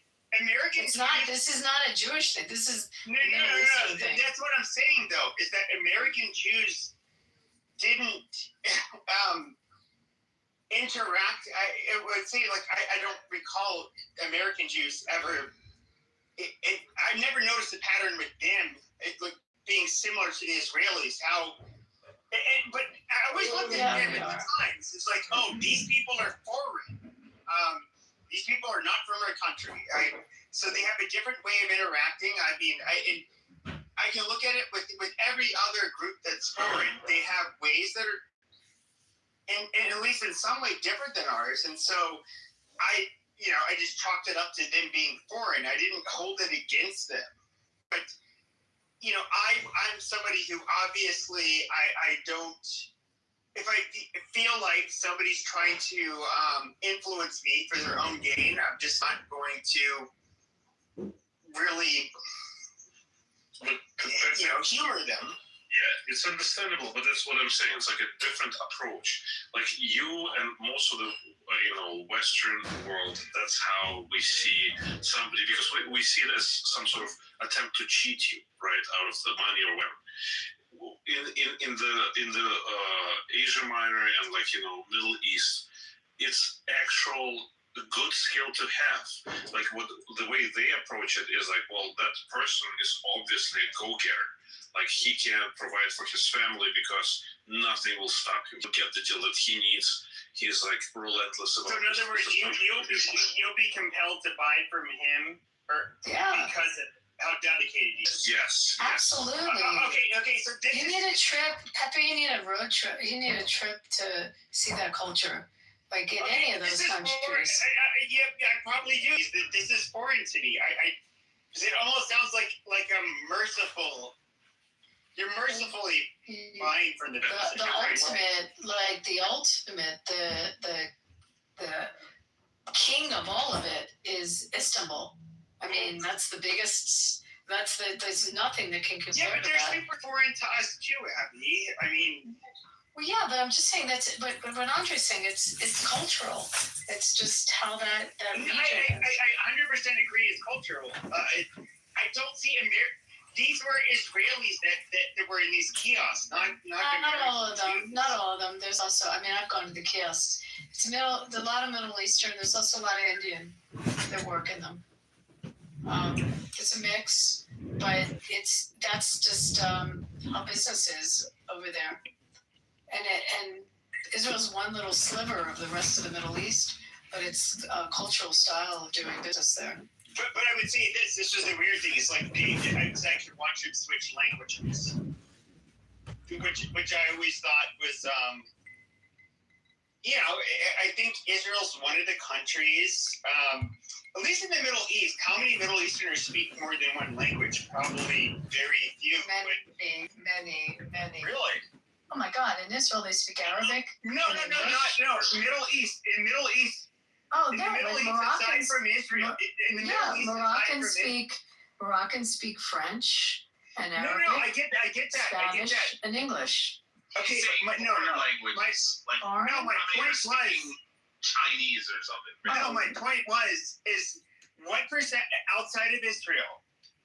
What percentage of the English is probably the most? That's this low IQ. Most people try to learn and most people try to speak. I can't think of any other country in the Middle East that would have more polyglots or bilingual people than perhaps Israel. Well, it's a country where you have a diaspora that was all over the fucking place. Coming to Israel. Lebanon has a lot of French and Arabic. I mean, because the French and Arabic, but you guys speak. But in Israel, you guys. But I'm just saying, just look at the nations. Arabic, you speak all kinds of fucking languages. Look at the nations and who has occupied them or spent time in them. So the French were in Lebanon, and you have an influence there. Middle Easterners, in my opinion. They are beautiful people there. But I don't know the answer to it. But is this low IQ midget boy? People speak English, Arabic, and French seems to be the other language that I hear a lot. But yeah, I mean, it's like what is it? Tunisia, Morocco, Algeria. To varying degrees, they have exposure to French. I think Tunisia probably has I would guess it's Tunisia that still has the most. Still uses French the most, at least in Africa. It wasn't only Lebanon. It was Lebanon and Syria that was occupied by the French. You have in the Gulf most countries that are on the Persian Gulf or Arabic Gulf, whatever you call it. A lot of people there speak both Farsi and Urdu. Here in Saudi Arabia, specifically in Mecca, with all the pilgrims, we have lots of polyglots in here. A lot of them just speak Urdu, speak like whatever it is needed. I found when I was in Saudi, people spoke English very well, and obviously, their native tongue is Arabic. But they not Spanish. They spoke many spoke French also for some reason in Saudi. I don't know why. But there's actually pretty multilingual there. Sorbonne influenced the vocabulary that we use. A lot of words, especially for modern technology, not very modern, but like post-industrial era. Yeah, but I don't think they're applying everywhere at every time. Hold on. Everyone stop. That's not the definition of universal. That's literally what universal is. Well, there's an aspect to logic like strategy and like mental math. These are in the realms of logic also, right? Hold on 1 second. I'm sorry. Donald, can I just move some people down to have a one-on-one with Byzantine? Because everyone's talking at the same time. We're not going to get... Yeah, that's fair. That's fair. That's fair. There's only 5 people. Don't you dare. So if you move... Yeah, but I do want to have a one-on-one. Everyone on the stage. Alligator was having a conversation of affecting or done by all people or things in the world or Okay, that right there is a universal claim. No, it's not. Yes, it is. Subjective. It's subjective. That's okay. You're saying this thing right here is universal. No, I'm saying the definition of universal makes it subjective. Okay, that's a universal claim. Then this No, thing it's not. Yes, Because universal is subjective. Dude, okay, this is the problem. You said that this is a subjective. This thing is subjective. Yes. Or a subjective claim. By definition, the definition is of, affecting, or done by all people or things in the world or in a particular group. Applicable to all cases of groups. I'm not done yet. Shut up. Categories and groups like that are subjective only. Yeah, you can keep on, dude. You told me not to mute you, so the first thing I'm gonna do is fucking mute you over and over and over again. You told me I couldn't mute you. Look, that was a lie. That was a lie, right? That was a lie, Byzantine. No, the other definitions of universal. You fucking dumb nigger. What? Not you, Donald. Well, what a horrible thing to say. Why would you say that? Give a fuck and fuck you. Hello, this is home. I'm going to leave the room if this is what you guys are doing. This is juvenile and immature, and I'm leaving. Okay.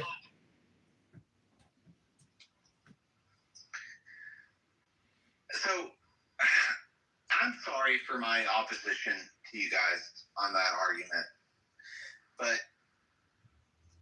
my view of the word universal, it does not allow for an understanding of it being what's the word, independent or non-universal. I mean, the word universal, it encapsulates what it is. What don't you understand about the word universal? It means everything.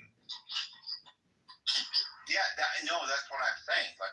Universal means universal. Until it means non-universal. I'm sorry? You said non-universal. I can't hear you.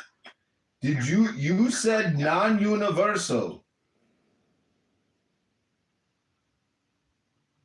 What do you mean I said non-universal? You said universal is universal until it is non-universal. Yeah, okay, no, I never said the word, the phrase non-universal. I said that my understanding of the phrase, of the term universal, is that that means it applies to everything. We got into a little bit of an argument during the last time someone came in to speak and, was unceremoniously kicked out, which they deserve to be. I'm sorry, but I'm not interested in that. What is this room about? Is it about God? What are we talking about? What are we talking about? I don't know. Are you making fun of my accent, Casey? Are you a homosexual? I know you are. Don't make fun of the way I sound. Yeah, I am. And you're an Indian. I am a man, and I happen to be from India. So why are you so gay? Hang on. Dude, I don't care. Hang on 1 second, please. Now, if you want to get back to the bigot, we can. What's up, buddy? Hey, how's it going? Good, just get off work. That's amazing. Yeah. You correct me on. Hello, I am interested in knowing what is this room about? Is it about God? Shut up. Why are you telling me to shut up? I am here asking about the room title and you're telling me to shut up. Why? Yeah. Well, you were being a bigot. Yeah. It was not being a bigot. He was making fun of me for being from India. I'm sorry, did you say jerk? No, he wasn't making fun of you. He just told you that that's what you were. He wasn't making fun of you. I couldn't hear And I told him that I was a man. Dude, home, shut up. Other people are talking. Oh, I'm going to move you to the audience. Well, do whatever you want to do, but I don't know what this room is about. Is it about God or not? Or is it a zero there? Is it even about God or is it about the G0D? What is this room about? Apparently, we're having a conversation with home right now. Well, apparently, we're going to have a conversation with the bigot right now. Okay, my wife is home now, so. A bigot? I am interested in God. I'm not interested in your fake labels of bigotry, sir. I'm not a bigot. Casey is a racist. Home. No, other people were talking, and we asked you politely several times to shut the fuck up, and You don't ask people to politely shut the fuck up. That's not polite to say shut the fuck up. Don't you know how to say please be quiet? That's not polite. We did that, Dick. We asked you politely to not talk. We did that twice. And now, we can't talk to my son because you won't shut the fuck up. So we're going to talk to you, bigot.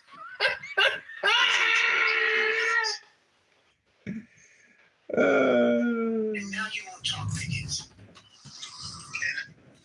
No, I am listening to a bigot call me a bigot. You are projecting, Donald. You are the bigot. Imitate his accent.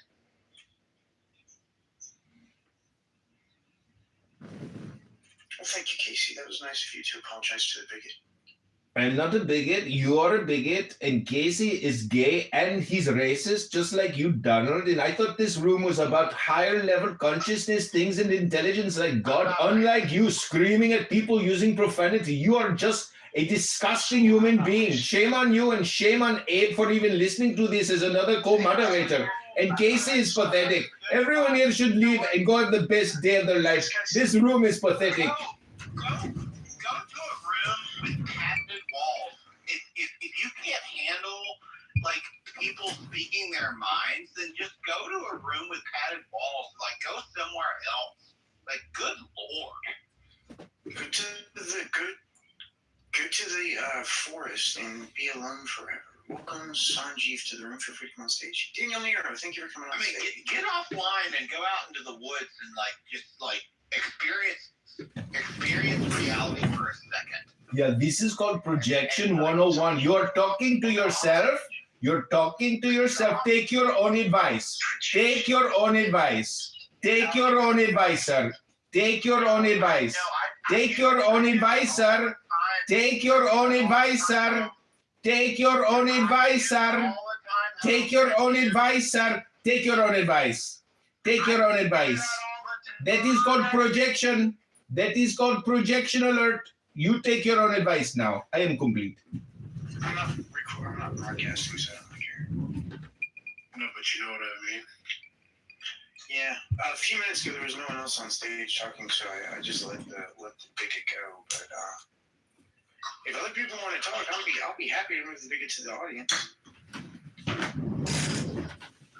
The bigot, sir, is you. I am from India, and you are calling me a bigot because you are a bigot. That is projection. You are pathetic. Oh, you don't Casey dirty for being gay. That's being a bigot. Did not call him. I did not call him dirty. I called him gay because I thought he was happy.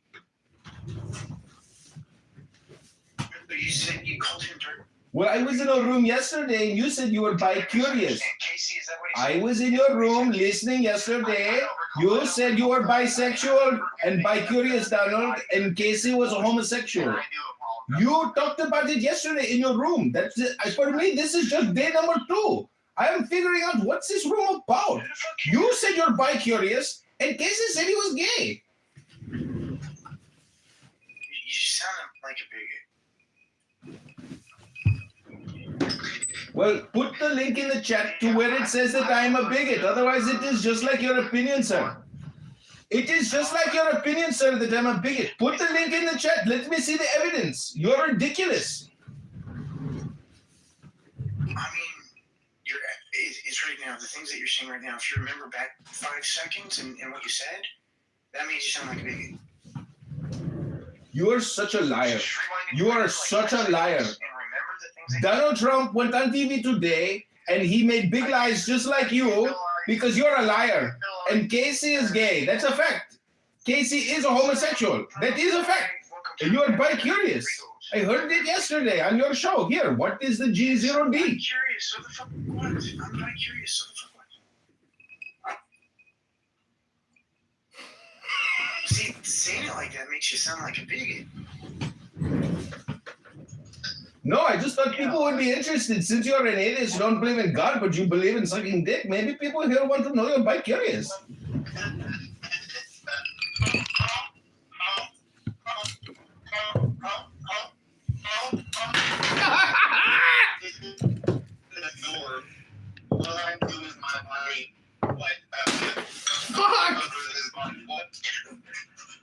I know the answer.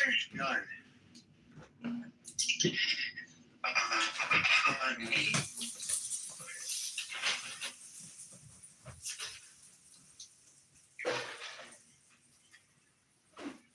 Some other hand raised.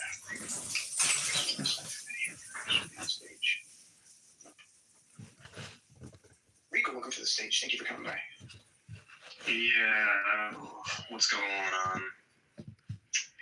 Oh, we're just berating a bigot. It's fun. Wait, Take note, I am not a bigot and you are projecting. Everyone here should recognize projection. I am not a bigot. It's ridiculous. I am an Indian man and you are only calling me a bigot because I am from India. You are a racist. That's false. That's false. I'm calling you a bigot because of the way that you said homosexual. I love brown people. I like this brown. I've met Sikhs. I've met Sikhs and Hindus from India. I've even met Muslims from India. That was horrible. What? Regal, that was probably one of the worst things I've heard someone say. John has some skills. John who?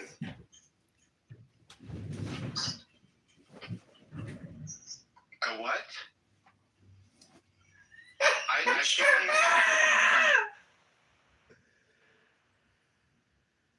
Kitover. Wow.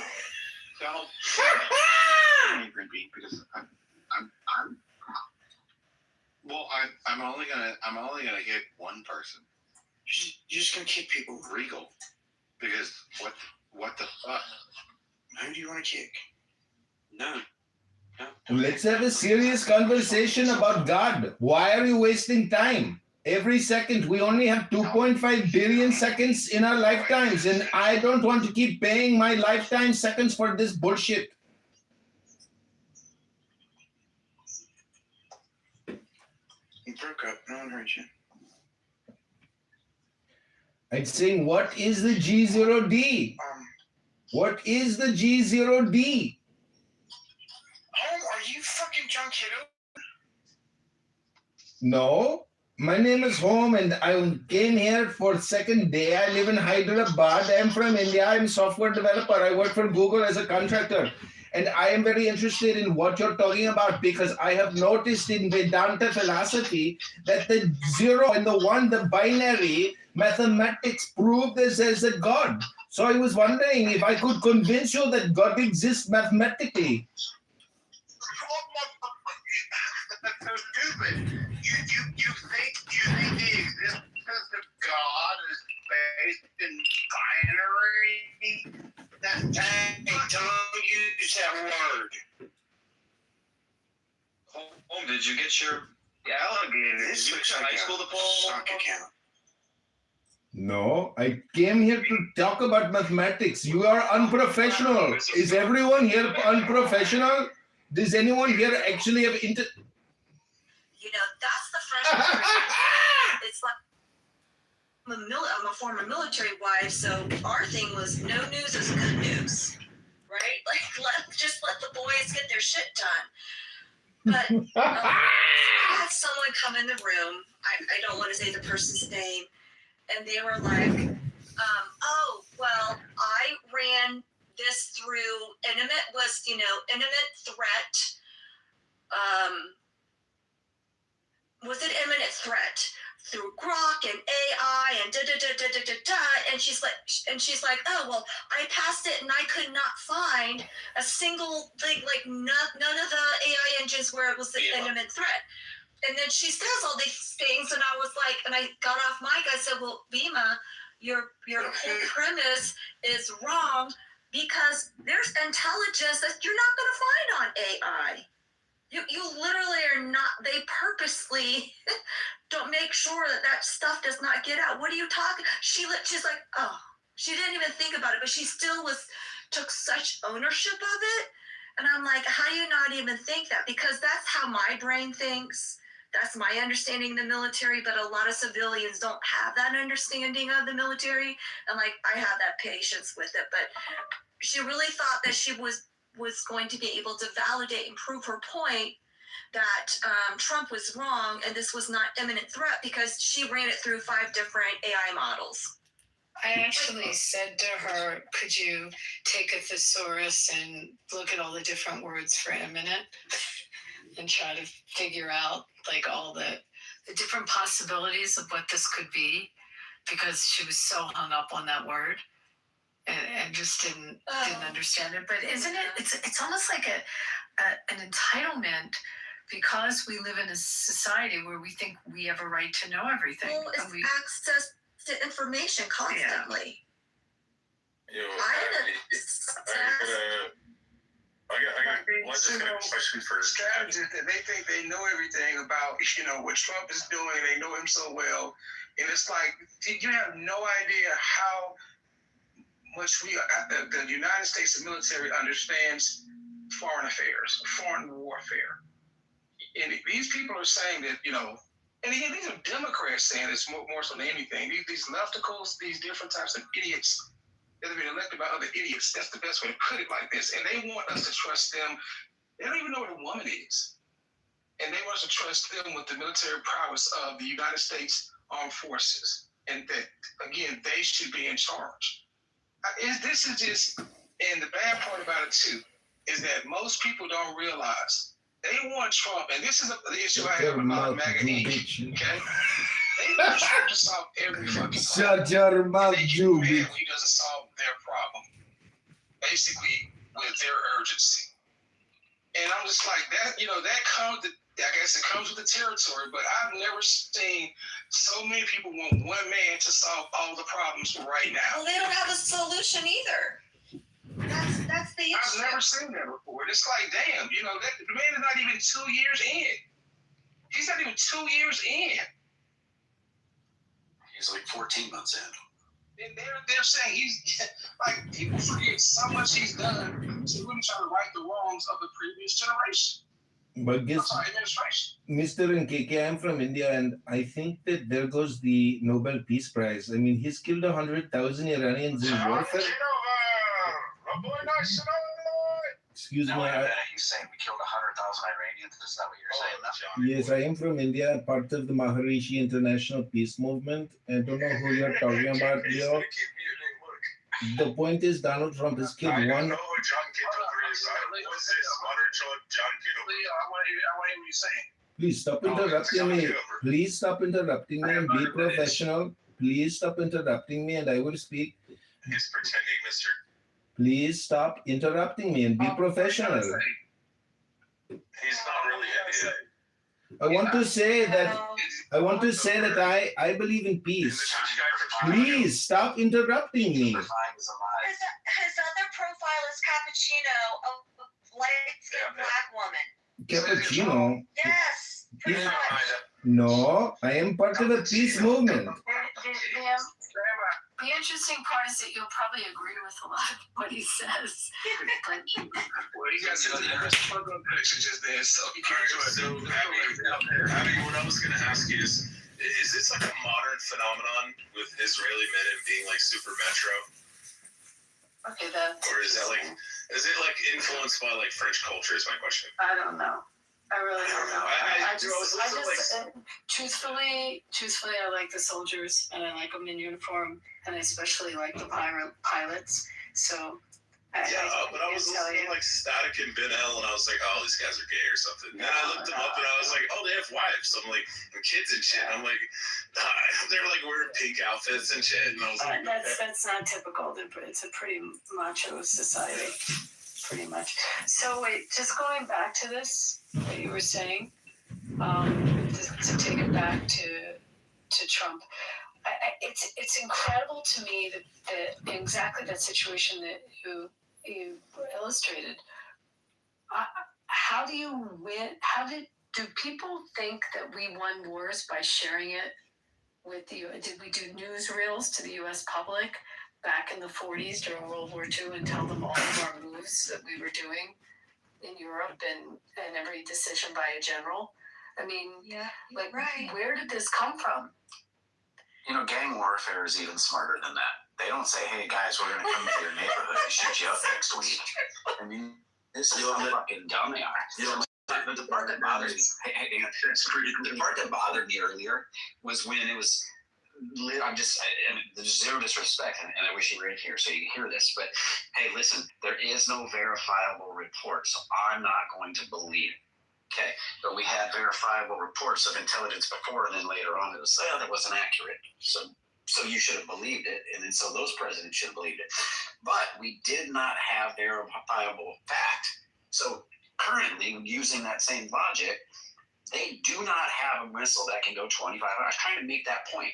Like, you want verifiable fact. Verifiable fact does not prove imminent threat because nobody knew they had a missile that could go 2,500 miles. This is why they were warning us. We got stuff. We're going to surprise you. Yeah, they did 2,500 miles. But no, they can't have an ICBM. Did you think they had one that went 2,500 miles? But they're telling you they have one that can go 10,000 kilometers. And you now don't want to believe it again. And this is where I just laugh at the whole imminent threat thing. If you wait for an imminent threat, you're a dead man. I know a guy who grew up in East St. Louis. When you heard a door slam, your head was on a swivel because every noise was an imminent threat. He didn't use the word imminent threat. It's a gun ready to shoot. But it's not even just that. Okay, you mind if I ask Mr. a question? Hey, Mr. Real quick, could you bring home up? He is trolling, but Lord. Hold on. He's a graduate of West Point. He's an officer in the Army. He wasn't a graduate of West Point. He graduated from the Citadel. Okay, the Citadel. So he graduated Citadel. He was an officer, and then after that, then he did work at the Central Intelligence Agency in Langley, Virginia. I can show you those pictures as well. He has had brain damage. So if you could get him to like be serious and stuff, he's actually a very intelligent guy. Hi, John. I'll say this before Home gets started. When you guys are talking about imminent threats, also I guess missile capability is the only definition that would warrant imminent threat. Because if you just Google it, Iranian intelligence agent was convicted for terrorism and murder for hire to kill Trump. Yeah, that's been my Gerard. I wish you've been in the rooms with us because I've been saying that all along. I don't understand how that's not an imminent threat, though. Of course, it's imminent threats. They tried to kill John Bolton. They tried to kill Mike Pompeo. They have to walk around with security details. They tried to take the Saudi ambassador out in a restaurant in Georgetown. I mean, there have been attacks or foiled attacks on U.S. soil and also attacks against U.S. assets. Like, this is not some country that's, just came out of nowhere. We've been dealing with it for 47 years, and their proxies have killed American citizens, American soldiers and American citizens. So it's been an ongoing imminent threat. It just matures to a different level. And when he matures to, It's not imminent though. Well, because you're not even, well, first of all, you're not even acting then. You actually are reacting. If they actually strike us first, you're reacting to whatever they're doing. There will never be imminent. There will never be imminent. Exactly. Well, it's the problem is everyone has an idea of what imminent means to them, right? That oh, well, it's not an imminent threat to our borders. That's what some people I heard in the room tonight. Oh, well, we'll say, well, there was an imminent threat, like they tried to kill our president, Bolden, like, well, that's not to our country, that's to one individual. Do you see what I'm saying? So the whole imminent part is the difficult because everyone has a personal meaning to that word. That's why it's hard to juggle with that. One more thing before Leo and Home have some fun here is what our military and our 3-letter agencies don't tell us is a lot. And I will tell you a true fact. One of my late husband's very good friends, they were in many battles together in Iraq. When he left the unit, we stayed with the unit. He left. We thought he got a desk job somewhere in DC. We kept in touch, but it's hard to keep track of everyone in the military. But then I was like, oh, he's like, oh, he's doing some operations. He got picked. They picked one Marine officer to join different 3-letter agency for operations or whatever. He got picked to be one. He ended up being. He was doing they called it a combined exercise, a combined interagency exercise. He got killed in Baghdad, and it wasn't allowed to be revealed that he was actually working with the CIA. It was sealed. Like the wife did not even know. The wife did not even know. Was not allowed to know until 10 years after the fact. Actually, ma'am, your husband was working with us with the CIA. That is the reason why. He has a star on their wall. Like, they're not going to tell us everything, and everything's not going to come out until later on down the road. I mean, a lot of people don't fuck off the train. Go ahead, Leo. Have your fun. What are you talking about? Go ahead, John. Well, I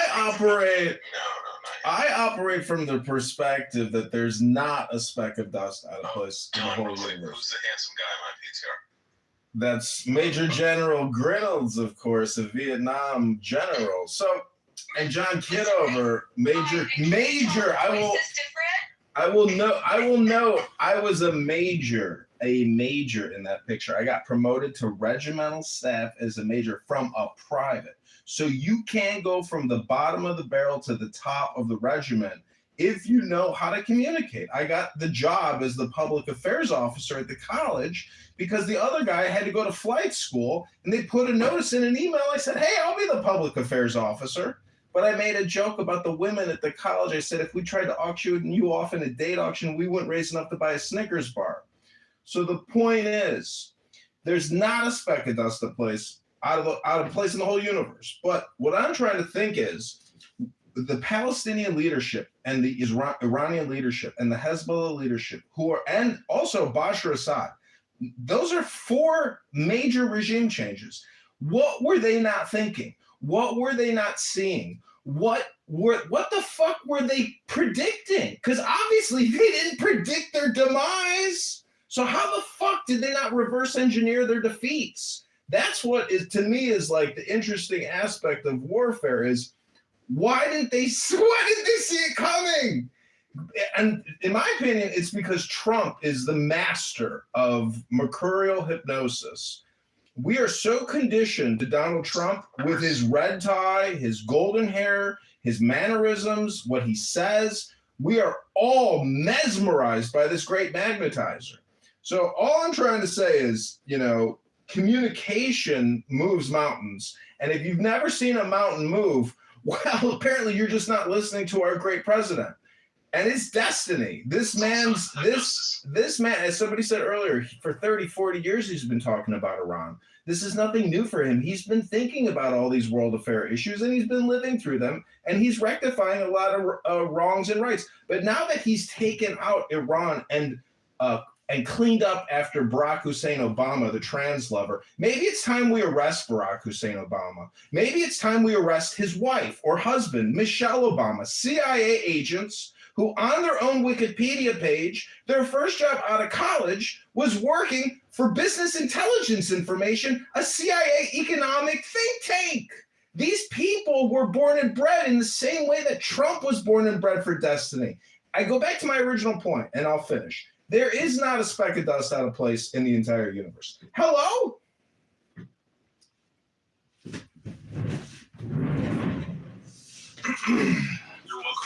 I want to say something I heard on the news today that I thought was really interesting. One of the pundits. It's very frustrating to the left and to mainstream media because this administration, not the prior one, doesn't have leaks, leaking this stuff. And they're so used to picking up leaks out of the military or out of the administration. And he's kept a pretty tight lip on everything. And that it's a frustration for mainstream media. They're getting the info they're trying to squeeze out that they usually. I don't know how you guys feel about that. Do you agree with that? John, when you worked at the CIA, was there any leaks? What was your question, Abby? No, I mean the question. My question is what they were saying today on the news. Do you agree with that? That this operation and recently there's just not leaks. They're not and it's frustrating for mainstream media because they're not able to. Shapiro had the best placement and the best seats now in the press pool at the Pentagon. I just looked at Laura Loomer because if you want access to what the Pentagon is doing, you have to go with their approved media distributors. And I don't know where CBS, ABC, or NBC are even in the pool anymore. But the truth is, I heard that we lost a lot more soldiers in this war so far than we're admitting. I don't know if that's true. I hope to God it's not true. But Trump, in his speech, he recognized that he met the families, and the families said, don't stop. And they urged him, keep pushing,